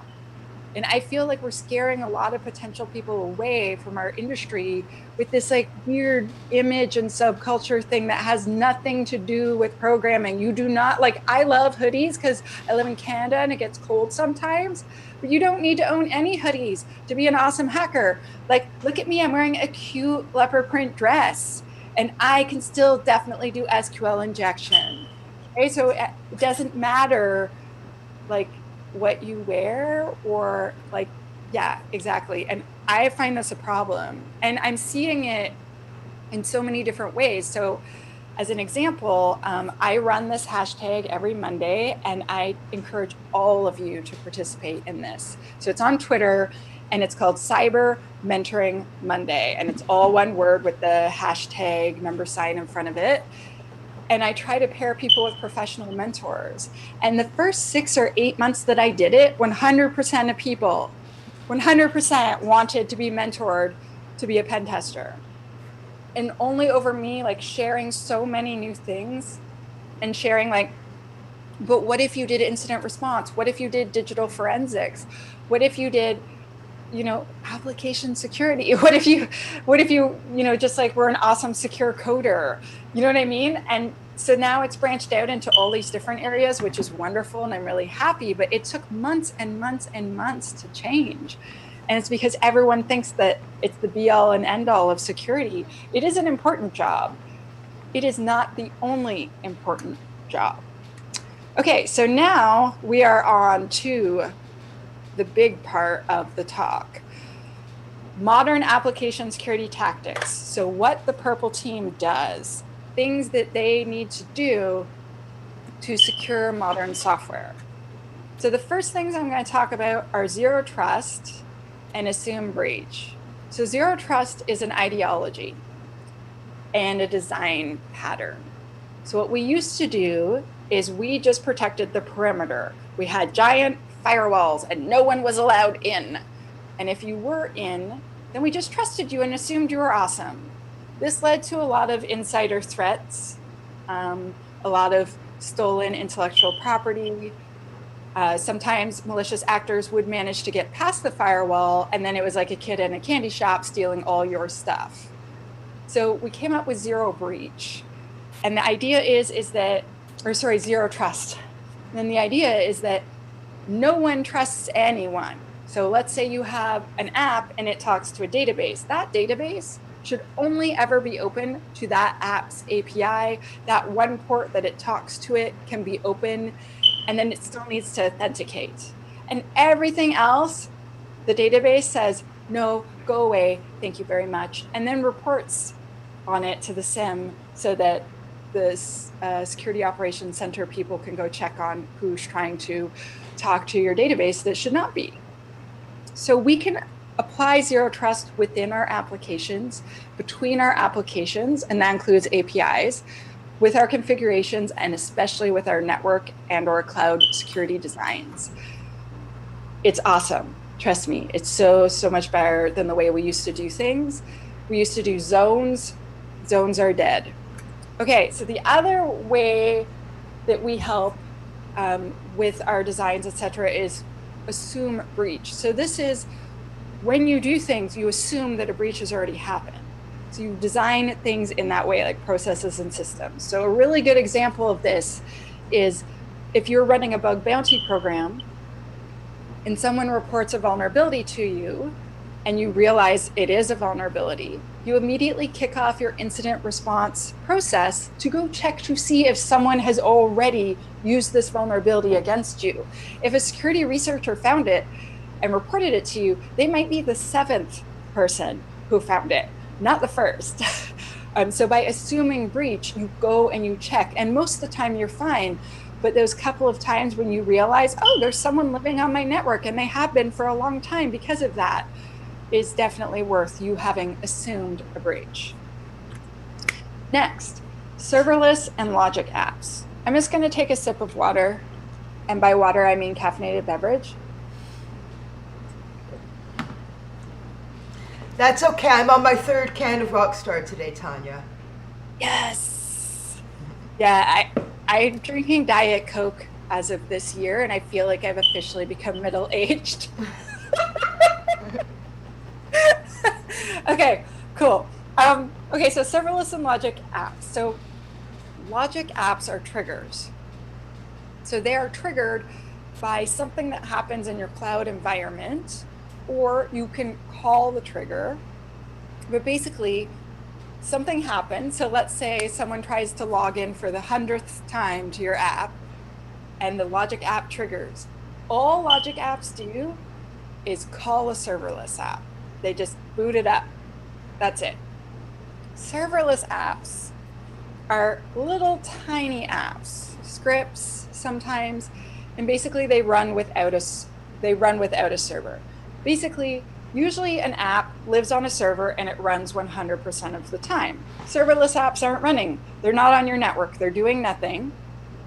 And when they are triggered, what happens is they explode a container, they run themselves to completion, then they self-destruct, releasing all of those resources back into your ecosystem. And this means that you could have a serverless app that, let's say it runs for 1 minute and it runs 9 times a month. So you're paying 9 minutes of cloud time instead of however many minutes per month there are of cloud time. That can save you so much money. It also means you have a much smaller attack surface because there's only 9 minutes per month where it exists and therefore could be attacked.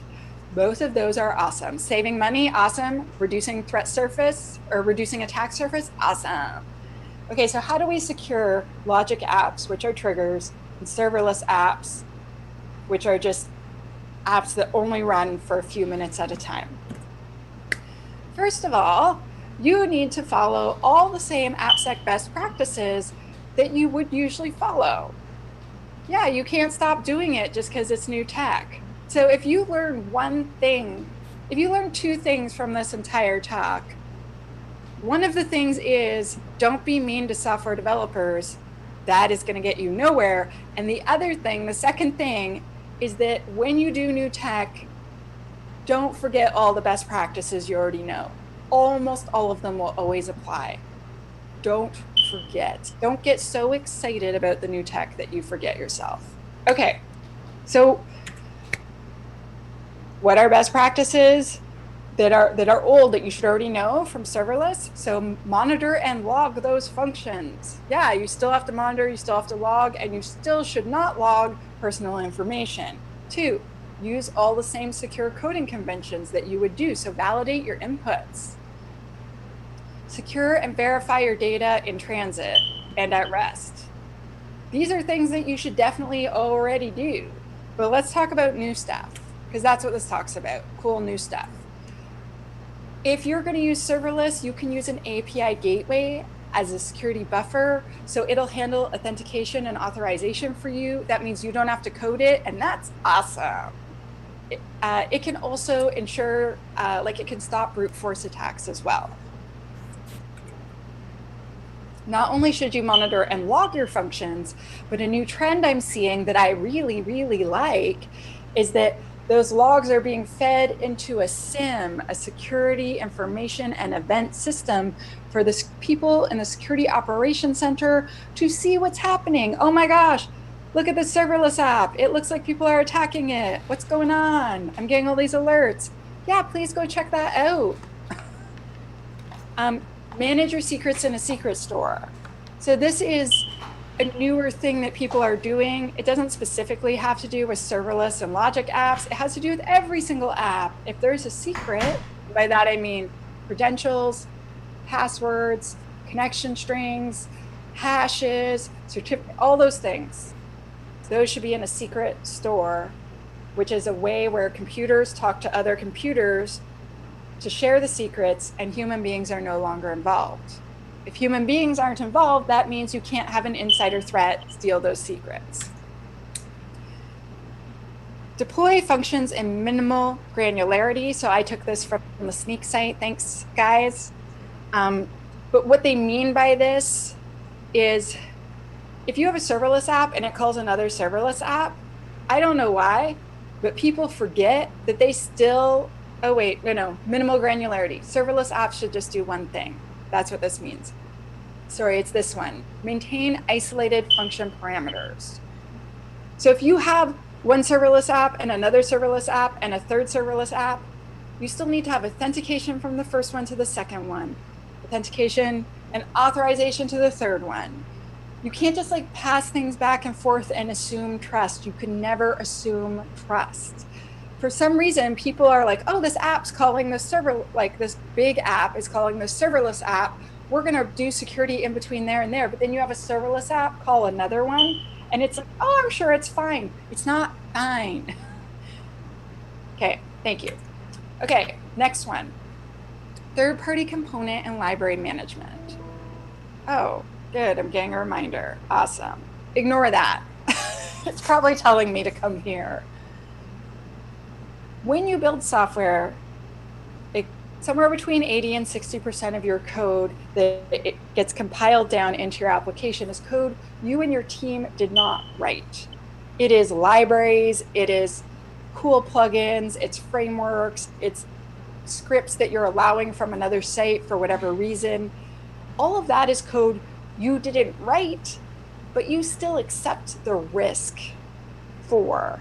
So if you have, a really old version of a framework that you're using and it has known vulnerabilities, that could be bad news bears for you. So whether these components are open source or proprietary, so for instance, the .NET framework is proprietary, I still want to know if it's secure, if I'm using a good version or a bad version. So you still accept the risk.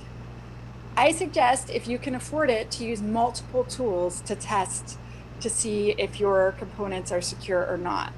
So what they do is each different company has a bunch of security researchers that look at these things. So there's, the exploit or the vulnerability database, there's the CVE database, there's all these different places where they can get lists of things that are known to be vulnerable.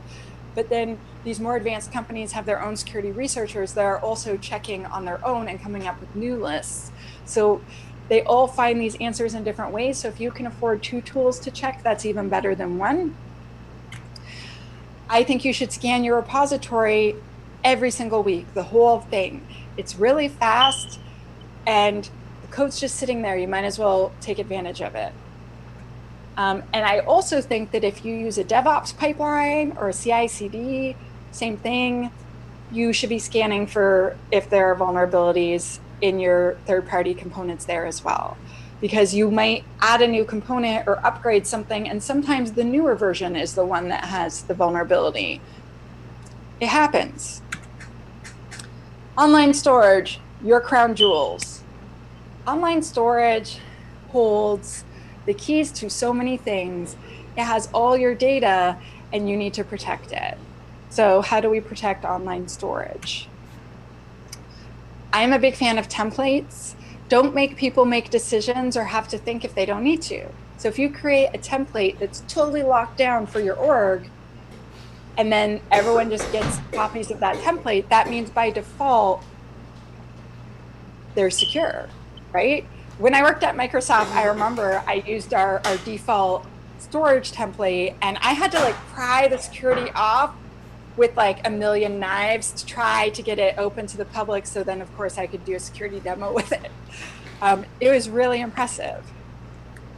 Classify your data and label it so that people know what security procedures to do if something happens.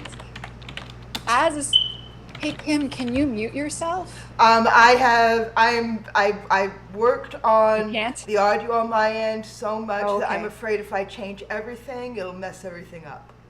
Okay, cool. That's cool. That's okay. But if you don't classify your data and label it, me as an incident responder, when I come in, I have to act as though the worst possible thing is happening because I don't know. I don't know if that information is secret or classified or whatever you want to call it in your organization. It sucks. I have like lots of gray hairs from unclassified data. Monitor access, monitor file integrity, monitor port sniffing, monitor every single thing you can about your storage containers with alerts and automated responses. So human beings shouldn't be going into your containers. Computers using service accounts should be going in. So if you see Tanya's account, there's probably something wrong, and you should probably tell those nice people down in the Security Operations Center what's happening. And the last one is only use service accounts. Don't use your own personal account to access these things. If my app stores things in a container, then my app should use its service account to talk to it. It shouldn't be Tanya's account. So if Tanya gets a new job, if Tanya becomes evil Tanya, these are risks that you could have with my personal account going into it, right? But if you have a service account, you're okay. Next, containers and orchestration. I am having another sip of water.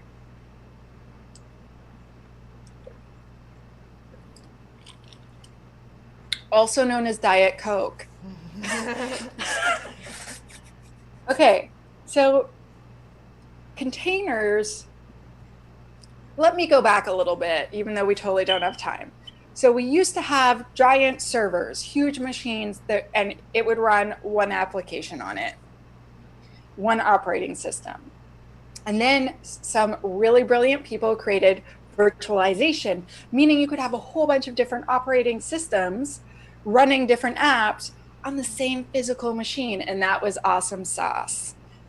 Then we came up with containers, and containers, they don't have the whole operating system. They just have the little tiny pieces that you need to run your app. And so imagine, you know, like if you wanted to run Windows Server 2012, that is like 2 gigs of RAM and 2 gigs of hard drive space. That's gigantor. So you could maybe only put 4 virtual machines on one server. But with a container, if you just take the little parts that you need, instead what you have is maybe 4 megs of RAM and 2 megs of hard drive space. And that means you can have hundreds of containers on the same server instead of just 4 or 6 or 8. And so containers are just so tiny, and you know, you can start them and stop them quicker because they're just so much smaller. But because there's so many containers, that led to orchestration. So orchestration manages all the containers, and they'll do things like stop, start containers, add more memory, take memory away, destroy them, figure out who has access, etc. So orchestration is the management of all the containers, and containers are itty bitty teeny tiny operating systems that run just what you need to run your app or script. Okay, so now we're experts, right? Now we know. So just like all the other things that I said previously, you still have to follow the same security best practices that you would have. So you still need to follow the same cloud security practices with containers. Like, they still need to trust no one. They still need to have authentication and authorization. You still need to protect them in all the same ways that you normally would, right? So, but there's new things because containers are different. So there's new types of configurations that you're going to need to learn, and there's new tools that you are going to need to learn to scan the containers. So you usually use a different tool to scan a virtual machine versus a container. There are some that overlap, but usually there's different versions. There's new types of vulnerabilities to watch out for. So just like a virtual machine, everyone wants to try to break out of a container. But on top of that, a new specific type of vulnerability is specifically that people are going to try to attack your orchestration system and figure out if they can get the power to manage the containers. That is a very high value target, so you want to protect that quite carefully. But it's kind of the same as virtual machines. So scan everything that can be scanned, verify your configs are following best practices, patch or replace with newer versions regularly, and apply zero trust to all your designs. I know I make it sound simple. It's actually really hard. But if you follow these practices, your life will be better because you'll have less security incidents. Okay, so there's slightly more I want to add. So do not run your containers as root. Don't do it. I know that when you're a developer, you're like, oh, it's so much easier if I'm just root. I'm like, no, that makes it so much easier if you're a malicious actor. if it's run as root, don't run as root. There's never a reason. There just isn't. Limit resources. So set quotas for things to make sure, one, you don't get a giant cloud bill that you weren't expecting that makes you cry, and two, that like there isn't something malicious happening. Put multi-factor authentication on all your management accounts. This applies to every single thing in your life. If it is an important account, put MFA on it. I follow this woman on Twitter, Jessie Irwin. She's so awesome. And she has this thing, like, she calls it 2-Raptor authentication. She's like, if you like it, then you should put some MFA on it. And I'm like, yes, yes. Just like Beyonce, she's right. So you should secure your container registries. So if you have a registry where you're getting containers from, it cannot be just Docker Hub on the internet. Like anyone can put stuff on there, even people that aren't nice. So you should be very careful as to who can put something into your container registry, and you should block the ability of your developers to take things from Docker Hub. Like if you're playing around on your own computer in a sandbox at home, fill your boots.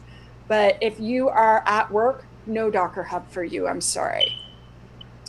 And yeah, don't download untrusted containers. So again, no Docker Hub. I use Docker Hub for fun for my open source project. I don't use it for work. Okay, I'm gonna have another sip and let that digest for you, because that's a lot of information. APIs and microservices. Same AppSec best practices. You still need to input validate your input. You still need to do secure coding, all these things. So all the same stuff you would normally do apply to an API and a microservice. So an API, so microservice is just a really small API, and an API is a web app with no front end. There's just no front end. So it's all the back end stuff, and it's called from other apps or other APIs, and that's it. So the only thing in secure coding that does not apply to an API is outputting coding, because you don't output to a screen. That's the only thing you can skip. And APIs, again, and microservices are basically the same thing. Microservices are just itty bitty teeny tiny APIs. So all the secure coding that you learned, you still got to do it, except outputting coding. Okay, so what's new? There's more, right? You can use something called a service mesh. A service mesh is a layer of infrastructure that goes over your APIs. You don't have to change any of your code, so that's awesome. And it encrypts everything end to end. Yes, you don't have to do it. And it manages authentication and authorization. Yes, you don't have to do it. That is awesome sauce. It can start APIs, stop APIs, etc. It's basically like orchestration for containers. Service mesh does for APIs. Awesome. I believe in templating and standardization. Like I said before, don't make people reinvent the rule. So make sure that they can just grab a template and start with that, so everyone starts at the same place for your organization. I'm a big fan of linting. So that is sort of like the grammar police, but for your code. And so make sure that you are strictly following the protocol and definition of the API. There's no poetic licensing allowed. Vulnerabilities sometimes live in poetic licensing. I suggest, I demand, I request, I advise throttling and resource quotas for APIs, which can be done via an API gateway. Basically, throttling means slowing people down as they keep making requests. And resource quotas means you've hit this number, you're cut off. It's mostly to protect you against bots, or what sometimes people call API abuse. But basically, you don't want bots using up all of your resources so that your real customers can't use them. It's really important you authenticate and then you authorize. This goes for everything, but authentication means figuring out who you're talking to, and they are someone you know, And then authorizing means figuring out which access they are allowed and then giving it to them. So I want to make sure, for instance, it's the real Kim Crawley and it's not some other Kim, right? And then I'm like, oh, Kim's awesome. She's totally allowed to have my phone number. I authorize her to have it. Well, I the wouldn't real just give Kim it to Crawley, any please Kim. stand up. Please stand up. Yeah. Please stand up. Exactly. Exactly. You don't just give your phone number to any Kim. So another thing you want to do is you want to hide all the information you can in your error messages. Computers don't make typos.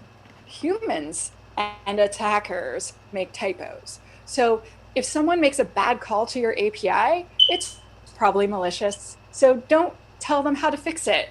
Don't say, oh, well, you missed this. Don't give them more information. And also you should trigger an alert. And the last one is for every app ever, but I've decided to mention it here, is you should only have HTTP verbs that you actually use and like as part of your code. And then you should block every other HTTP verb, sometimes called HTTP methods.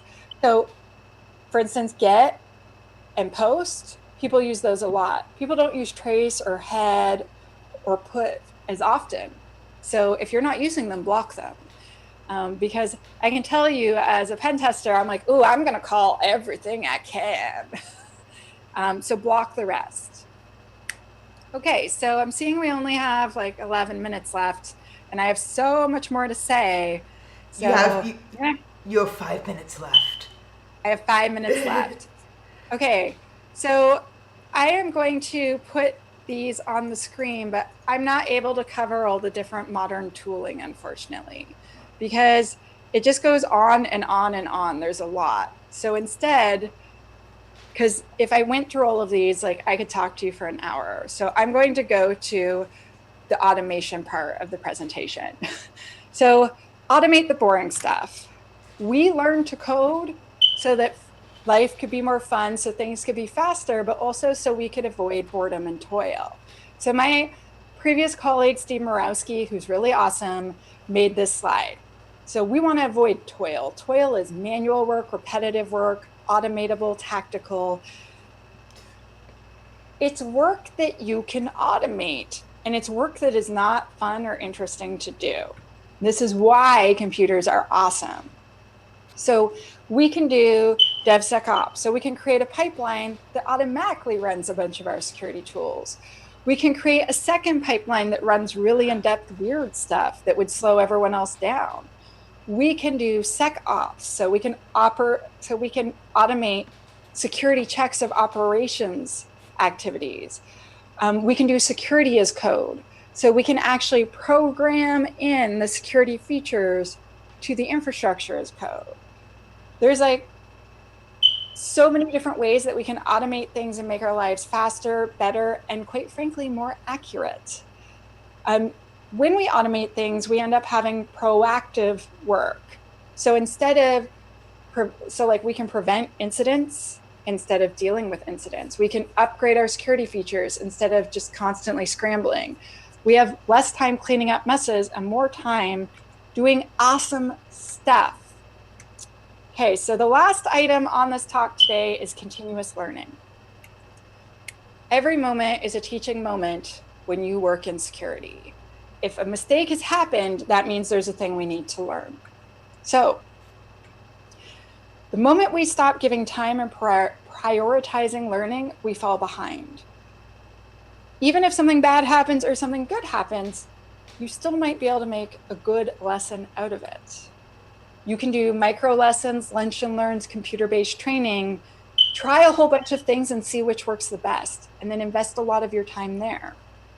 Developers and operations folks are going to continue to bring in new tech, whether we want them to or not. And if we aren't there with them, they will go around us. I assure you, where you work, some people are already going around you if you're security. You can create a learning calendar block where every week you have like this hour or 2 hours blocked off where you're supposed to do self-training. That has worked well for me. You can do job shadowing, mentoring, on-the-job training. You can share information informally with other teams. So if something awesome happens, or if something not awesome happens, you can share it. You can take metrics from all your different tools and then design training based on that. So you solve the problems that you see the most often. You can build your own training. And I have a story, but I don't have time to tell it. But basically, someone thought I invented DevOps because they saw one of my talks and had not been on training in over a decade and never had heard of DevOps. And don't get me wrong, it's so cool that there's this one person that thinks I'm a god, but but you can't stop learning or you'll be like that guy. So, conclusion. I am very tired of people thinking of a guy in a hoodie when they think of our industry. This is a picture of my friend Steph. She is one of the leaders for WOSEC, Women of Security. She's the leader for the Houston chapter. She is what a hacker looks like. I am what a hacker looks like. Kim is what a hacker looks like. And if you look in the mirror, that is what a hacker looks like. And I think we need to change our representation so that everyone feels like they can join our industry, because quite frankly, we cannot do this without them. We need all hands on deck. Okay, last rant. Please be nice to developers. They are our friends. We need them. We need all of IT to be our allies. We cannot blame them anymore. We need to work with them together and take responsibility with them. So that's the end of my conclusion and rant. I'm going to give you a couple of free resources and then I will be done. So if you are a person that has a power to take screenshots, please consider taking some screenshots of these. So first of all, OWASP. There are over 300 chapters around the world. I love my chapter. Maybe you'll love yours. There's awesome projects online. You can check out owasp.org on the internet. WOSEC, Women of Security. We have 32 chapters all around the world, and we just got our first website. So we're womenofsecurity.com. Please come visit us. And on Twitter, please check out Cyber Mentoring Monday every Monday. Check out that hashtag so that you can potentially find a professional mentor or become one. And lastly, I am a resource. Follow me. I do all the things. I YouTube and I Twitch and I DevTow and I do all the things. Please consider following me. I share a lot of free stuff. I'd love to share it with you. And lastly, what have we learned today? We have learned that Purple Team is collaboration, and that we have to adopt modern tools and practices if we want to win, because we want to win. Thank you very much for your time and attention today. Please feel free to check the link at the top of these slides. I'll share it in the chat because the slides are already up on the internet. And I don't know if we have time for questions, but if not, maybe on social media, ask me questions. Thank you so much, Kim. Thank you. You did an absolutely stellar job. And for the people who, we already have the winners of the free She Hacks Purple application security courses. But if you weren't one of the lucky winners, the $7 a month that I spend on your service is well worth it.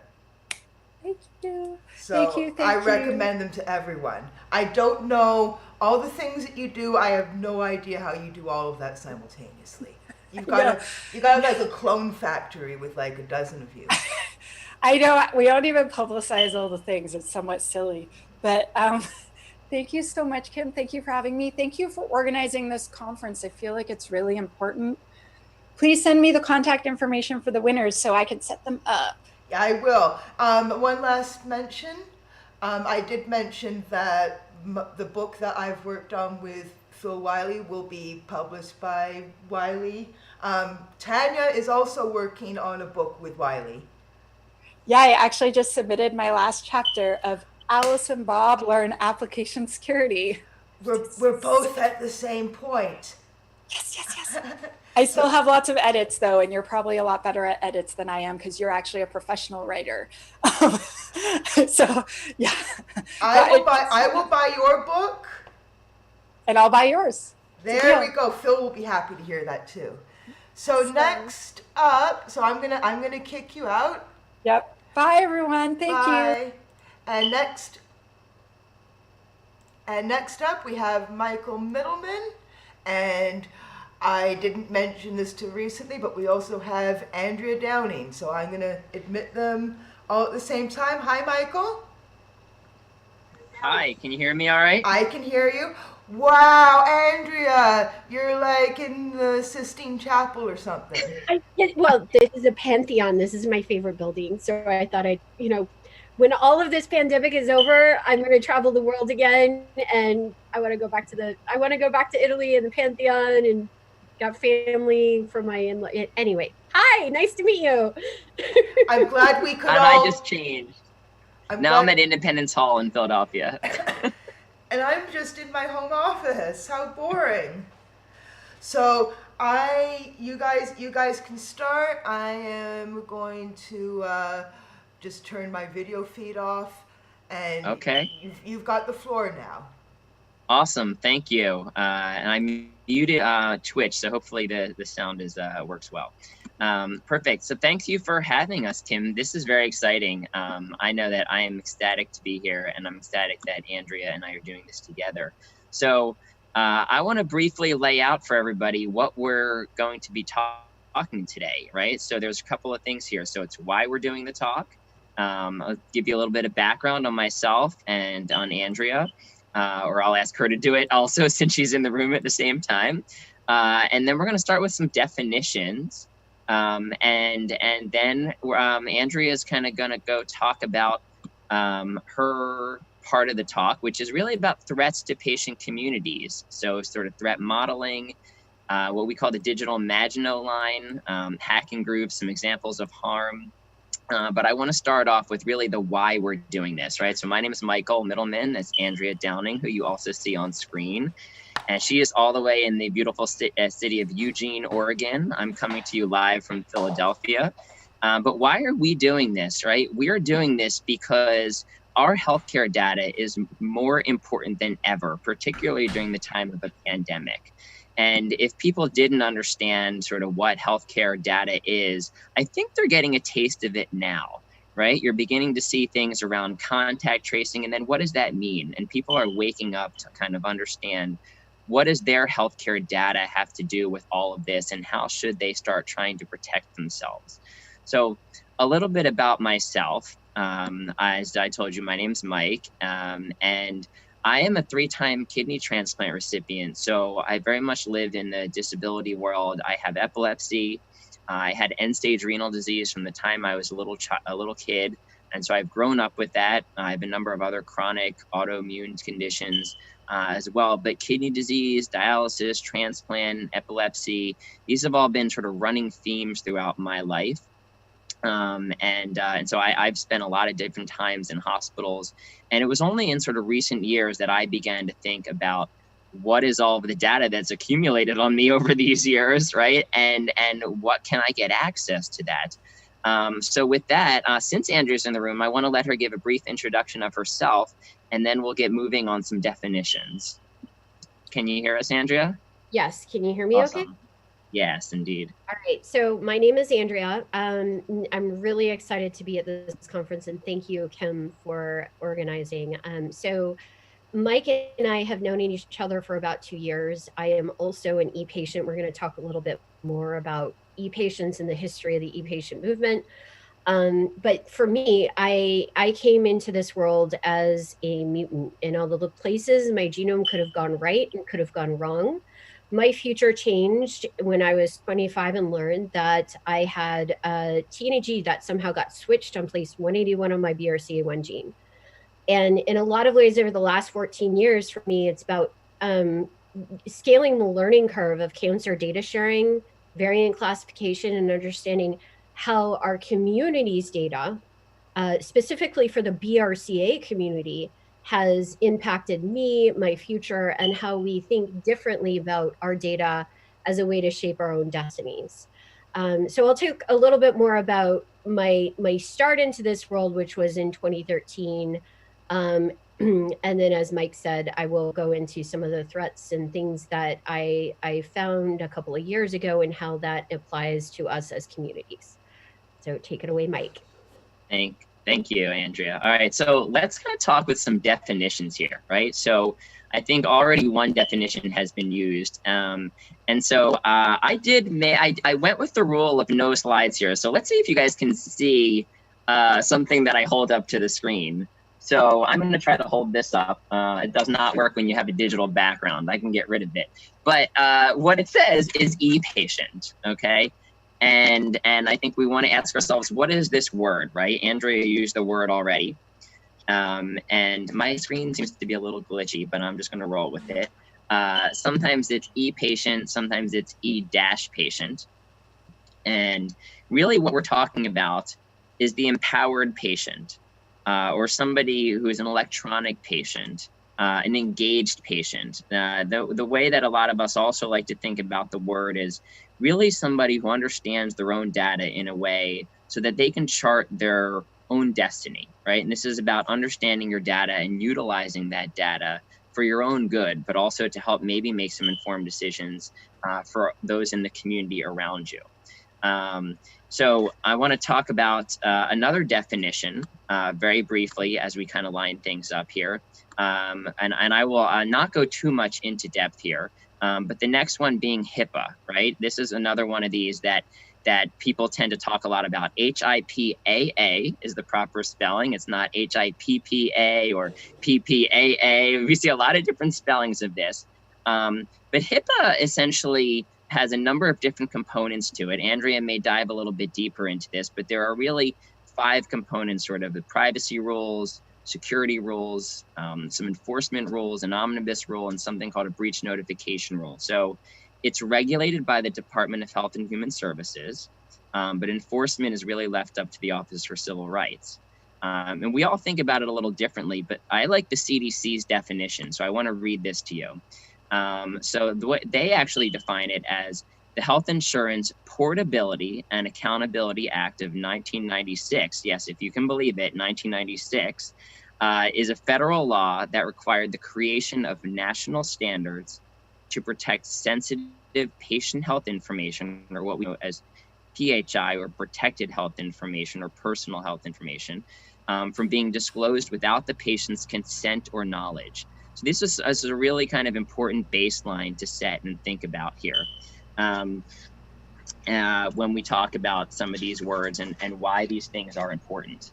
Additionally, I want to give you one more definition before we start to move on to a sort of a history or timeline of patient communities and sort of the e-patient community. So one other thing that I think Andrea may talk to us a little bit about today, but if we don't get to it, we only do have 30 minutes. So we're going to try to end with 5 minutes early, is something called FHIR, F-H-I-R, if you have not heard about this. Essentially, it's a standard for exchanging health information electronically. And this is really important, right? A lot of us, we're out there to some degree. We've had a health provider take care of us. And we want to figure out, how do we go to another hospital and sort of move that data around, right? So FHIR essentially provides a means for representing and sharing information. It's got some really interesting technical components to it. So the standards are from HL7, which is an international nonprofit organization. But really, it's easier to implement. So it's a web-based suite of API technologies, uses an HTTP REST-based protocol, HTML, cascading style sheets for interface design, has a choice of JSON, XML, or RDF for data representation, and Atom for results. So really, put it up on the screen. So that's a good idea. So people can look at it. That's a really good idea. So you can kind of look here. So you can, if you want to really understand the details, it's very important. It's got a lot of really crazy, really intense details in it. Let's just say that, if you want to dig into this. So thanks for sharing that. It's a really good resource for people to look at. If you can't see the screen there, it's just hl7.org. You can also Google FHIR, F-H-I-R, or put it into whatever other browser you want, if it's DuckDuckGo or Bing or whatever you might be using. Do people still use Bing? That's okay. No. All right, so let's go away from the screen share. And now we're going to talk a little bit about sort of the history or timeline of the e-patient community. which really started a pretty long time ago.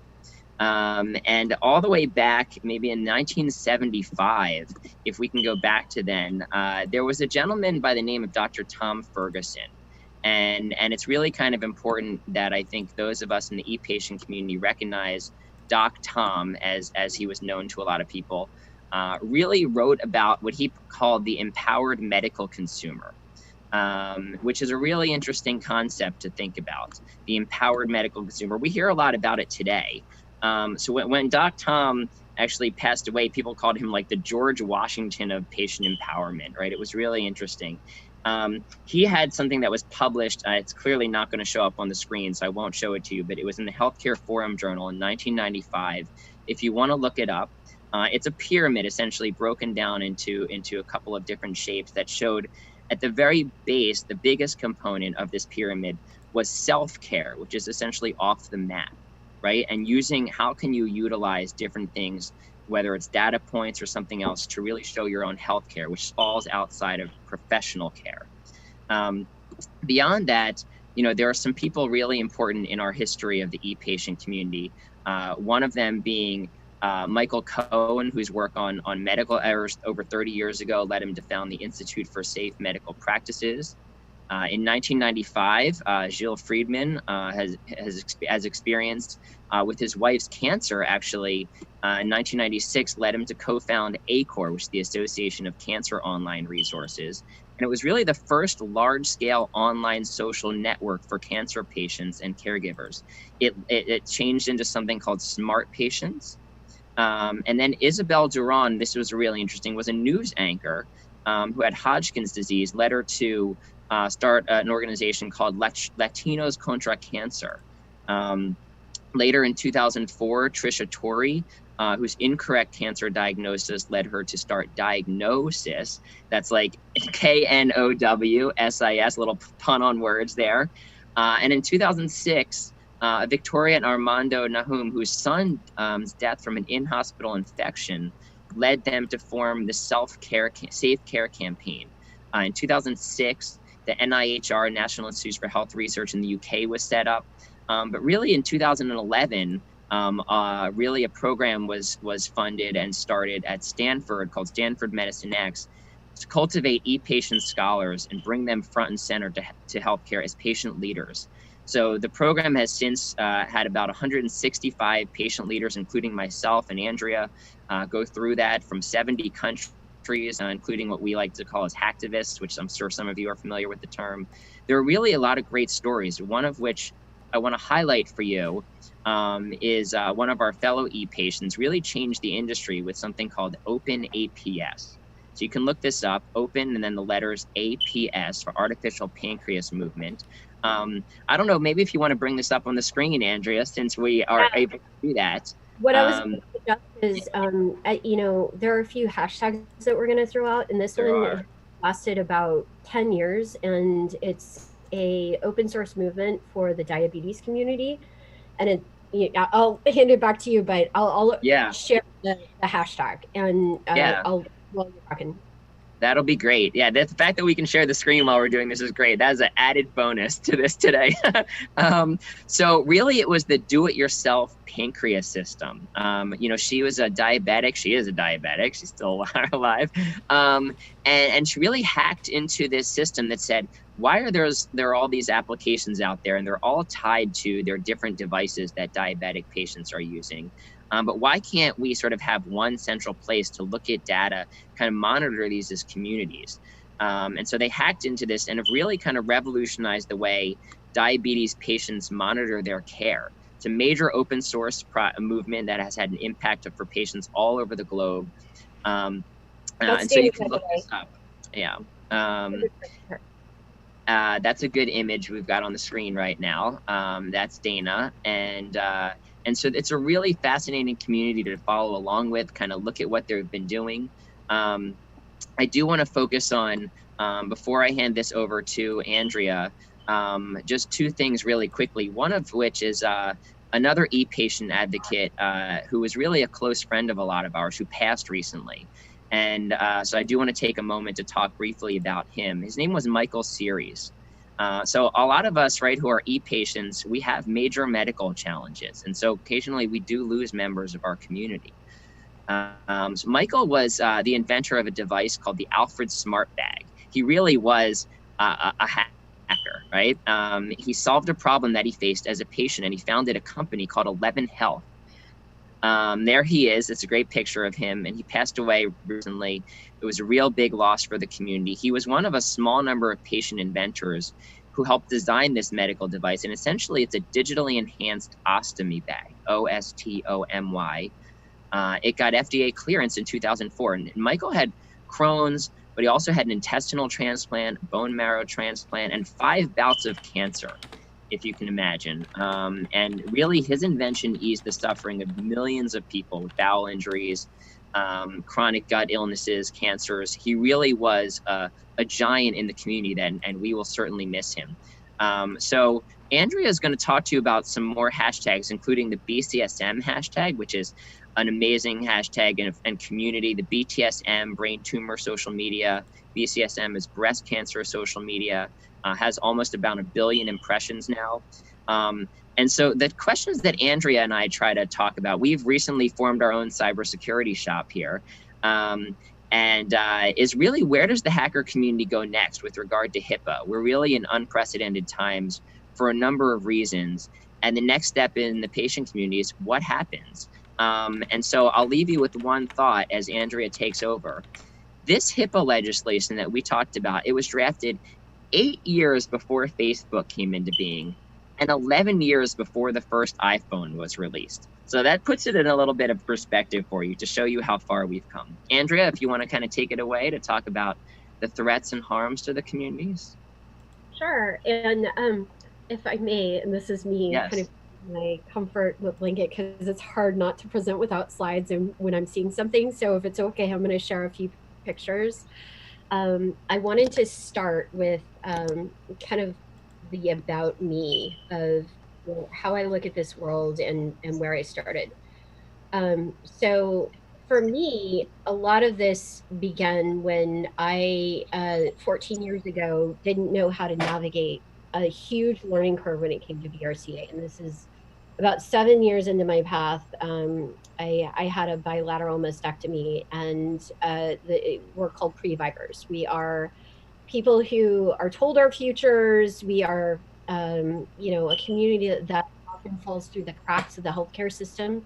And in many ways, that wasn't something that I really understood until I became what we called, and we coined the term with a few people in our community. We called ourselves bractivists because it was easier to say than activists who carried BRCA mutations and had a high risk of cancer. And my first foray into this work was here on the steps of the Supreme Court back in 2013. And I'll stop and just tell the story really quickly. There was a case then in federal court on whether human genes could be patented. And that case in question was looking at BRCA1 and 2, and the company that had done the diagnostics was the company that had done my genetic testing. Well, these patents kept our community from getting access to an important test. It was $4,000 when it, at the time could have been much, much more affordable. And I started learning about, the importance of our data to either become, as a community, the stewards of good resources, good diagnostics, good knowledge that is often either used against us or monetized in ways that do not actually directly benefit us. Well, I'm going to share another picture, which is, fast forwarding, 7 years up. Where it is. And this, again, looking through the breast cancer community is the BCSM hashtag. So they now have this incredible, thriving community on Twitter.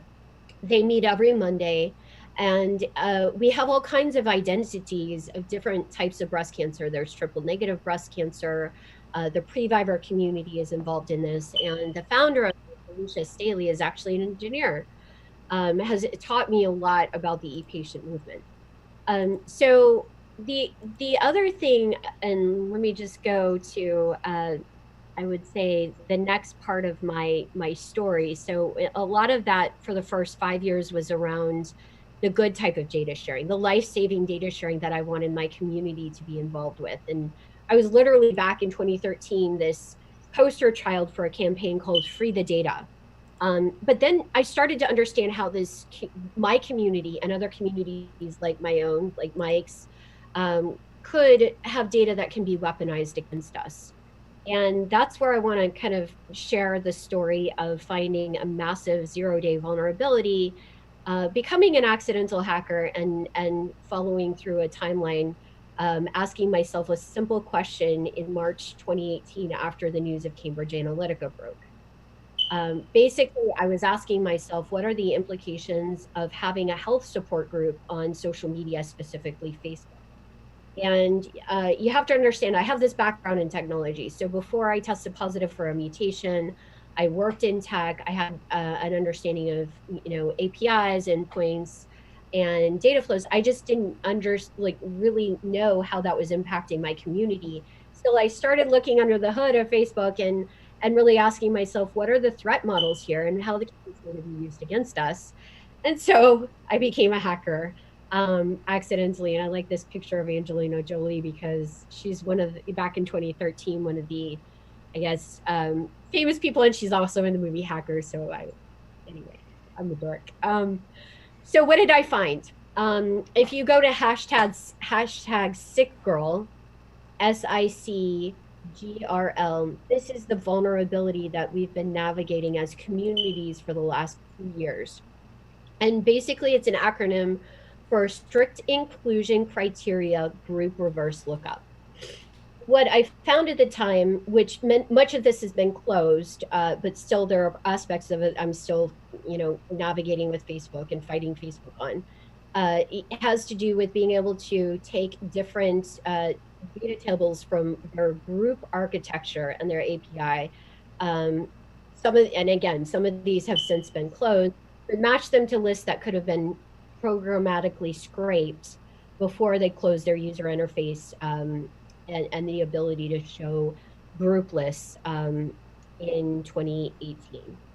So here's the timeline. So I basically found this and brought this to a security researcher. His name is Fred Trotter, and he, as a health data cybersecurity expert, has advised Congress on these things, and validated that we could programmatically scrape things, not only for my group and the things that I was studying, but they impacted all groups on Facebook.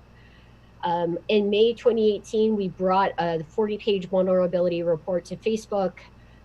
We had a lot of back and forth with their responsible disclosure team. We got a response back basically that the vulnerability that we found was actually not a bug. It was by design, and they will thank us for our product feedback and kick it over to their product team.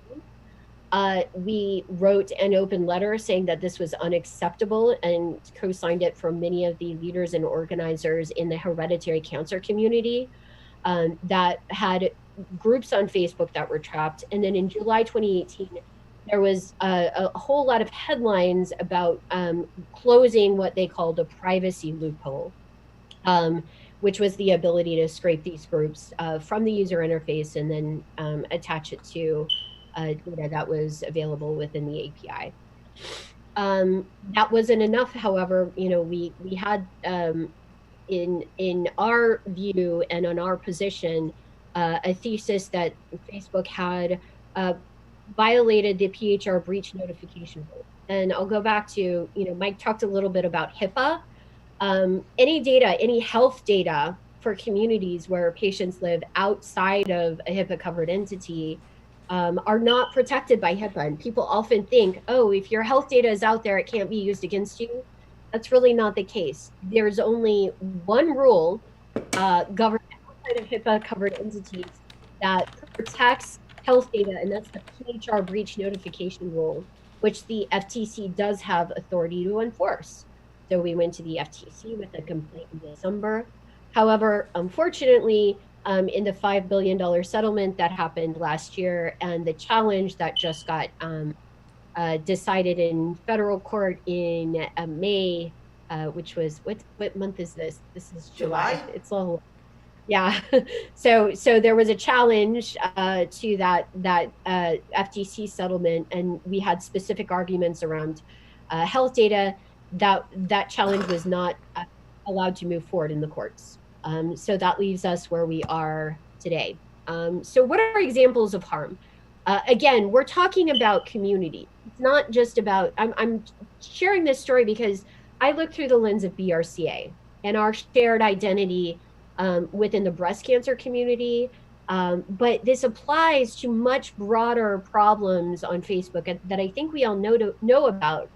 But I think in my mind, I would really love the stakeholders and the people within the InfoSec community to kind of join forces with us as we think about a path forward, because I have seen firsthand the harm. Here's one example of something that happened right around the time they closed the major part of the biggest permutation of Sickle. There was a group of sexual assault survivors that it was about 15,000 women were hacked, scraped, and deleted on Facebook. They were viciously doxxed. These are things that I have no words to put to, when we think about a community and a safe space or a sacred space. Like, I've got the Pantheon behind me. It's a sacred space. Well, these support groups, to a lot of people with very little technical literacy or understanding of the group architecture, all of a sudden found themselves in a place where they were being abused, trolled, doxxed, and then quietly Facebook swept it under the rug. Recourse. Honestly, I was getting angry just seeing Mark Zuckerberg's face. Just seeing his face makes me angry. Don't we all? I think the question is, what is the path forward? Because, another problem with this is, here's another example. There was a group of 500,000 people, and it was a grief support group for widows, people who have lost a loved one. And this was taken over in a slightly different way, but the hacker had basically taken the group for ransom and then started, using admin privileges to push out really traumatic, horrible things to this support group. There's also examples of how this, and what I'm going through, by the way, are real world examples of what everybody knows is threat modeling. These are some examples of how our original threat model, when we wrote this as a 0-day vulnerability back in May 2018, then started to unfold. Another example is this predatory behavior of addiction support groups being used to broker patients, or even nefarious, drug companies with unproven solutions or quack solutions that have a financial interest or conflict of interest, setting up a group on Facebook for the guise of support, and then using and scraping the data to make money. I hate to do this to you too, but I'm going to give you like one more minute because we're already 2 minutes into the other person's time slot. So that's the question.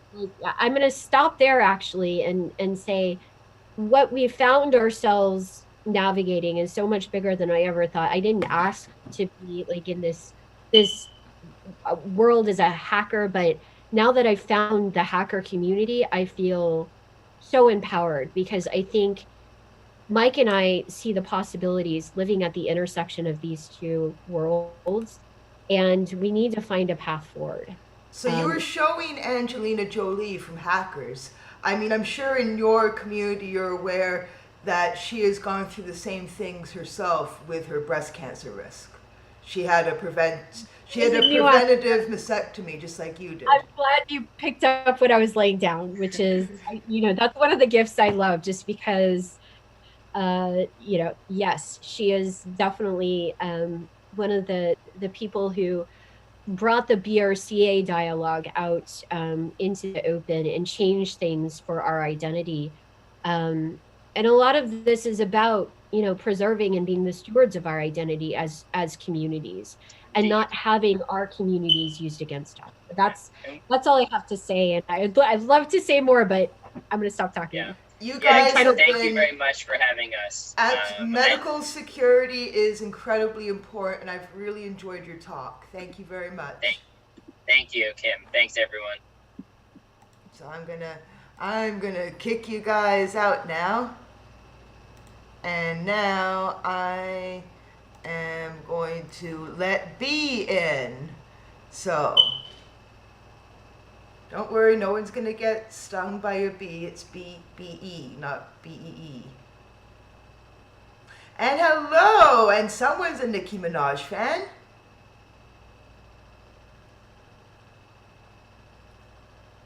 Let's see. There we go. We've got audio. Someone's a Nicki Minaj fan. And hi. And we could do both. I mean, I could go with or without the other E. Let's see. There we go. We've got audio. If you can actually bring Nicki Minaj into the chat, that is going to be so great for our ratings right now.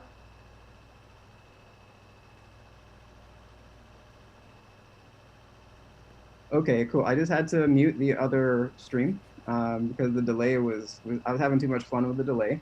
I just want to check again. I just made some changes. Can you hear me okay? Yes, I can hear you. I'm going to check in Twitch chat. Can everyone hear us okay?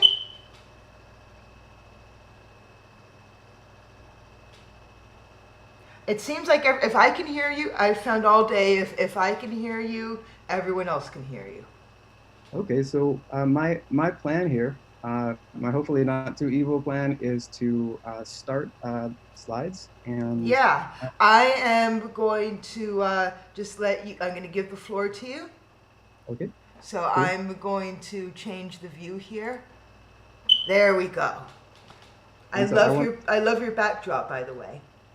Oh, thanks. Oh, you're talking about my future business partner. Yeah. I told you, if you can bring her into the chat, that's going to be so great for our ratings. Yeah, give us a few years. So, okay. So with that said, I'm going to switch. You've got the floor now. All right. Then I will present. And sometimes Zoom likes to jump around, so it might take 1 or 2 tries. And I'm going to share this screen. And okay. It would, so yeah, Zoom did not like the fact that I started the presentation first. All right, so now I'm gonna switch over without presenting first. Jumping between Mac desktops, and here we go. And I will share this and present. All right, so I think we might be sharing now. We might all be able to see this. So I'm going to keep this in a different format from what I originally prepared because of a number of fun plan changes. I'm an entrepreneur, I'm a founder, and we we have to change plans a lot. So that said, this talk is about how we win, and I'll get into what winning means.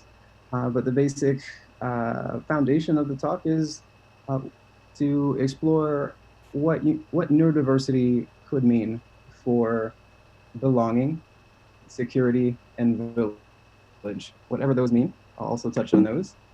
And again, assuming we can all see these things, I will continue to speak to what's on the screen. And in a few slides, I'll stop using the slides at all and share about these topics from experience. There will be a few times where I'll invite people to share questions and complaints if we can work that out, Kim, and if not, no worries, I can hold those to the end. So that said, a quick overview. As Tanya Janka mentioned before, I'll take the same technical writing approach. I'll tell you what I'm going to tell you, and then I'll tell you what I told you if there's time. And a quick reminder for those of us who took or taught technical writing, it is closely related but different from taking karate. All right, so the overview for this talk is really straightforward. 7 small sections. One is the introduction. We've got a definition of some key concepts for about 20 minutes or so. Some time for question and complaints for about 5 minutes. There's a topic surrounding complexity STEAM. There's a topic about recommended research, and the last 2 are more complaints and questions, and an advisement to stay learning and practice. Now, for all of these time frames, there's a tilde next to them. 1, because they're approximate, and 2, because I appreciated her role in the Marvel Cinematic Universe. All right, so next up. So intro, hi, I'm B. I'm fine if you call me B as in, BE as in the, the English verb to be, or the insect bee. Either way, I have a deep appreciation for them. I'm Black, and I'm vegan. And contrary to some of the presenters earlier, I don't identify as being qualified for any of the things I'm about to share. I'm not qualified for this talk, and not qualified at all, really. I've been a security hobbyist since around '91, and I've been working professionally, including security, since around 1998. And lest we forget, also I'm vegan. There's a photo here of me. You may or may not be able to see, but through the glasses and mask that I'm wearing, I'm smiling, and I'm very appreciative to be here. And thanks, Kim, for your role in making all this happen. All right, so some definitions, and this is where I'm going to stop sharing and get into a space that is comfortable for me, which is I'm going to have my outlines, and I'm going to share with you from the kinds of work that I'm doing as part of both POC and DEI.dev relating to security and all of these key concepts that this talk is centered on. And now I'm just switching back to those notes if my system will let me get back there. And here we go. All right. So the first topic for definitions here is diversity. If we're going to talk about neurodiversity, I feel it's helpful to get into this base concept of diversity. Like, diversity, what is it good for? And one of the oldest topics out there in life on this planet that relates to diversity is basically better sex. The concept of meiosis, if you remember back to maybe high school or middle school, some of us might have studied about cellular division and sexual reproduction. And the concept of meiosis in the natural world is relatable to many of us who study computer science as part, well, it can be seen as a part of how life ensures diversity, so that the next generation is not identical to the previous generation, and to do that more quickly than what might happen from chance encounters with the environment itself and so on. And one of the benefits of having that diversity in the natural world, which has analogs in the kinds of security that we've been talking about during much of this event, part of the benefit in the natural world is that when the members of your group or your species are not all alike, then you have different susceptibility to different types of biological vulnerabilities, like different types of disease, bacteria and viruses, and a lot of common talk, or these days we have models for prions and chemical contaminants and all of that not so fun stuff. In the same way that if you're responsible for a fleet of vehicles, or you're responsible for a small or large deployment of computer systems or devices, if all of your devices are identical, then in some ways they might have the same kinds of vulnerabilities, the same kinds of exploits. And so when we're talking about diversity of systems, when we're talking about diversity of life, and when we're talking about the different ways of showing up as a person, specifically neurodiversity, we're not just talking about mental health contexts. We're not just talking about medical contexts, and we're not just talking about what tends to show up when we're exploring, topics of insurance. We're talking about the resilience of how we show up. And when it comes to neurodiversity in particular, I tend to say that it takes all kinds. We've got a little noise in the background, so I'm going to try and pace it to account for that a bit. But essentially, we might need to have different ways of thinking, different ways of feeling, different ways of understanding concepts in order to innovate. And so the later topics we talk about neurodiversity, and we talk about how that figures into the things that we create, and who uses them, and how we design things, and what the real impacts are. Just keep in mind that diversity is a big part of how we learn collectively. And another key definition here is belonging. In that subtitle, we have not just this of neurodiversity, and diversity in general, but belonging. And what does belonging mean? So in part of my work, I work at the intersection of technological innovation as well as innovation in process and operations and collaboration. So when I'm talking about belonging, I'm coming from a space of doing the work to make sure that we're looking at how we welcome each other to show up more fully, whether that's at work or in our business relationships otherwise, when it comes to product design, making sure that clients belong. When it comes to negotiations, making sure that the frame of language and the terms of agreements are considered thoughtful, and that we have clear and meaningful boundaries that look out for everyone's safety in lots of different ways. And a continuing theme in this talk is looking at security, also in the vein of safety, personal, psychological safety, physical safety. These are also aspects of security, and they also figure into this notion of belonging that often we might come across in discussions relating to diversity, equity, and inclusion.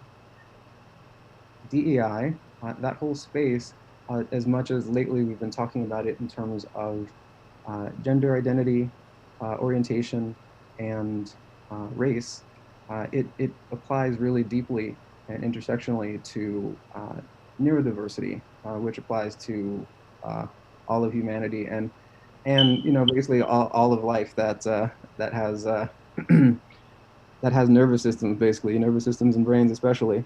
And so when it comes to these questions of who and how we show up, one of the most important ways that belonging figures in is making sure that we can tap into our different abilities. We don't get the benefits of diversity if people can't show up and bloom, so to speak. If people can't show up and share from their experiences, share from their awareness, share from their different ways of connecting with the subject matters at hand, and to bring in subjects, concerns and questions, and even other people that the rest of the team might not think to introduce or might not initially value. Belonging relates to the processes and the operations that we collectively ensure are in place so that no one person takes on too much of the work of belonging, too much of the work of making sure that we can all participate in whatever it is that we came together to do. And I've touched on this a little bit before, but security by any other name. So part of the research that I'm involved in, and part of the public communications I'm involved in with DEI.dev, with EOC, and with other teams and initiatives, is looking at security and recognizing that there are a lot of ways that we deal with security but don't call it security. And principally, and this is one of the key tenets of DEI.dev. That whole notion of belonging I touched on earlier, that whole notion of diversity and inclusion, through previous work, we establish and maintain that learning work, that the learning work and practice, this collaborative learning work and practice of DEI and belonging, it is the work of security and resilience.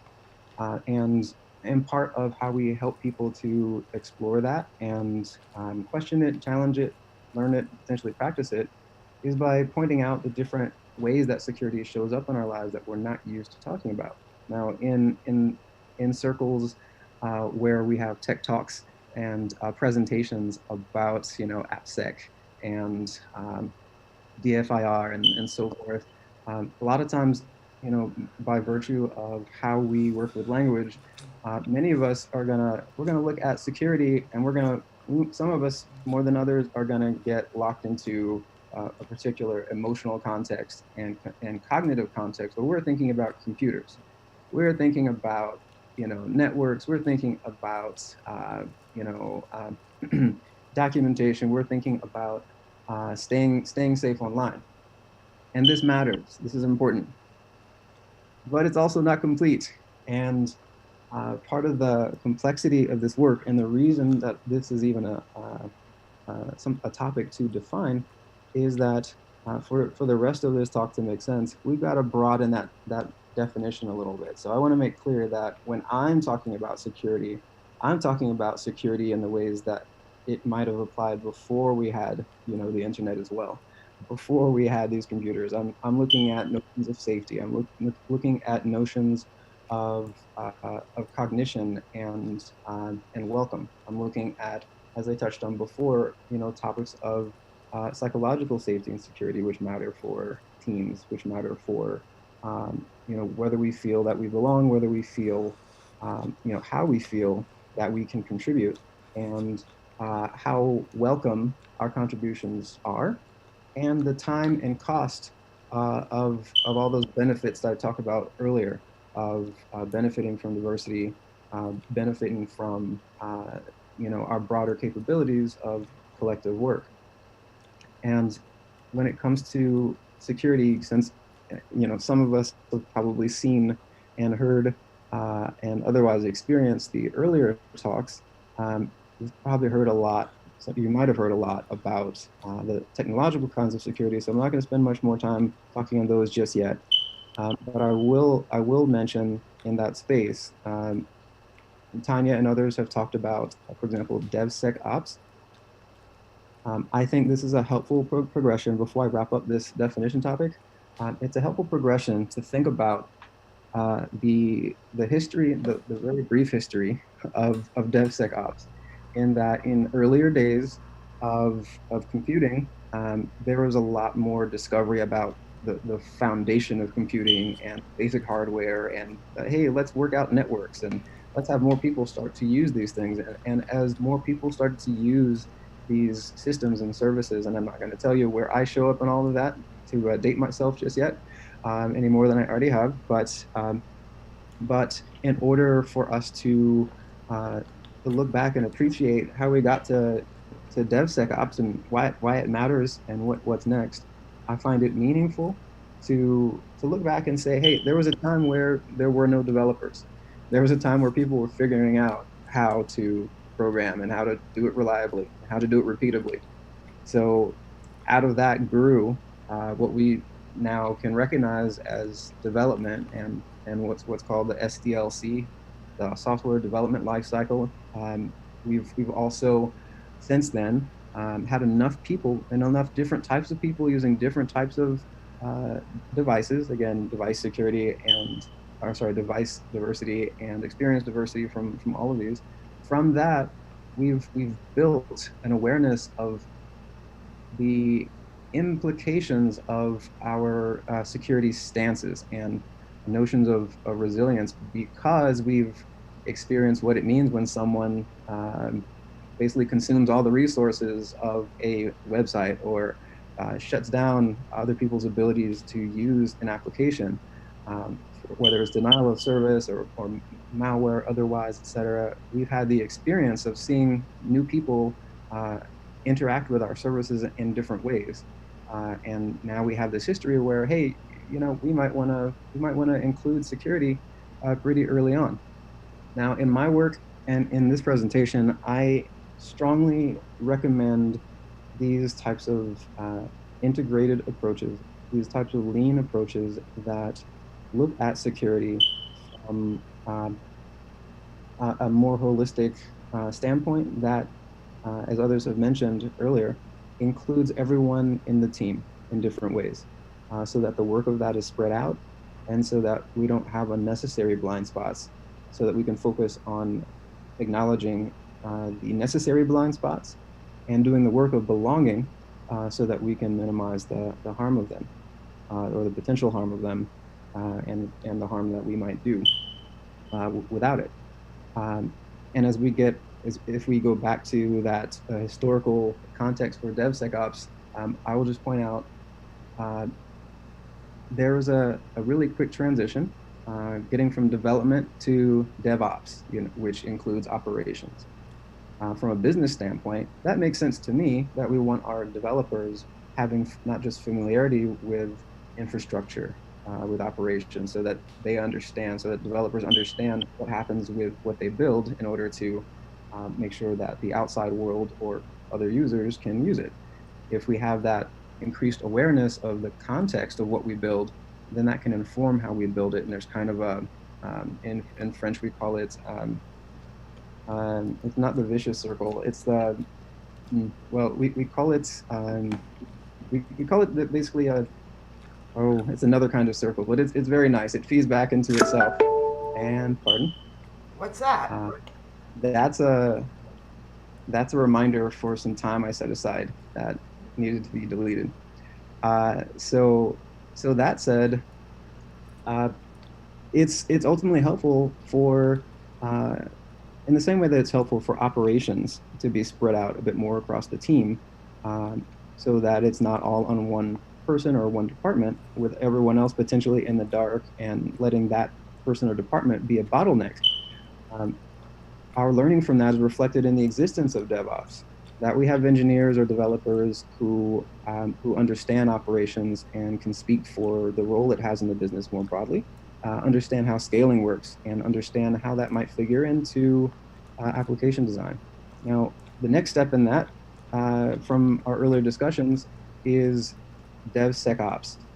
Now, DevSecOps is a similar kind of progression where we look back and we say, okay, well now, you know, in the early days of computing, we didn't experience so much in the ways of exploits because there weren't as many people online. And not everybody had the time or the inclination to even mess around with other people's systems or to break things by introducing bugs, you know, which, you know, in many cases is kind of indistinguishable from an exploit. But that said, now that we have so many people online using so many different devices, there is a lot of work that goes into understanding what's even possible, both from a harm perspective and also a protection perspective. And then more broadly, from just understanding, like, hey, what are our options space? And when we made that transition, some of us, because it's still relatively new, we're talking like less than a decade of people really using these expressions, especially DevSecOps.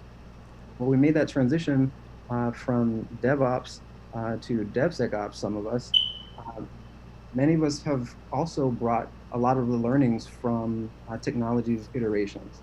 Now I'm going to take, I've got one more slide before I'm going to ask for some questions, but I really want to impress upon us this progression because it's going to come up once or twice more. So we're getting from development. We've got developers separate from you know, folks who handle infrastructure and in some cases networking, the earlier days of the internet. And getting into closer to the present day where, hey, more and more people have DevOps. We've got things like Docker, if you're familiar. We've got different ways to make development faster and easier and more portable. It's helpful to not have to separate those things and be maybe more inefficient now that we have, again, the tooling and the broader community support to let people show up you know, as both developers and those who understand ops, you know. And so that last progression, getting into what others have mentioned earlier, getting from DevOps to DevSecOps, it's not just security that needs to be spread out across the team. Is not just security that everyone needs to have some familiarity with and some practice with and some accountability for. It's important, but that security, just like the development, just like the operations, it has to come with the related concepts of uh, basically lean approaches. So in our formulation of DevSecOps, which some folks call lean security, um, we strongly encourage lean approaches, which some people may recall from pre-existing concepts like lean business, lean operations, etc. But lean security in the DevSecOps sense, in part means that we're not assuming unlimited resources, and we're not assuming we're all working with experts. And that's a very innovation supportive way, because in many ways we have to innovate. We have to make it up as we go, because we're going to discover new things. We're going to discover things that don't have a well-established solution, and in those spaces, which are arguably we're all in, you know, despite how we model it differently. So in all of these cases of discourse, if we're looking at ways to be efficient with the resources, you know, we don't have infinite money, we don't have infinite time, and we don't have infinite spoons. We don't have infinite capacity to keep things in our minds, which again varies from person to person and even moment to moment. Given those limitations, lean approaches are all about balance. They're all about essentially making sure that not only is the work of development, the work of security, the work of operations spread out across the whole team in different ways, but also making sure that the way that we make plans together is a learning approach, making sure that we focus on data-driven approaches toward what many of us might be hearing about lately, as observability, you know, making sure that we have smaller goals that more people can understand easily, so that you don't have a silo of one or two people that understand what's going on at a high level, and it's easier to bring in other folks as needed. So that's security in terms of the definition for this talk. I just want to highlight that we want to include the system security, we want to include application security, network security, but we also want to include physical security, facility security, psychological security, and the more general type of security, because as we'll touch on in a moment, that matters deeply for really doing, you know, being as aware and effective and efficient as we can be together. And that brings me to the very last slide before this break that I'll recommend, which is it's about village, you know, defining village. And I'm calling it village, you know, the original black. So we talk a lot these days about the new black, and the basis for that, for many people, is in the fashion world, where, you know, for many people, black is very forgiving, you know, that there are a lot of things you can do with black, and, you know, it stands out with so many other approaches to light and color and design. And so a lot of people will talk about the new black, not just, you know, orange is the new black was a kind of a tongue-in-cheek approach to the naming of that series, but also we hear about lots of different kinds of the new black, which is typically in jest about a new fashionable or interesting approach. And this slide, this definition of village is a bit of a throwback, because I'm going to suggest, and this is central to a lot of the research that I'm involved in, and kind of the, you know, very close to the heart of this talk. Village might be one of our most impactful inventions, and it might be one of the most effective and resilient approaches to ourselves, you know, the problem of us, the opportunity of us, of people. And I'm going to explain what I mean by that, you know, and I'm going to tailor it for the available time here. So these days we focus a lot on essentially following impulse. We focus a lot on getting what we want. It's used as a measure of success in many spaces. And one of the challenges of modern life is that not everybody has the same idea of how to use our limited resources, how to make use of our shared spaces, and how to engage together when we all have slightly different wants, and we can't always recognize even when we have the same kinds of wants, because we all have different styles of expressing, engaging, and hearing about what's going on. And so, in the face of this kind of broader challenge, which matters to notions of security as well, I propose that village, which for me, I propose that village is an already established approach. It's a framework in which, from generation to generation, each village across lots of different cultures typically has these few aspects in common that are potentially really helpful for security and resilience, for belonging, for thriving, for the kinds of winning we might talk about. And one of those aspects of village is that the village essentially operates like a living organism. The village is self-sustaining. So that notion of self-sustaining and sustainability applies for the whole village. In a lot of contexts, historically, the village coordinates in order to ensure that there's sufficient food, to make sure that new people who maybe haven't lived through all the seasons and circumstances of others are brought into understanding about the ways of the world, and the habits, the aspects of culture, the sharing of information to help people to practice before there's a need to respond. Now, in a lot of security contexts, we talk about the importance of practicing, whether it's through topics you might have heard of, like capture the flag, or other ways of engaging in an educational and also sometimes fun way to test and hone our skills.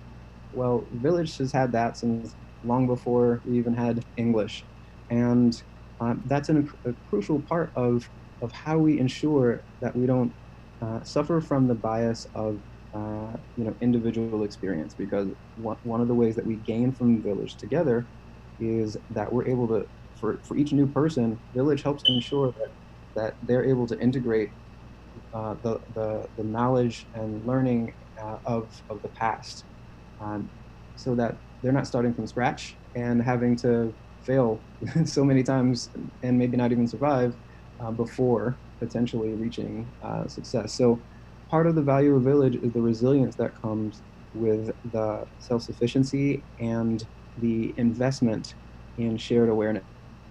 Another aspect of Village that I'll highlight before we take this break, since we don't have too much time left, is so in many villages, there are storytellers. There are people who have a relationship with the past stories.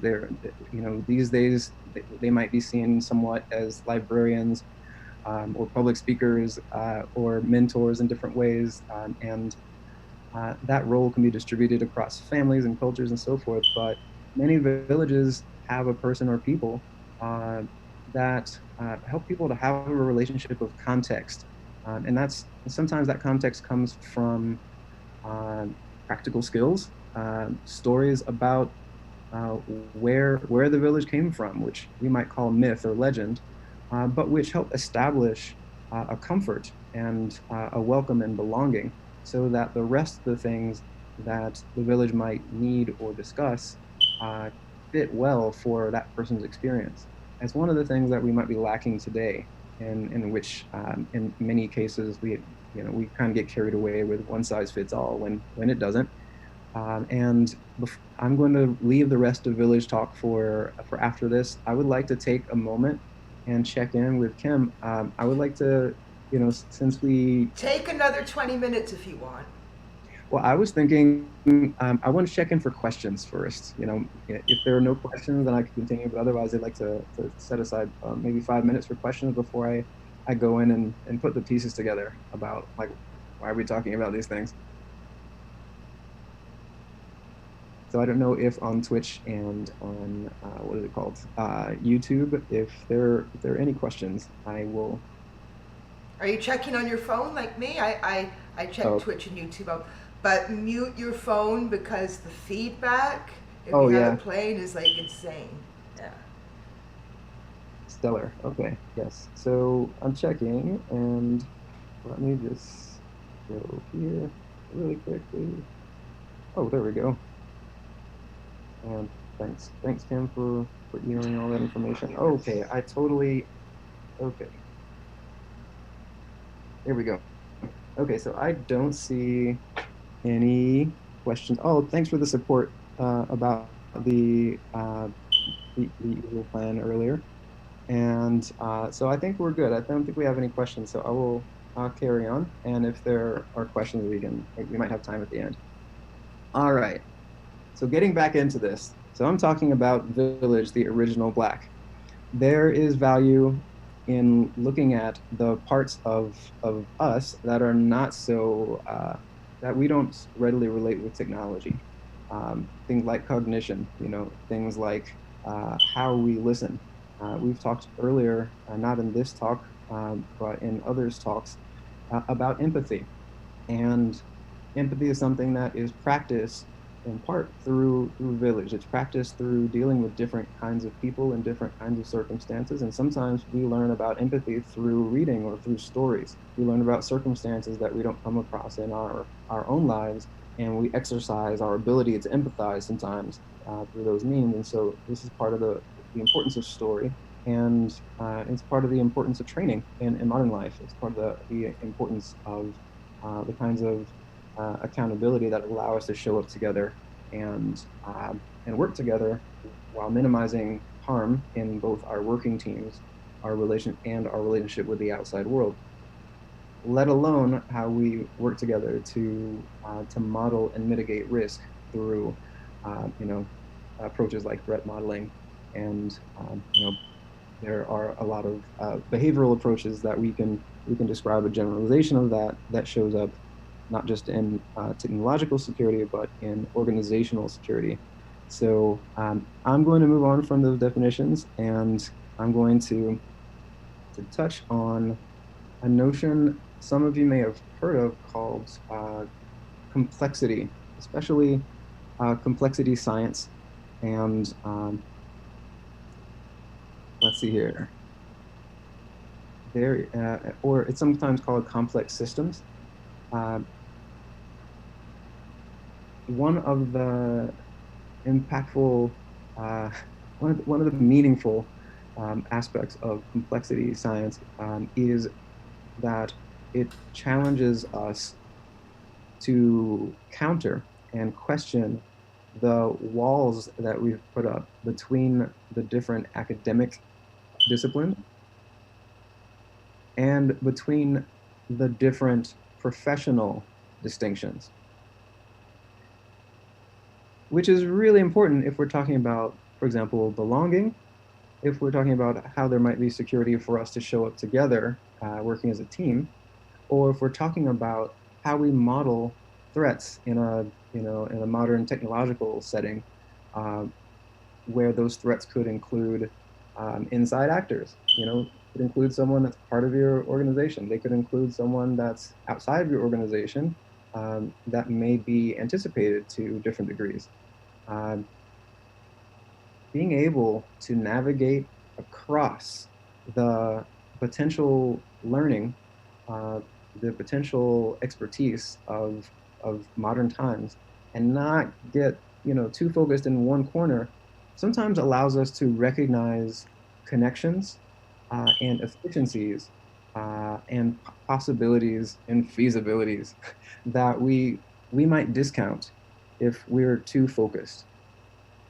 And one of the things that I've experienced a lot working in areas that have identified a need for security, because we tend to talk about it, is that sometimes we bring together a lot of experts.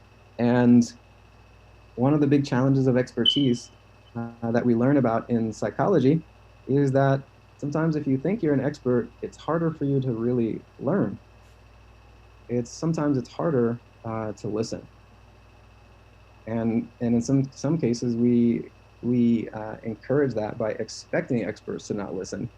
And these figure into how we might want to do things differently when we want to really foster welcome and belonging and participation, because we need participation from lots of different kinds of people if we're going to be able to model all the different kinds of threats that might matter, or if we're going to find a way to model and plan together, if we're going to find a way to be accountable together and to look at data together that allows us to be okay in some way that we can all acknowledge, then yes, we generally are going to want to have more ideas from more perspectives.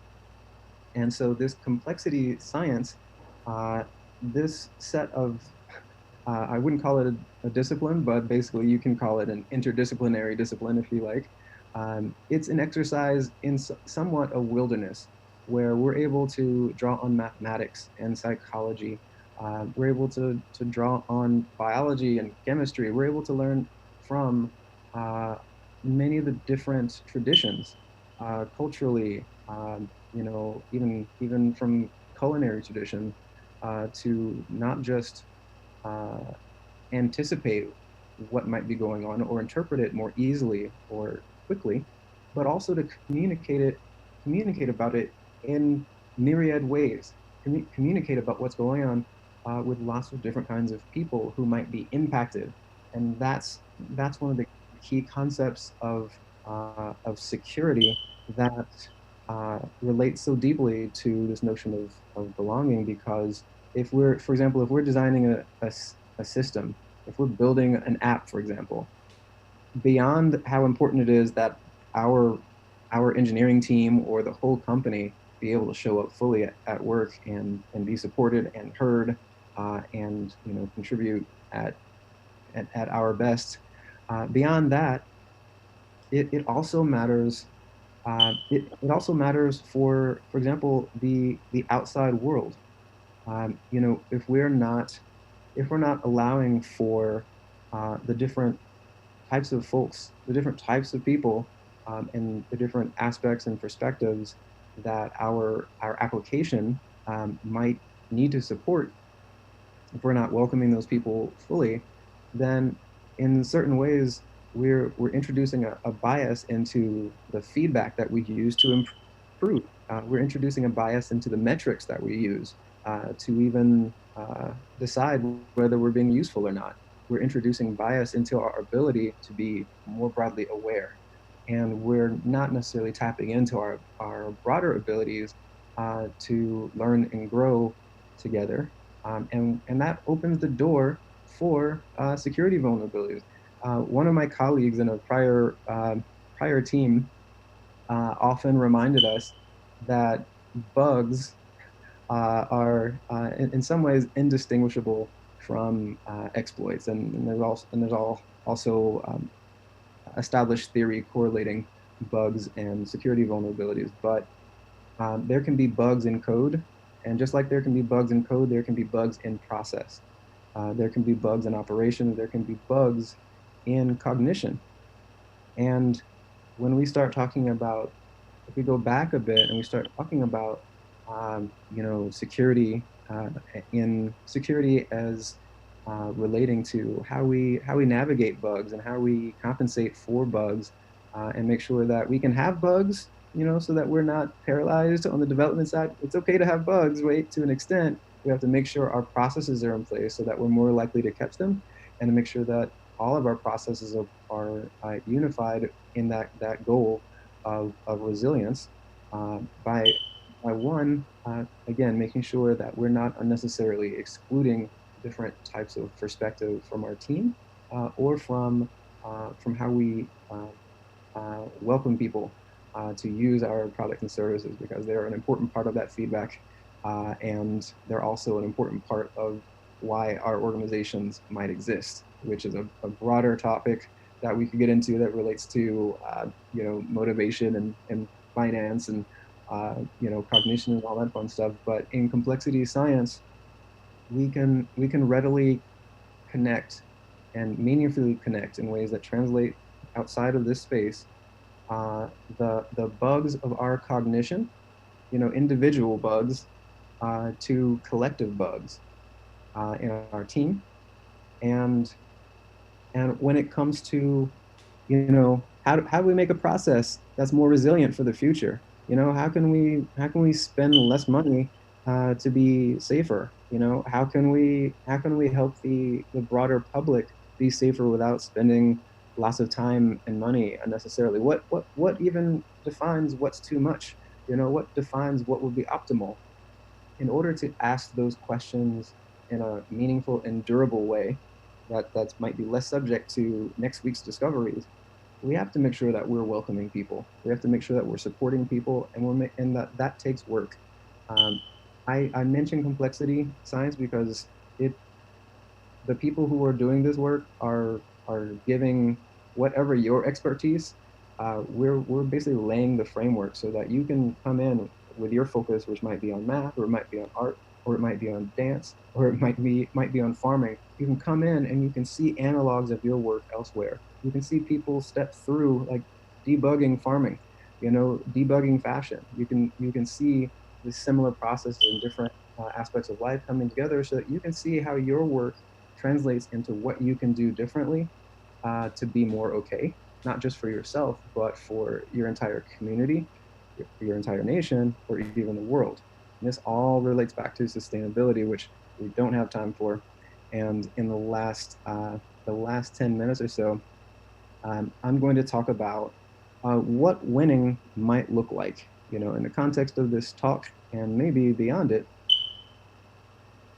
I would like to, first of all, I want to thank everyone who's participated, earlier, for sharing about their different perspectives on, security and stance and resilience and collaboration, empathy. All of these questions matter. And when we bring all of these questions together and we start looking at, if we want to move the dial, so to speak, if we want to shift from making maybe impulsive and reactive decisions based on limited experience, like individual experience, and we want to shift more to making integrated and, maybe allowance-focused planning and strategy that is informed by many people's experiences and stories and imaginations and abilities across different ways of cognition and thinking and feeling and showing up at work or in teams or in relationships. We want to make that shift. A few things are really consistent, no matter what discipline you're in life, or which disciplines you're familiar with, no matter which languages that you speak, no matter what your human interface might be with other people. And one of these takeaways is that we currently might be putting too much emphasis on individual wants and impulses at the expense of everyone's survival. Now, if we want to talk about, technological security context, well, that in part means that, we can see that in, for example, the Silicon Valley stereotype, where so many companies are looking for a particular kind of person to fit a particular kind of role, and they build these cultures of homogeneity that they don't recognize as homogeneity because they're homogenous. And they don't have an established practice to break outside of that cycle. And so what they build is ultimately harmful in ways that the group either doesn't recognize or is not supported to highlight and follow through.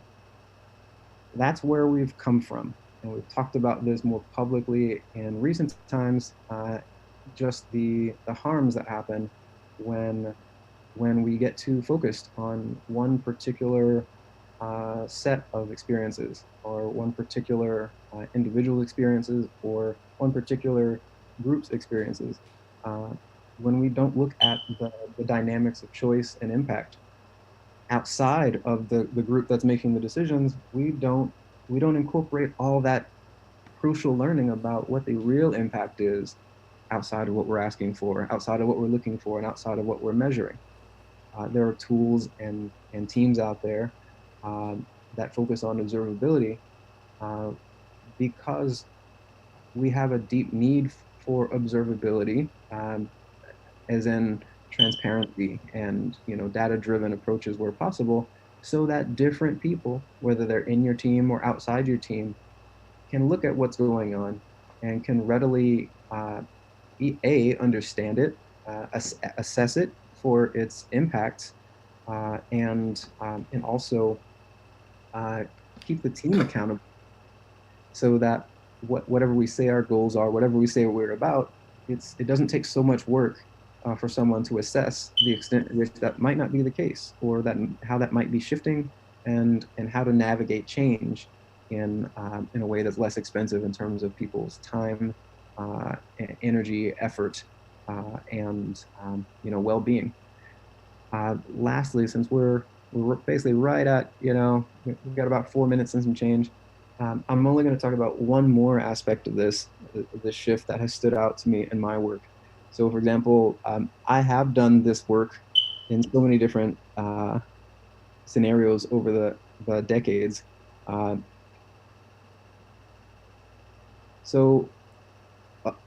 Sometimes people might feel overwhelmed about what can I do about what's going on in the world, whether we're talking about network security and asymmetric threats and the silent cyber wars that are going on right now. Some people might feel overwhelmed, and I find that relatable. And there are some people out there that don't feel overwhelmed.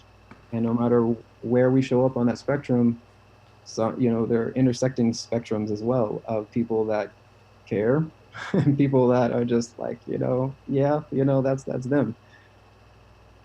I would argue that all of that is part of the diversity that's part of our broader learning, and the ways that we have to collectively benefit from all of that, even the stuff that we can't stand, the ways that we have to collectively benefit to make safer communities and safer systems that harm less and support harm less. The ways that we have to do that, they come about by, one, establishing the practice of centering the wellness of the group beyond the wellness of just the individual. They both matter, but it's important that we also integrate a practice, whether this is a family practice or a team practice at work, or a community practice, or some blend. It's clear that this work cannot be done solo across all the different types of people, all the different types of neurodiversity out there. Not everyone can learn in the same ways. And someone who might be able to read a book cover to cover in a matter of moments still might lack the emotional work to actually launch that code in themselves, to actually run it in a way that they can be accountable to someone outside of themselves.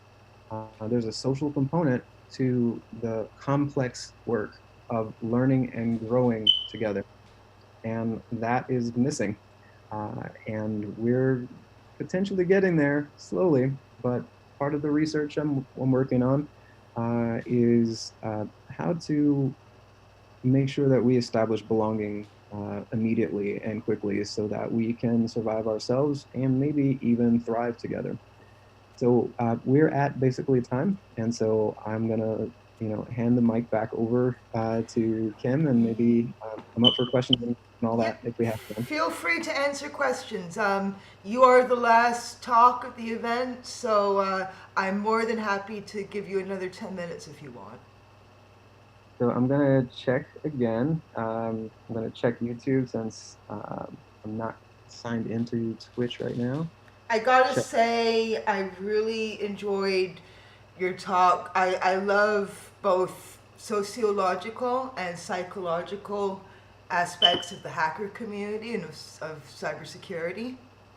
I think the kind of ideas that you were discussing about our community are not talked about often enough. Yeah, thanks. I think although we understandably tend to talk about it in terms of the struggles, the pain, and the challenge of it, I feel that it is at once also kind of a hint. It's a clue for opportunity. Um, I I I think in some ways, like looking back across different aspects of complexity science, that there are ways that you can look at systems almost like living organisms. And there are some systems in play among people that demonstrate a lot of characteristics of biological organisms of life as we model it. Uh, like for example, self-preservation. A lot of the systems in the world of people preserve themselves. The ones that have been going on for decades and centuries and so forth, we find ourselves protecting those things because they're what we've known. And if we want to or if I'm going to make this redonkulous metaphor here, um, I might suggest that those systems run uh, essentially and predictably on kind of the margins of the cognitive biases of us. We don't have a personal relationship with the confluence of our choices collectively around the world. It doesn't show up in a way that we can talk about easily using our language, which is based on, hey, I can see this in my space. We can talk about fruit pretty easily. We can talk about food pretty easily. We can talk about sleep and a lot of common behaviors really easily. But when you start talking about food at a global scale, then you start losing people. Like, wait, what? Billion, what? When we start talking about choice at scale, we start losing people. We don't, well, there are some things that many of us um, don't think about in a lifetime that are still impacting all of us. And there are some things in that whole space that some of us, even if it's brought to our attention, we might need to take more time to process them. We might need to take more time. We might need different ways to learn them, just like Tanya spoke on earlier. There are many ways to learn, and in a given team, there may be a big gap between how one part of the team learns and how another part of the team learns. And when I say team, I guess let me expand that to include any relationship between people, any collection of people, any group, community, nation, culture, etc. One of the great opportunities of these microcosms that we come across, where we bring people together, whether it's for an event like this, thank you, or it's the internet in itself. In this limited slice of our existence on the planet, we're seeing now just that not only can we create lots of beautiful, meaningful things, in instance, but we can also make ourselves miserable, and we've done that for ourselves and for a lot of the life on this planet. But I think that's again a hint at space for fixing the bug in our collective cognition. Fixing the bug, the fault in our stars, so to speak. Because some of the things that we take to be given are things that we ourselves create. And it can be really freeing to recognize the chains that we put on ourselves collectively, and just call BS on it. And I guess when I say BS, I mean I guess breadth search. You know, it's computational. You know, it's a CS topic. Anyway, but no, I mean the real BS. We tend to talk about just that. Many of the norms, the social norms, the cognitive norms, the norms in language, the norms in habit, many of them we protect implicitly. We don't question it. We don't think about it. Some of us are not capable of you know, really consciously processing what's happening on a subconscious level. You know, that may be more common than not. And as such, we can't always vouch for ourselves fully, which is part of why there's such a strong call in the solutions and approaches that I recommend. There's such a strong call for a social aspect of the learning. So for example, any team that is looking to grow and welcome more kinds of people, if they're looking at DEI work, if they're looking at exploring belonging, hey, we want to welcome more neurodiverse people. We want to welcome more people of diverse identities and experiences and stories. Well, for many teams that are looking to do that newly, they stand to amplify a lot of harm. A lot of harm that, of course, was there before, but was not observed and discussed and reflected in policies, reflected in actions and goals and changes and impacts. So one of the things that we're able to do, if we're going to talk about security in a broad sense, is that we can start looking at threat modeling in a broader sense as well. You know, what kinds of threats do we start calling threats when we're not modeling our sphere of protection on just, you know, the people in this room? You know, what if we need to protect some folks that previously were on the other side of that barrier? And we can start asking questions about, like, at what point do we question, you know, just working for protecting, you know, just a dozen people? Like, do we have the resources, the imagination, the capability to protect like a community or a nation, like, or you know, a planet, you know, who knows? If we don't ask the questions, if we don't invest in hearing the stories, we're not necessarily going to hear from the folks who've already done the work and said, oh yeah, we can protect the planet. We just have to do these 7 things. We're never going to hear about that if we discount it. It's too late for climate change now. I hate to sound like a real pessimist, but it really sounds like it's too late for climate change now.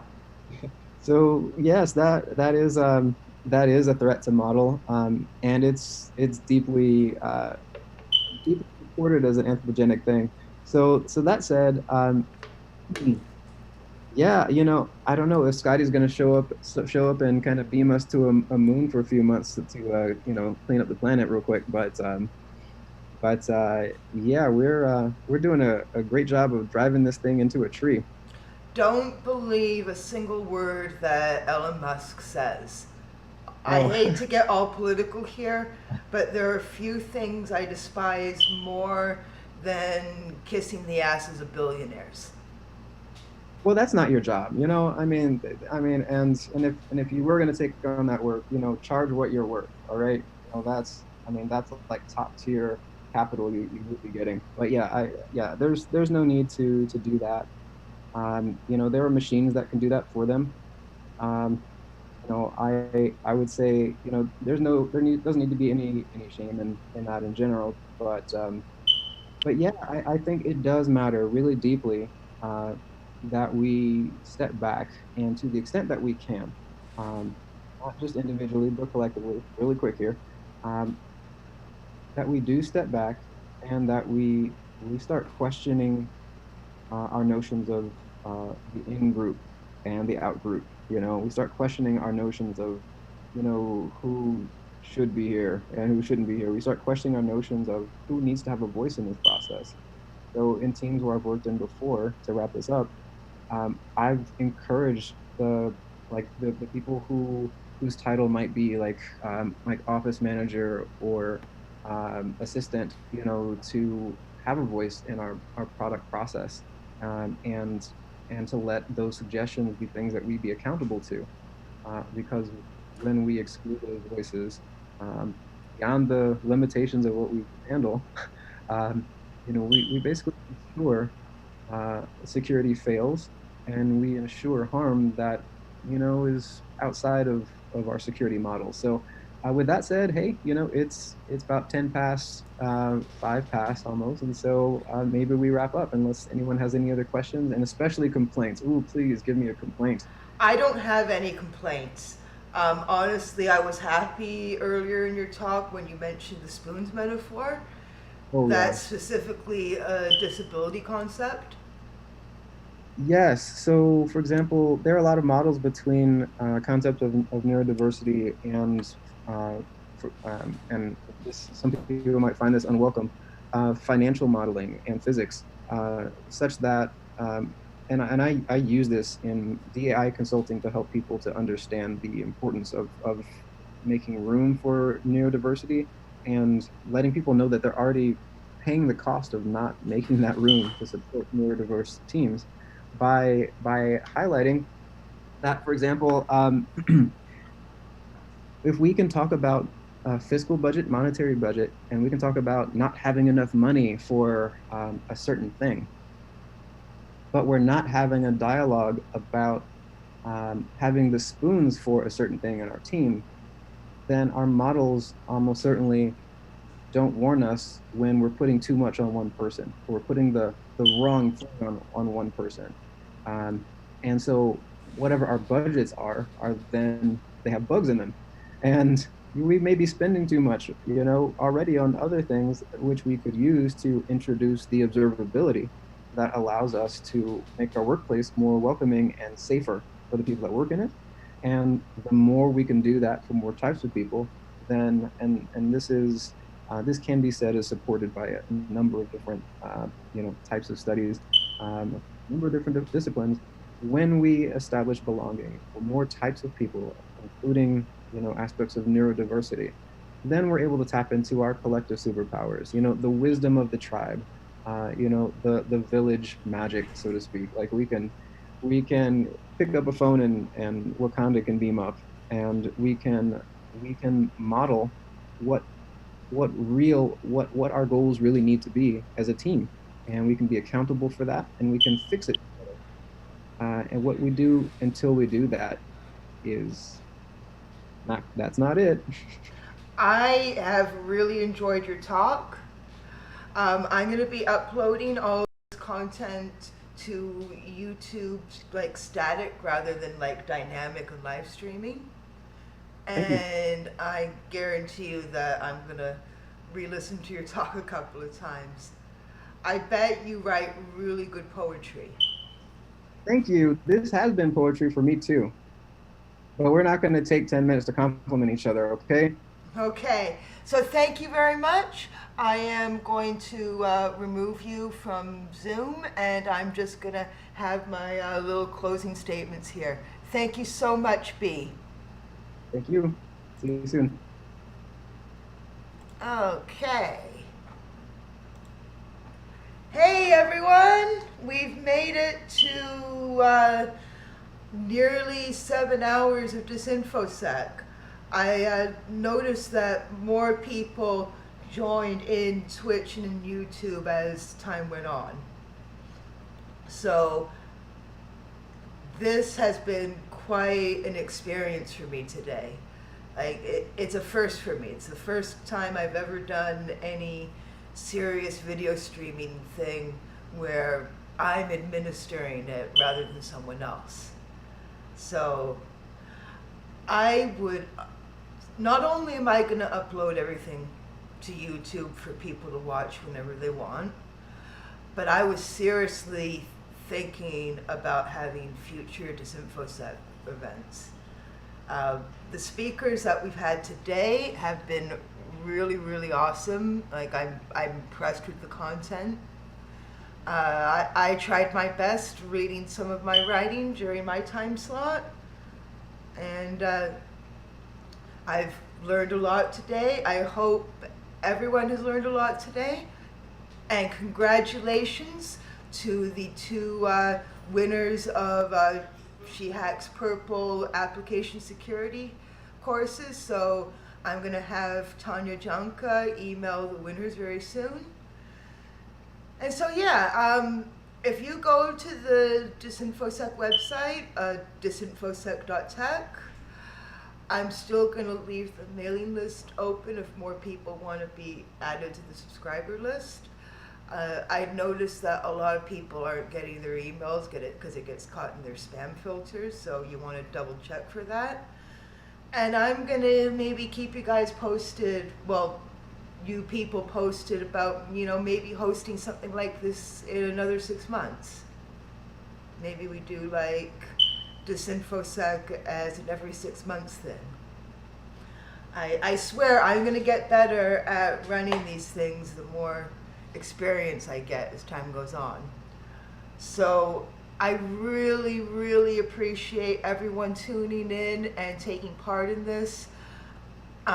Thanks to all the speakers. Thanks to everyone who's been patient with me and my technical issues. Thanks for all the people who have taken it in stride while I've eaten entire meals in front of my computer. And so thank you very much. So I think I am going to sign off here. It's probably going to take my PC forever to render all this video in a static format. So thank you very much, everyone. You've been cool. Feel free to email me or message me on Twitter, and I'd love to hear from everyone.